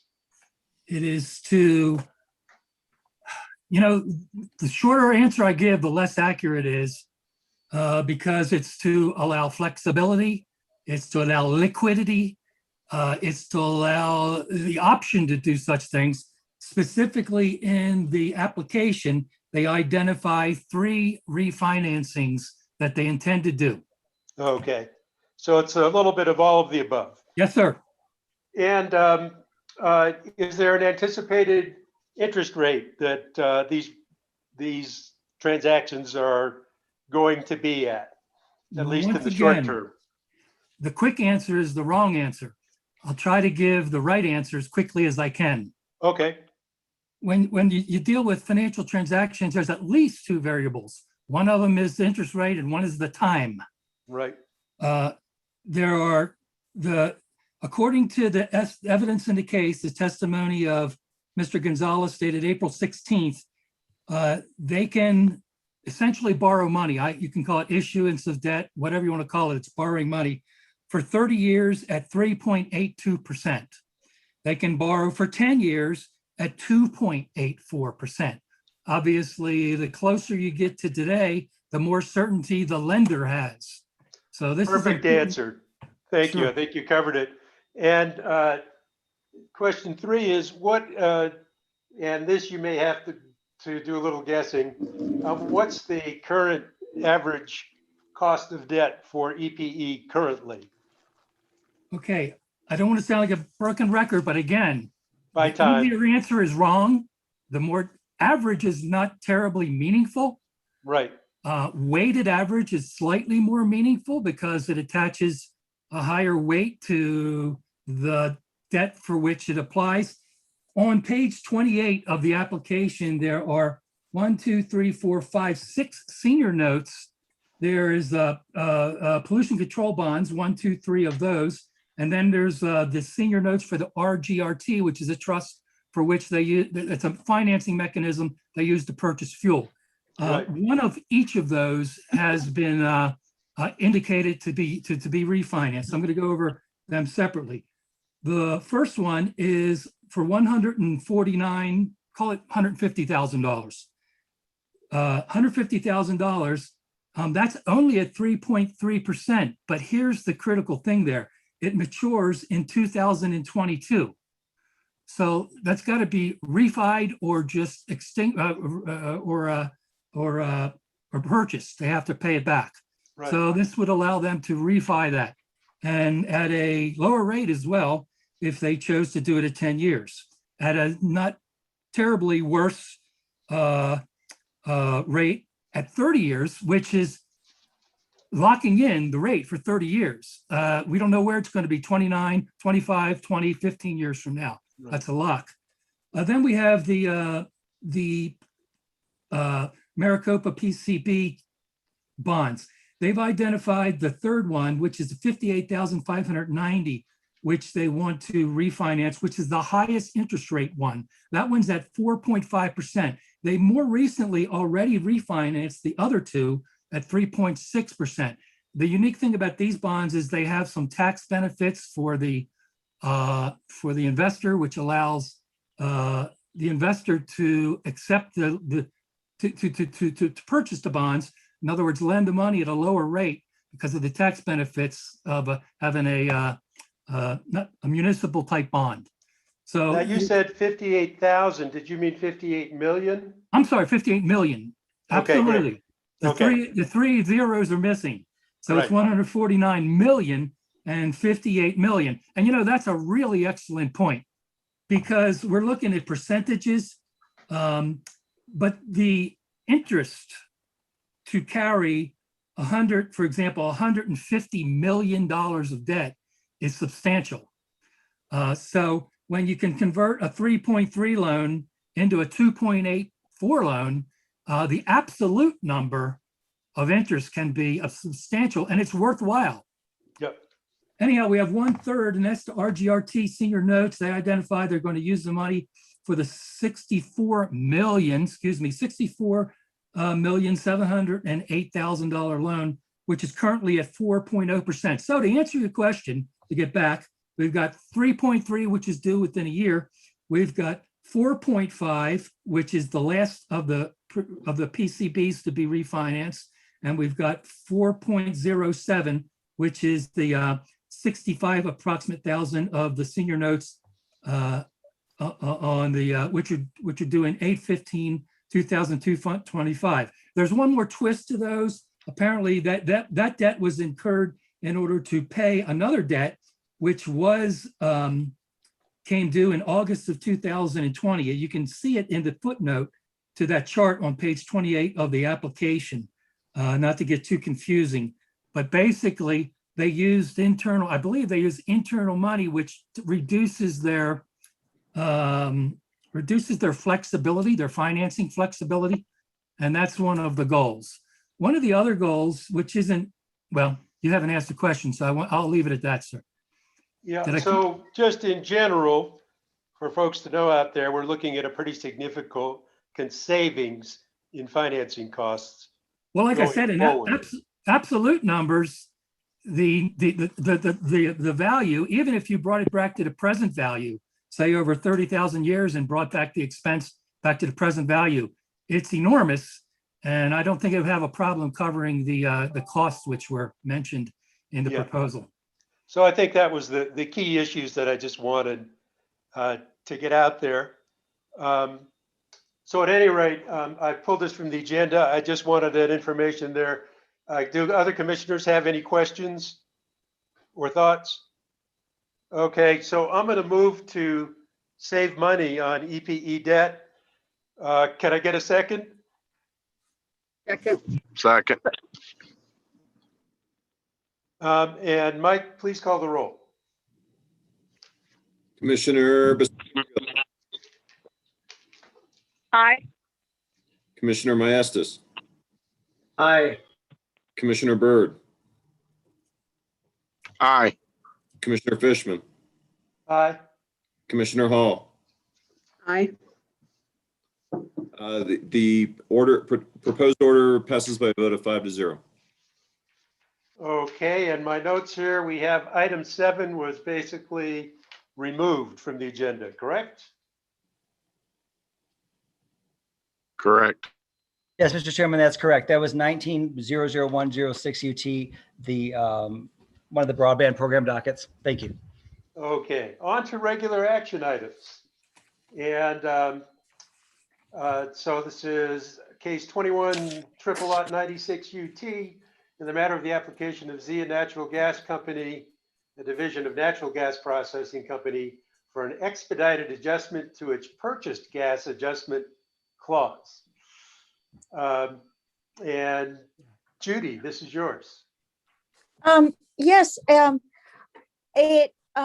commission met in executive session, and as Robert Lennon has and discussed this matter, as Robert Lennon has already stated, at the end of today's open meeting, we will continue the open meeting and the public hearing in this matter to Friday, the May 28th at 9 a.m. And we will send out a notice in accordance with that. And at this point, I would say that the commission should move to table this action on the final order until whenever they would like to. It could be Friday or it could be next Wednesday, but there should be a motion to table. Move to table, Mr. Chair. Okay, do I have a second? Second. Commissioner Byrd seconds, and Mike, please take the roll. Mr. Chairman, Commissioner, I think I would clarify that in tabling this, the intent of the commission would be to continue the placement of this on the agenda to the Friday meeting as well, along with the hearing. I think that's what Judy's intent is. No, because I think there were some commissioners who wanted it tabled until next Wednesday for the final order. Okay, so then the tabling would be until next Wednesday. Or the commission should decide which one they want. If not next Wednesday, then I would agree Friday. So it could be either or. Is there a way to write it to include both? No, we have to.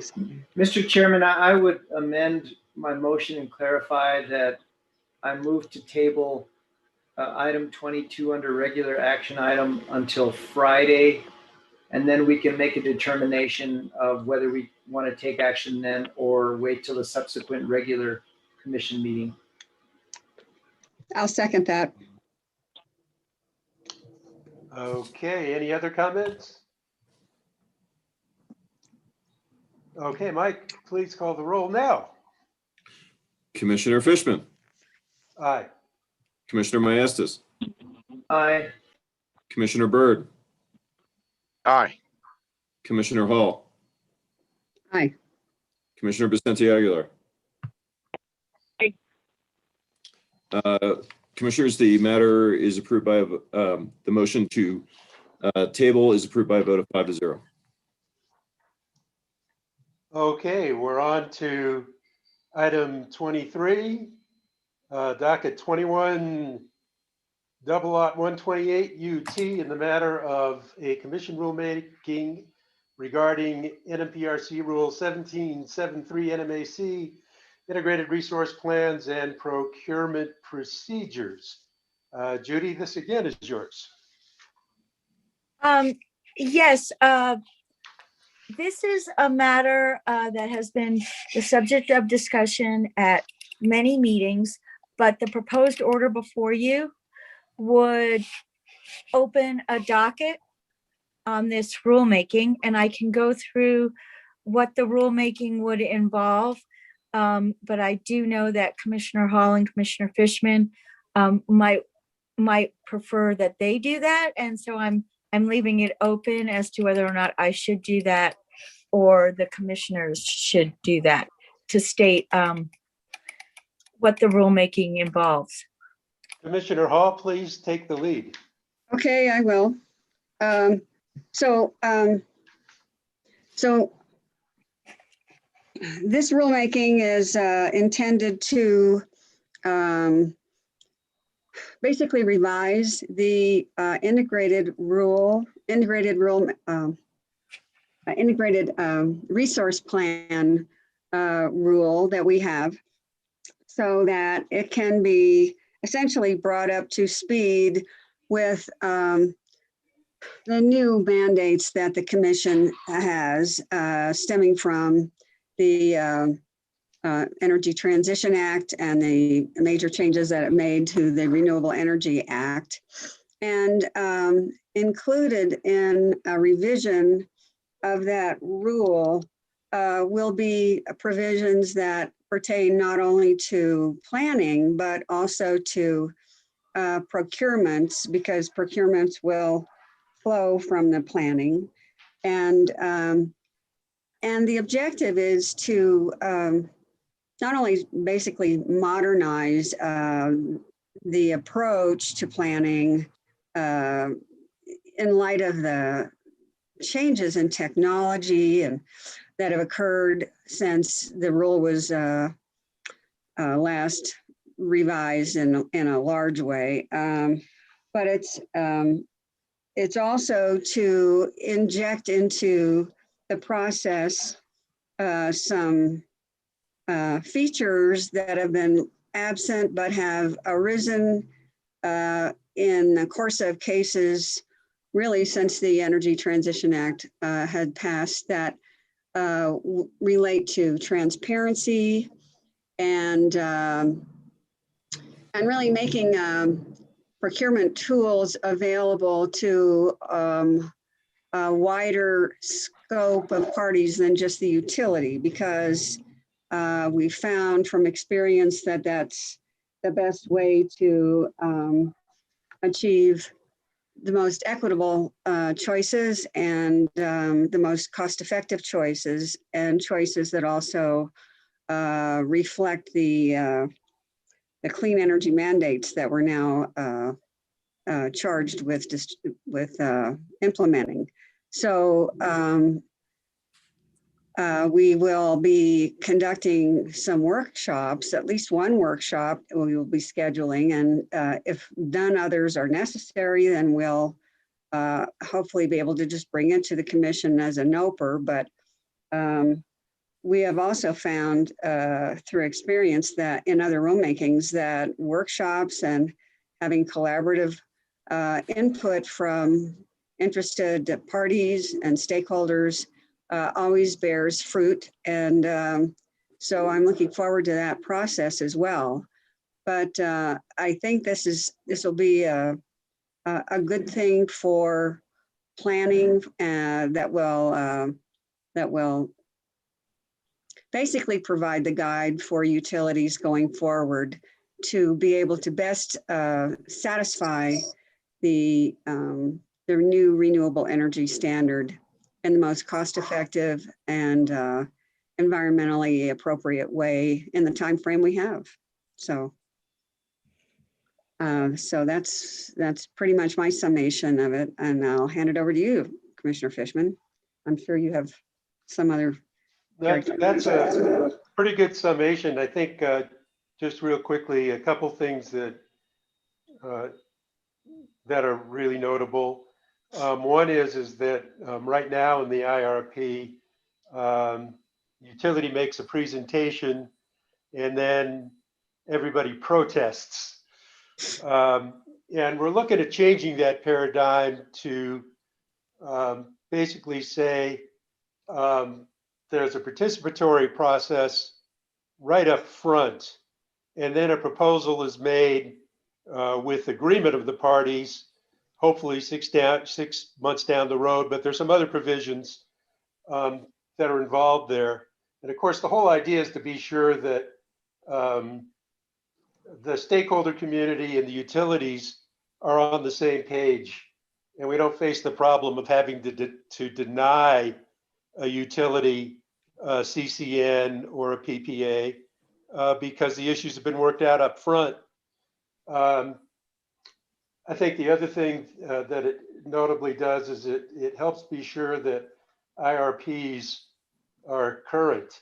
So I don't know if you all just noticed in the paper, apart from other examples we've raised in the past where procurement and IRP and planning seem out of sync, is I just saw an article in the paper yesterday, Albuquerque Journal, where PNM is sending out an RFP for 700 megawatts of stuff.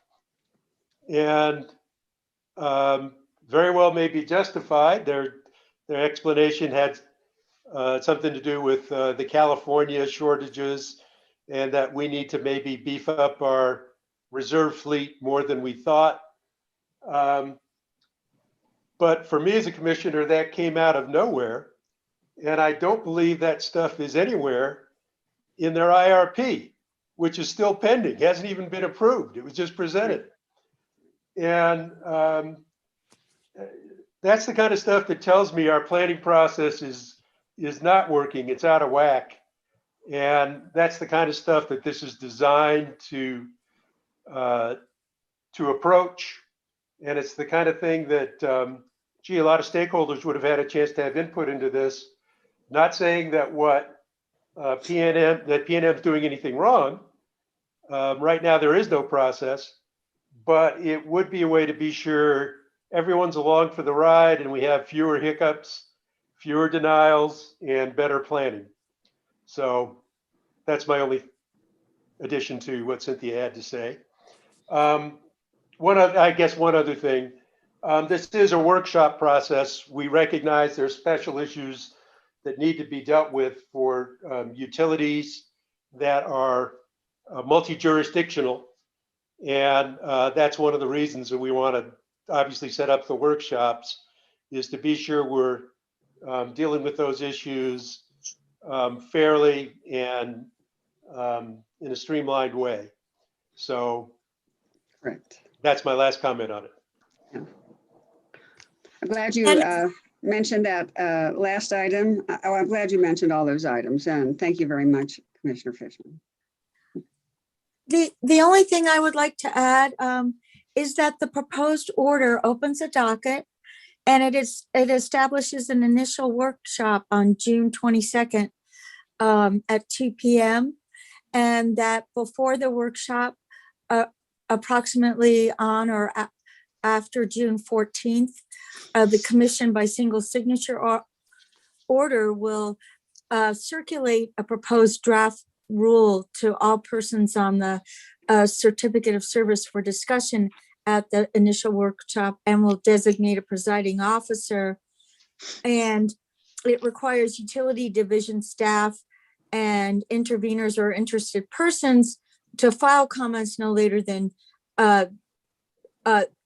it requires staff to file comments, but it allows, it's permissive regarding interested persons to file written comments on June 18th to talk about at the initial workshop. And if those timeframes are not acceptable, that is something that could be discussed now and changed in this order. So with that, I'll open it up for discussion. Commissioner Hall?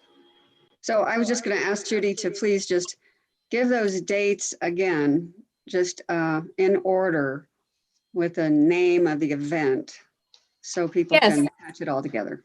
Okay, so on June 14th, approximately either on or shortly thereafter, the commission intends to provide a proposed draft rule to all persons on the certificate of service for purposes of discussion at the initial workshop, and will designate a presiding officer for the workshop.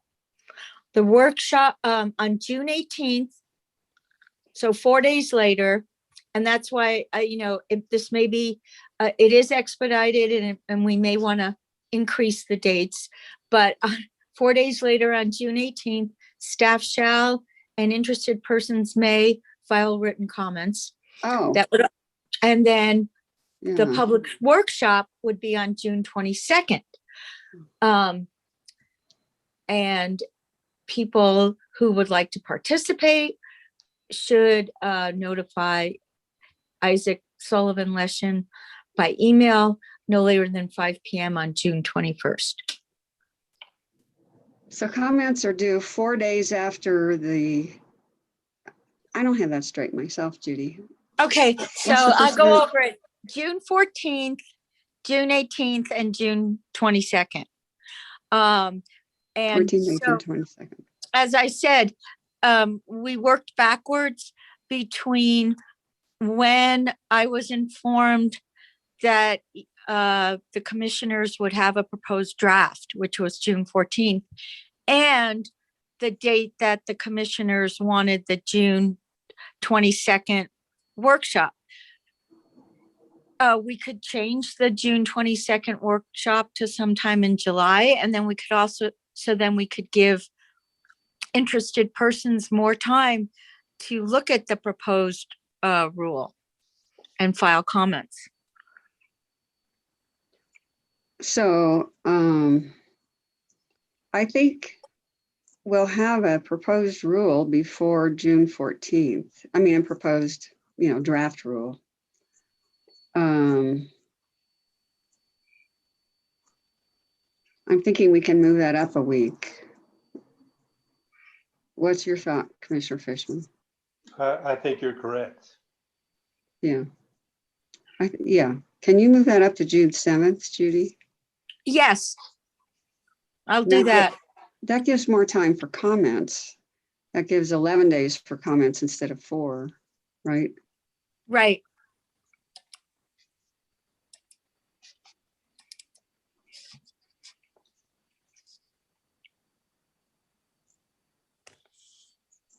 And then the comments are due then the 18th, you say? Yes. And then what's the last date and event?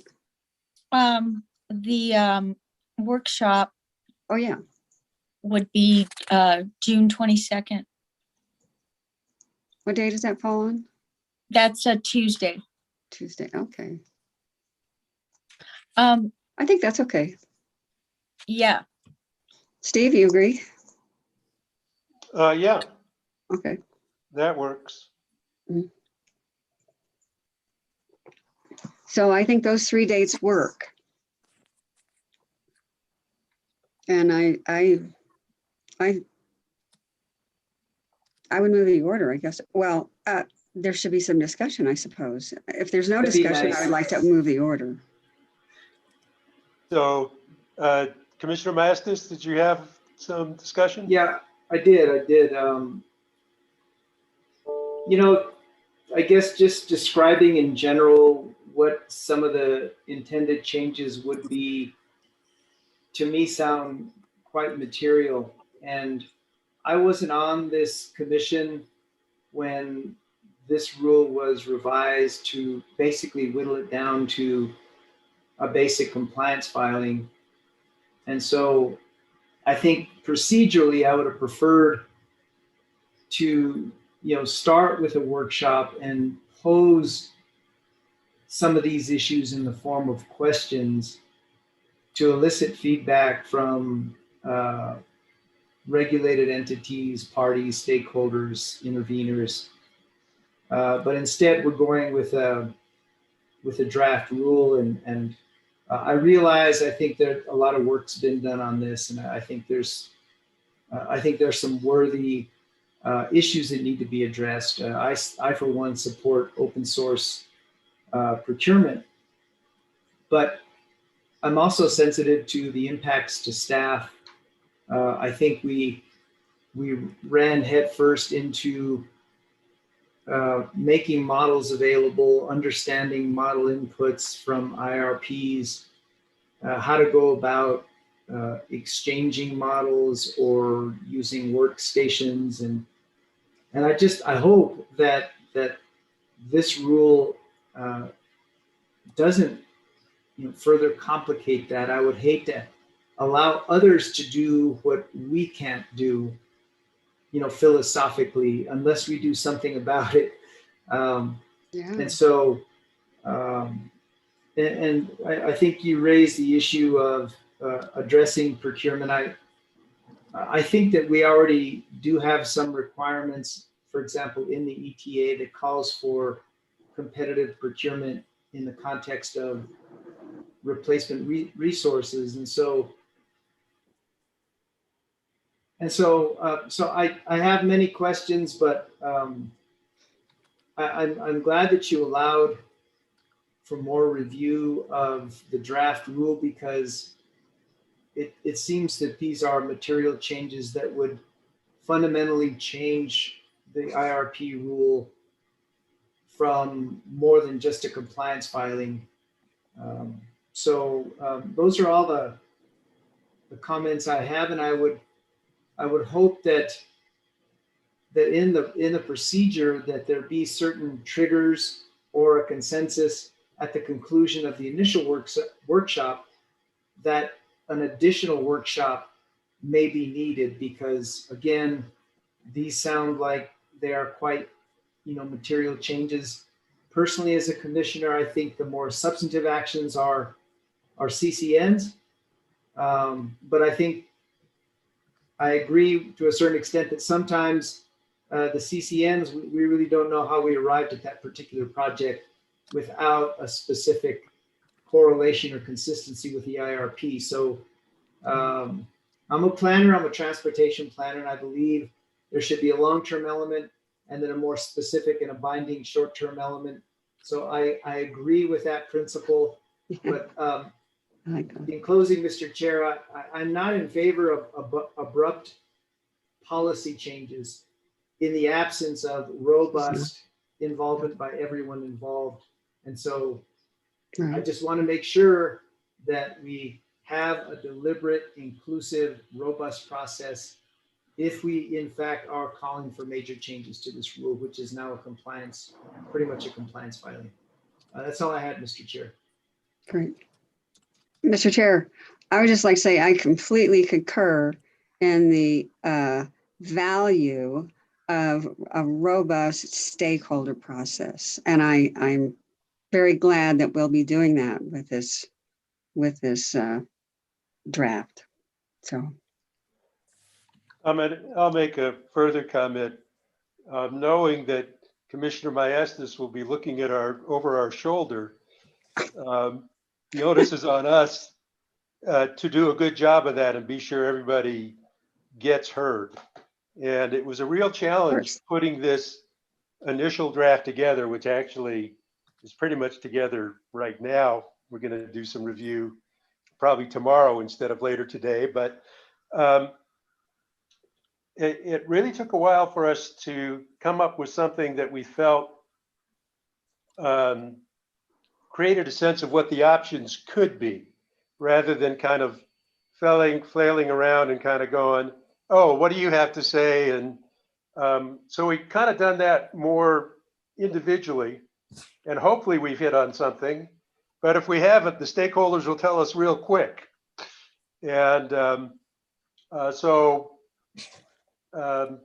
just my personal assurance that we're not going to push anything forward that hasn't gotten really thorough review and that people haven't had a chance to get comfortable with. So thank you for your forbearance, because I completely understand where you're coming from. Thank you.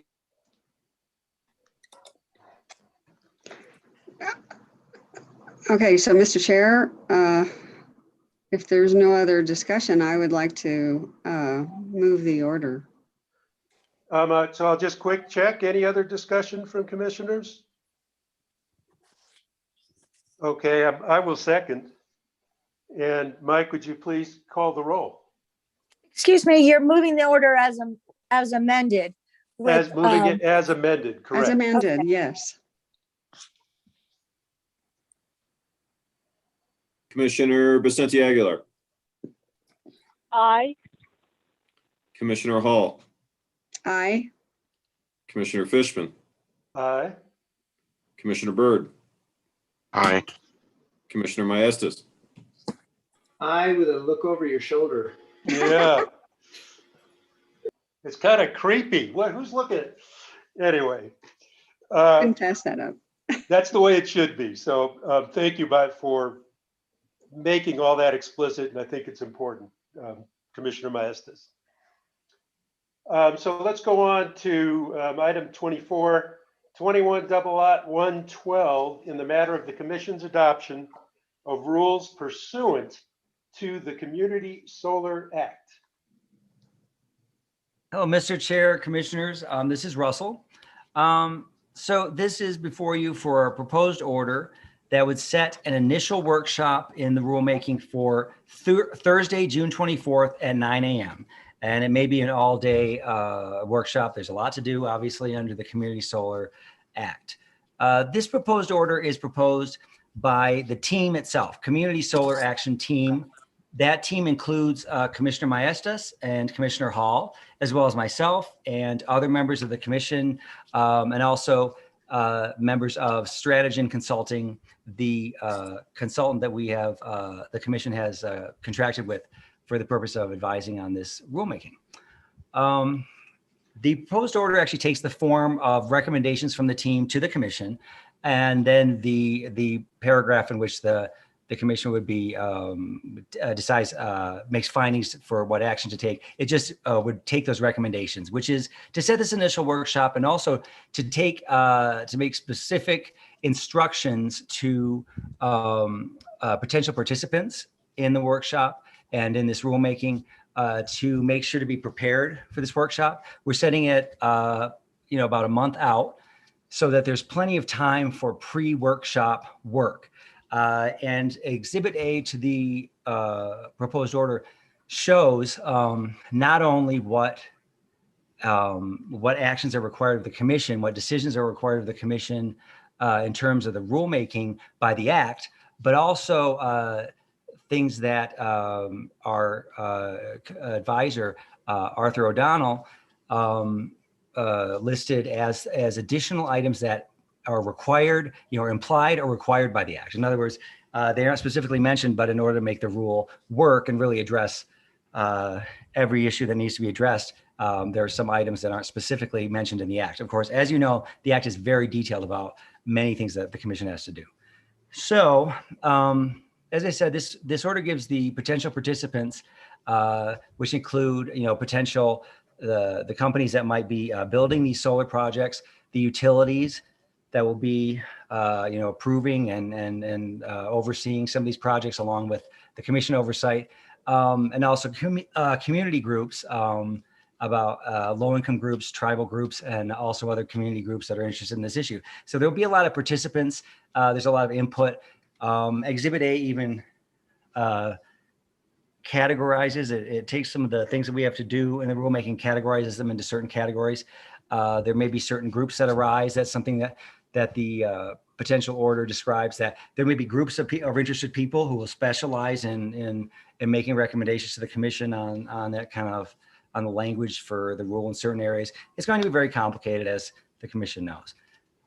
So with that, I will take any questions. And I don't know if Commissioner Maestas or Commissioner Hall have anything to add, but that's all I have at this point. Mr. Chair, I just wanted to give folks just a brief update. The last time I think I spoke on this, it had been given the green light to execute the contract. A kickoff meeting was held last Friday on the 21st by the team with the consultant Stratagen. What was discussed was roles, milestone goals, and the order being discussed today. And since that kickoff meeting, the team has also met to start putting together an agenda for the workshop that's proposed for June 24th. So a lot of progress is being made. Jonas Armstrong, my assistant, is the chair. Everyone's doing a fantastic job. We're moving at agency light speed, which is not remotely close to the speed of light, but we're moving quickly. That's all I had. Other commissioner comments?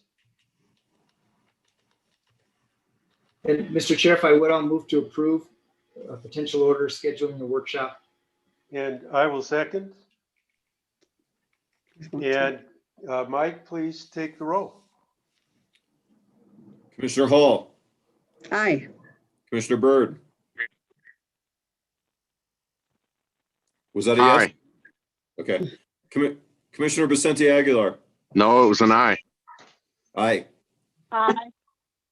Commissioner Maestas. Aye. Commissioner Fishman. Aye. The order is approved by a vote of 5-0. Okay, we're on to communications with Chief of Staff, who is not here. Were there any comments he wanted made in his stead? Well, this is Brad Borman on the Brad, there you are. Staff with Wayne being out of town. The only thing I wanted to inform you folks about was that Jim Williamson, Miguel Lujan, and I have another walkthrough of the Bochum building scheduled for Friday afternoon. We walked through it a couple of weeks ago and we saw some progress being made, but we still wanted to see some more progress as the month of May was closing. So we scheduled another one for Friday. It's at 1 o'clock. And hopefully we will be getting pretty darn close to final on where we're at with the building. Thank you. Great. And has progress improved from where we were? In my opinion, let's just say, I first saw the building, I want to say in when we were first talking about moving in there, and the progress and then I saw it again in early May. I think it was early May, maybe late April, when I went through when Wayne had just started basically, and we did a walkthrough. There's been more progress, I would say, in the last few weeks in that probably 2-week time span between my first walkthrough with Wayne and the one we did about a week ago. There's more progress in that, say, 15-day time span than there was in the approximately 2 months that preceded that. So they are speeding up. There's still work to do, but they are making progress and they're accelerating. We have a lot of the needed things on order: the carpet, the audio equipment for the hearing room. And we're moving forward and trying to get those things, into the building during the month of June. So we can go back to work as soon as possible. So suspending payments works. Nice to know. Yeah, I don't know that we suspended them. I think we threatened to, and so we might. We may want, we'll see where we're at on Friday. you know. Okay. So Okay, thank you, Brad, for the update. you're welcome. Any other commissioner questions on that? Okay, we'll move to general counsel. Commissioner, I'm going to pass it off to, I think everybody else in my office has something to bring today. Mr. Chair, Yes, you're going first. that's correct. Go ahead, Russell, you go first. Okay, thanks, Judy. I think I have the most dramatic, interesting announcement, maybe. And not really an announcement, but proposal for the commission, which you'll want to think about. I think this is the perfect time, possibly, to make this recommendation or proposal to the commission, given today's open meeting. What I'm proposing, and this is just something that I've discussed with OGC and with Carolyn Glick, the hearing examiner in the matter, is the possibility of holding special, separate, open meetings for the EPE rate case. Currently, we have a plan, the commission and I have discussed in open meetings, addressing the rate case, a final order on the recommended decision and exceptions, et cetera, during the regularly scheduled open meetings on Wednesdays, June 9th, 16th, and 23rd, because the statutory deadline is June 28th. That's the absolute deadline because it's been extended already. But the commission may want to consider holding a separate open meeting, perhaps each of those weeks or 2 of the 3 weeks in case, if we're able to do, say, a whole day of EP rate case for each of the meetings, we might only need 2 meetings. But we can schedule 3 of them just in case. And I think the reasons are obvious. Today we had a hearing on the agenda, and there not only are there hearings on each of the open meetings scheduled for the 9th, 16th, and 23rd, there are going to be other big issues. And then on top of that, having the EP rate case, a very big rate case that, EP hasn't had a rate case since 2016. It might just be too much for one day. And if the commission wants to discuss that, I have some days that we can talk about, or days that there's a couple of days Carolyn's not available. I'm mostly available. I wanted to do it during those same weeks because I still need time to prepare. So it'd be the same, like the week of June 7th, Monday, June 7th would be the week that we would have been presenting it on Wednesday, June 9th. But pretty much the next week, 16th, 23rd, those are the Wednesdays. Those weeks I wanted scheduled for a different day on those weeks instead of the Wednesday. We're pretty open, Carolyn and I are, if you are interested in that. Comments, commissioners? Yeah, I think conceptually, yes. In terms of, deciding on which weeks we would have a special open meeting, the only thing I have in June is the NARUC Summer Policy Institute, and I planned on attending in person. I believe it's June 17th or 16th. Right. I am planning on going to that too.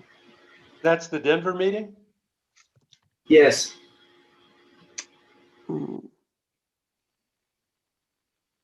But obviously, look, wherever we're at, we can always participate via Zoom. So that's correct.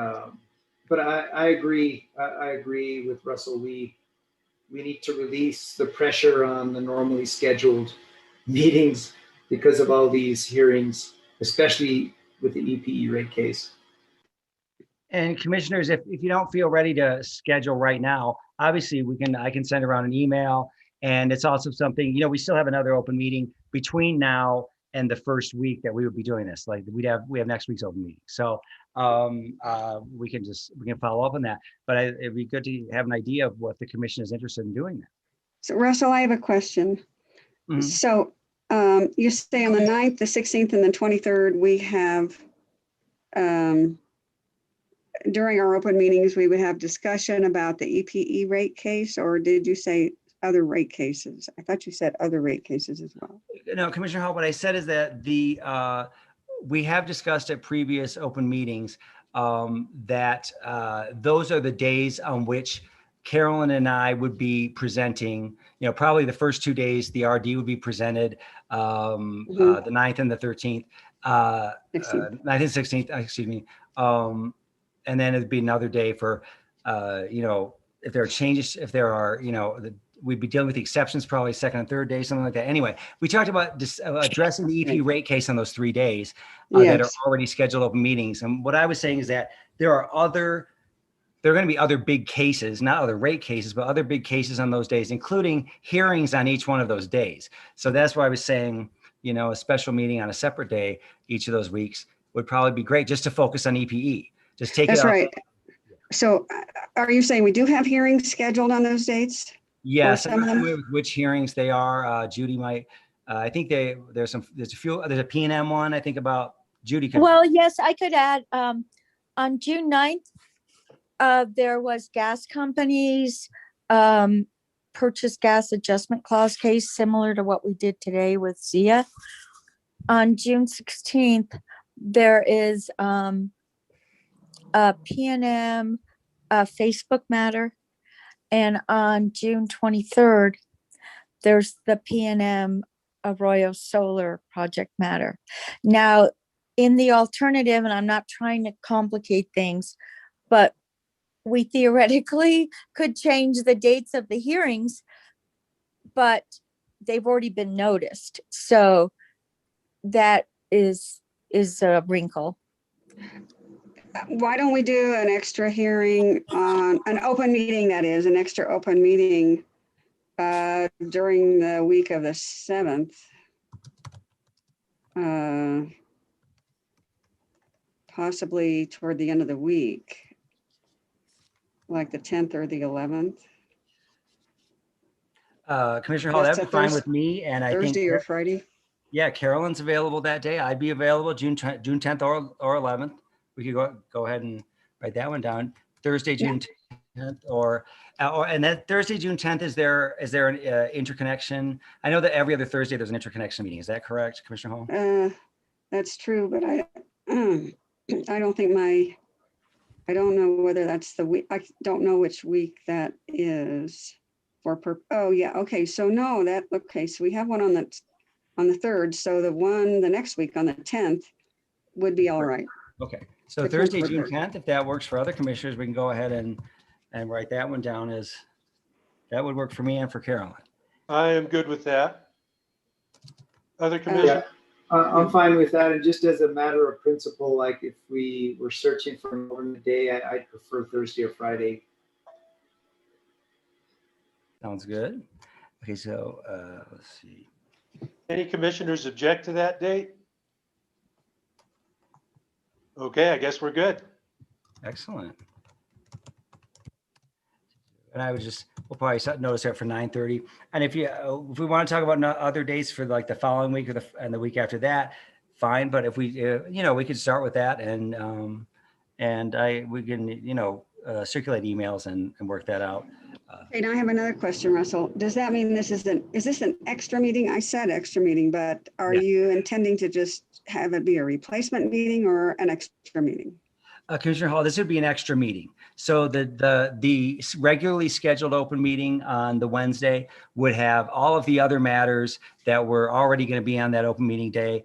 And then the next day there'd be a specially scheduled open meeting for just the EP rate case. Oh, I see. So it takes the EP rate case off of the Wednesday meeting. Yes. Can we take it off of the 16th? Given that the NARIC event is on the 17th, starts on the 17th. Yeah, Commissioner Hall, I was recommending that we also take it off of, the other 2 days that we've already talked about having it on the regularly scheduled day, because all 3 of those days, 9th, 16th, 23rd, they all have hearings. They all will be full of other issues too. So yeah, if you want to schedule something for that week of 16th right now, that'd be great. We could talk about that too.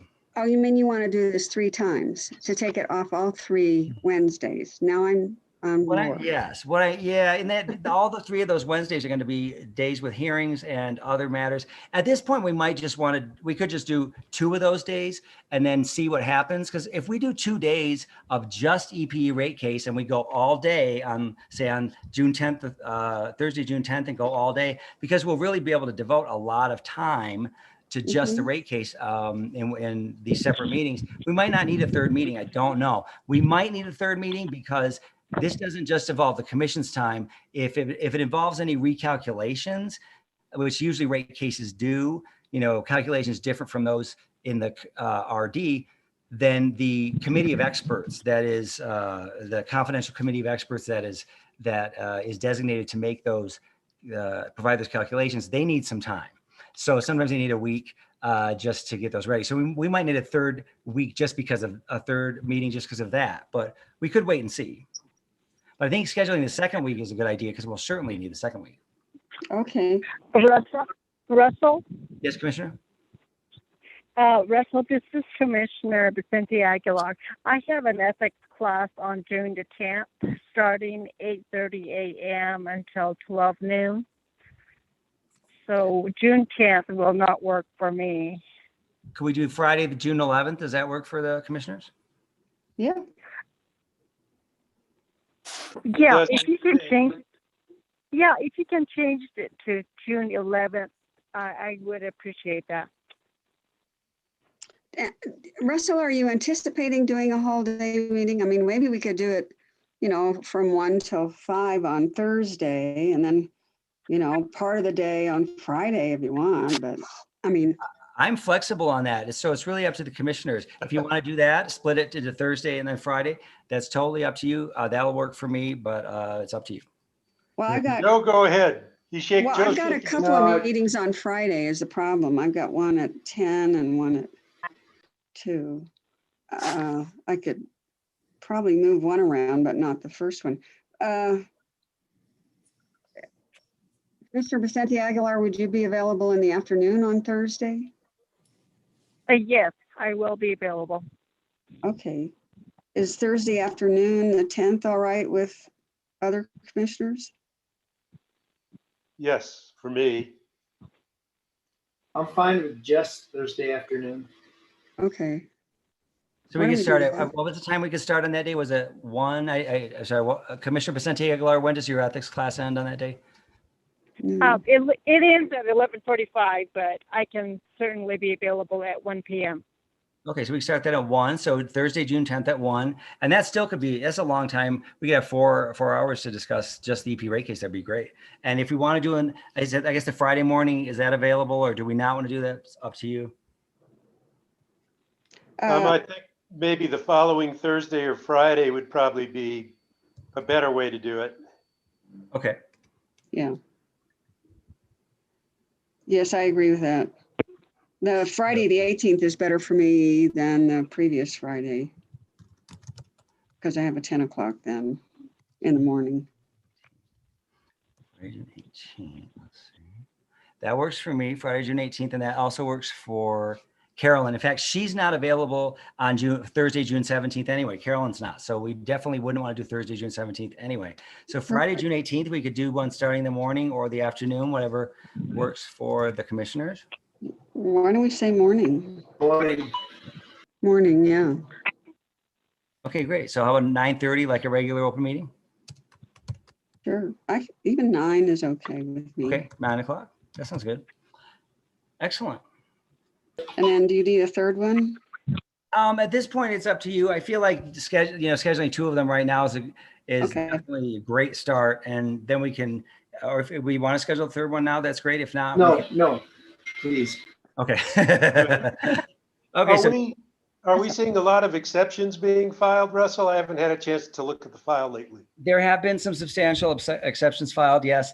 There'll be a lot to discuss. So, like I said, there's exceptions and responses, exceptions by EPE and Sally Truth. I don't even want to tell you what all the other exceptions are, just because I don't feel even at this point of it enough of a handle on it to give you a comprehensive view of it. But there are a lot. There'll be a lot to discuss. And of course, not only can you discuss exceptions to the RD? But if any commissioner wants to takes exception to any part of the RD and wants to, it's a 300-page RD, so there are lots of issues that are up for consideration. Like I said, EPE hasn't had a rate case since 2016. That was my first rate case, and so it's a lot. So let me just recap that we have Thursday, June 10th at 1 and Friday, June 18th at 9. Sounds good. Sounds good. Thank you. Next, Judy, are you next? Yeah, and it is also more about scheduling. I sent everyone an email, but you may not have checked it.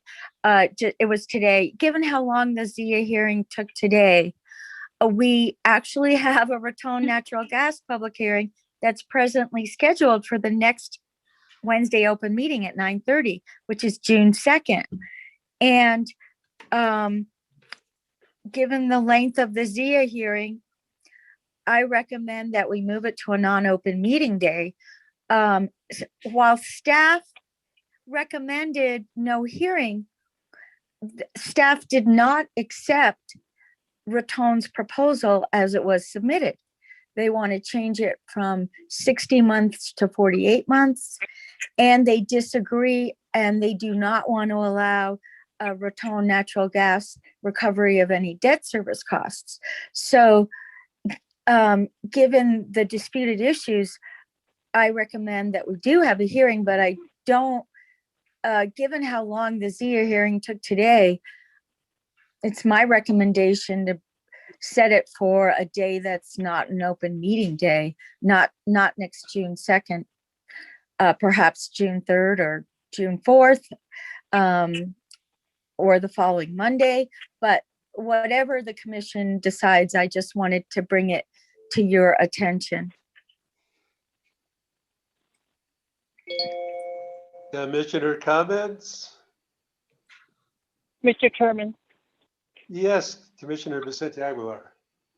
Yes, I guess this is a question for Michael Smith and everyone in OGC. I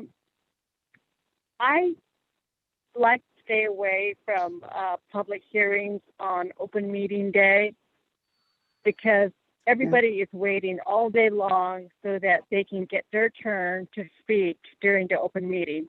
The open meeting is publicized 1 week ahead of time, and everybody gets the dial-in number and they come to the meeting, but we're there with a public hearing, which we don't know what time it's going to end. So I'm asking the General Counsel's office, would they reconsider moving the public hearings away from the open meetings? That's a question. It's just my question, and I'm, feel free to respond. Mr. Chair, I prefer not having public hearings on the same day as open meetings for the reason Commissioner Vicente Aguilar mentioned. Everybody has to wait all day to get to their cases. I mean, that didn't happen today necessarily because we didn't, well, I don't know that it didn't happen. Nevertheless, in general, it seems very inconsiderate to the public. And I think we can think better if we have a separate day for hearings. So I'm in favor of that. Other thoughts? I agree with both Commissioner Vicente Aguilar and Commissioner Hall. Mr. Chairman. Go ahead, Mike. Go ahead, Mike. I guess we probably had some miscommunication then between, we've actually been placing there because our understanding was that the commission preferred having them on the open meeting days. We used to. Maybe was based on the belief that these would be short, non-controversial hearings, and they've kind of shaped up to be more controversial than I think we anticipated. Because I agree, I think the ability to focus on a hearing such as this is easier to do when we don't have all the other issues on the agenda. So yes, that's certainly an easy thing for us to do in the future. I think the only thing we need guidance on is what's already been scheduled. Like I brought up Raton, which was next week, and we can reschedule that.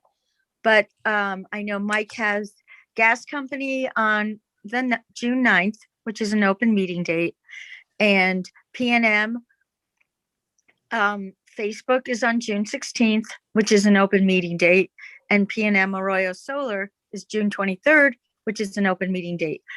We can reschedule all of those, but we would need to know other dates.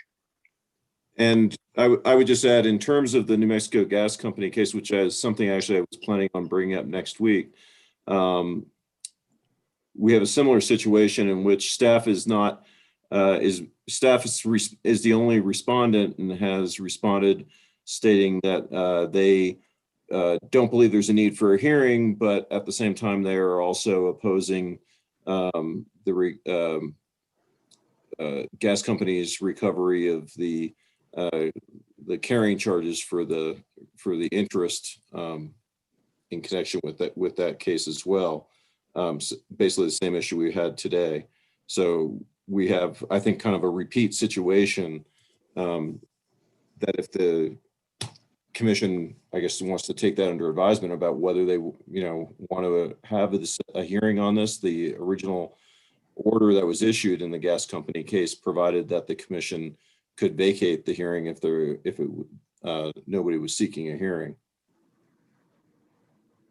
So you're suggesting that we might choose not to have a hearing, notwithstanding that there's controversy on one issue. Is that what you're suggesting? Or I mean, is that what you're stating, Mike? Yes, they did not actually ask for a hearing on the issue. The applicant did not ask for a hearing. No, I'm sorry. I meant the staff, while they opposed that the application on that issue, did not feel that a hearing was necessary. Yes, and the same thing for Raton Natural Gas.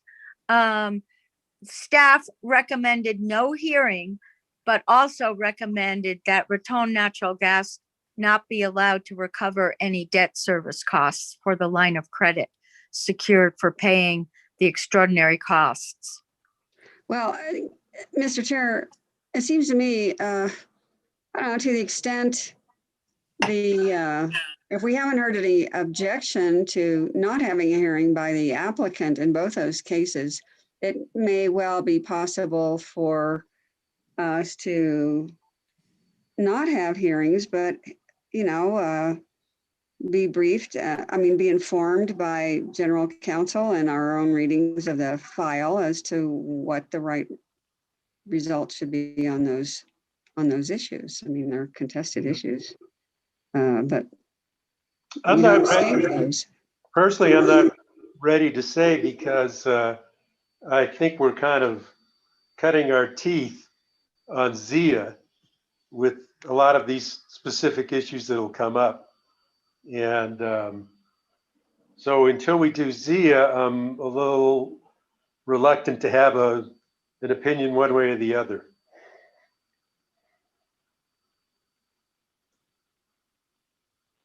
We could have hearings held by hearing examiners, which I think might be a better process. There you go. There you go. Rather than by the commission. I really don't think, I'm not a fan of commissioners holding the fact-finding hearings in general and in specific sometimes too. So if we could get hearing examiners to conduct those hearings, I think that would be far more efficient in the long run. I guess the only question is that at this point, the only intervener in these cases, it appears, is staff, and they don't feel there's a need for a hearing. Okay. And there's also a time sensitivity issue, I think, with these cases in terms of the approvals as well. So have we heard from the applicants in either of those cases seeking a hearing? Well, they file their, as we know under Rule 640, the commission does not have to hold a hearing if there's not a need for it. And that's the way both of these cases, I believe, were noticed, which is we schedule it for hearing because of the time sensitivity issues. For instance, gas company has stated it needs a decision by the 16th, which is the way I had scheduled it. But we provided in the initial order that if there was not a hearing requested by any interveners, that the commission could determine to vacate the hearing. And so that was what I had actually planned to put on the agenda for next week to talk about with gas company and give the commission an opportunity to see what staff's response was. And obviously, I think as Commissioner Fishman just pointed out, it would also probably be informed somewhat by the results of the ZIA hearing. Say that last part again, Mike. It would probably what? The commission would probably also, that decision by the commission would probably be informed to some degree by the legal issues that are determined in the ZIA hearing. Right. And basically, there would be no recommended decision following a hearing by a hearing examiner. So the commission would not have that summary to rely on, but we would have summarization and advice, summarization of the legal issues and advice from general counsel's office to help us understand the case, right? Correct.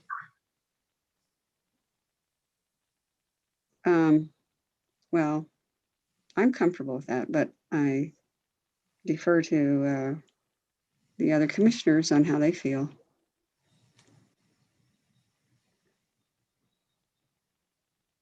It may be a situation where if I just look at the file and then knowing what happened with ZIA, send out a bench request asking a few questions, and then we can just decide from there based on all the knowledge we've built from the ZIA case, because the issues are similar.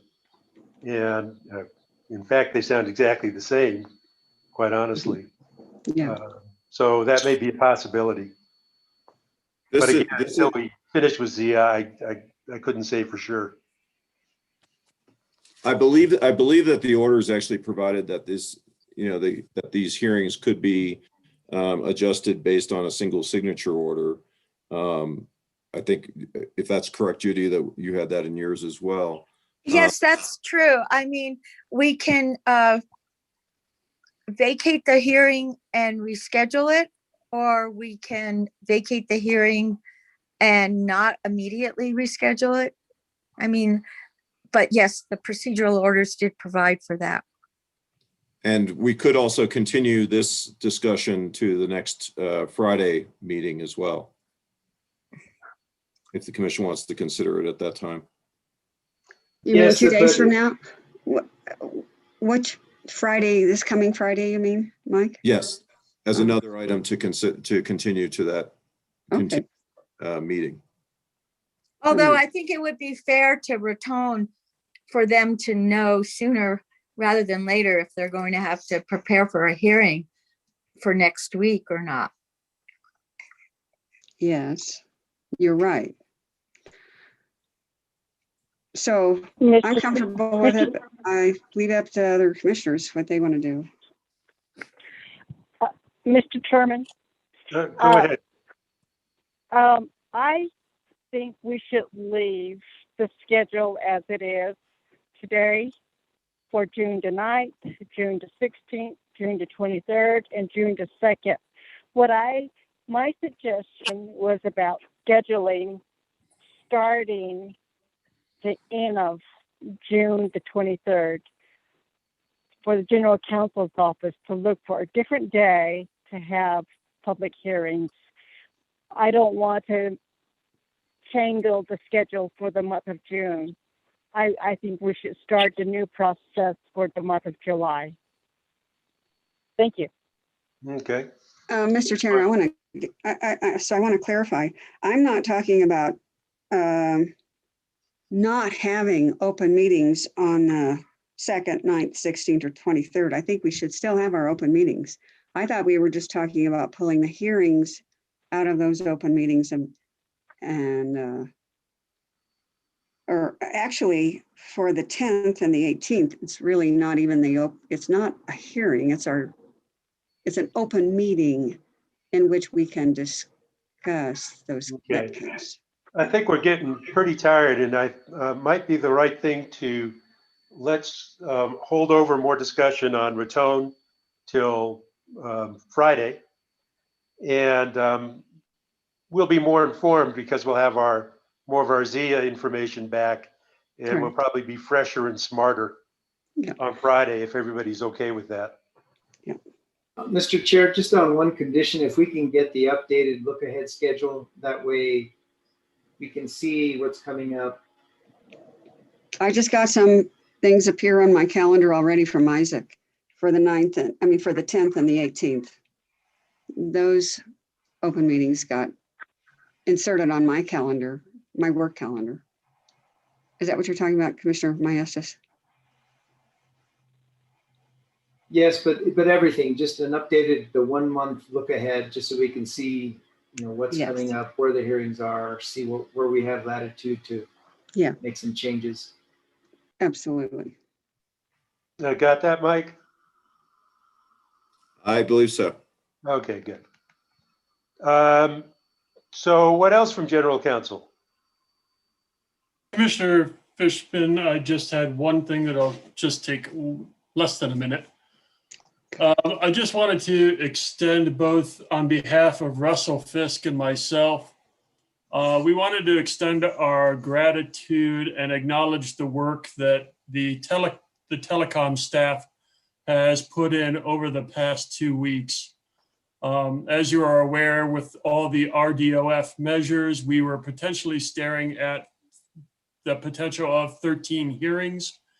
Through the diligent and efficient work of the telecom staff, all of those cases stipulated, as seen it in our consent agenda today, we were able to knock out 10 of those, with the following ones next week. And that put us well ahead of schedule to meet the deadline to do so.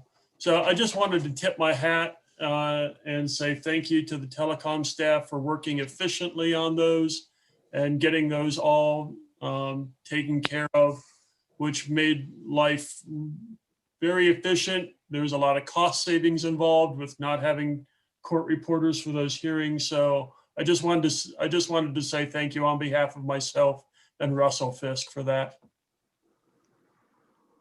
Thank you, Hans.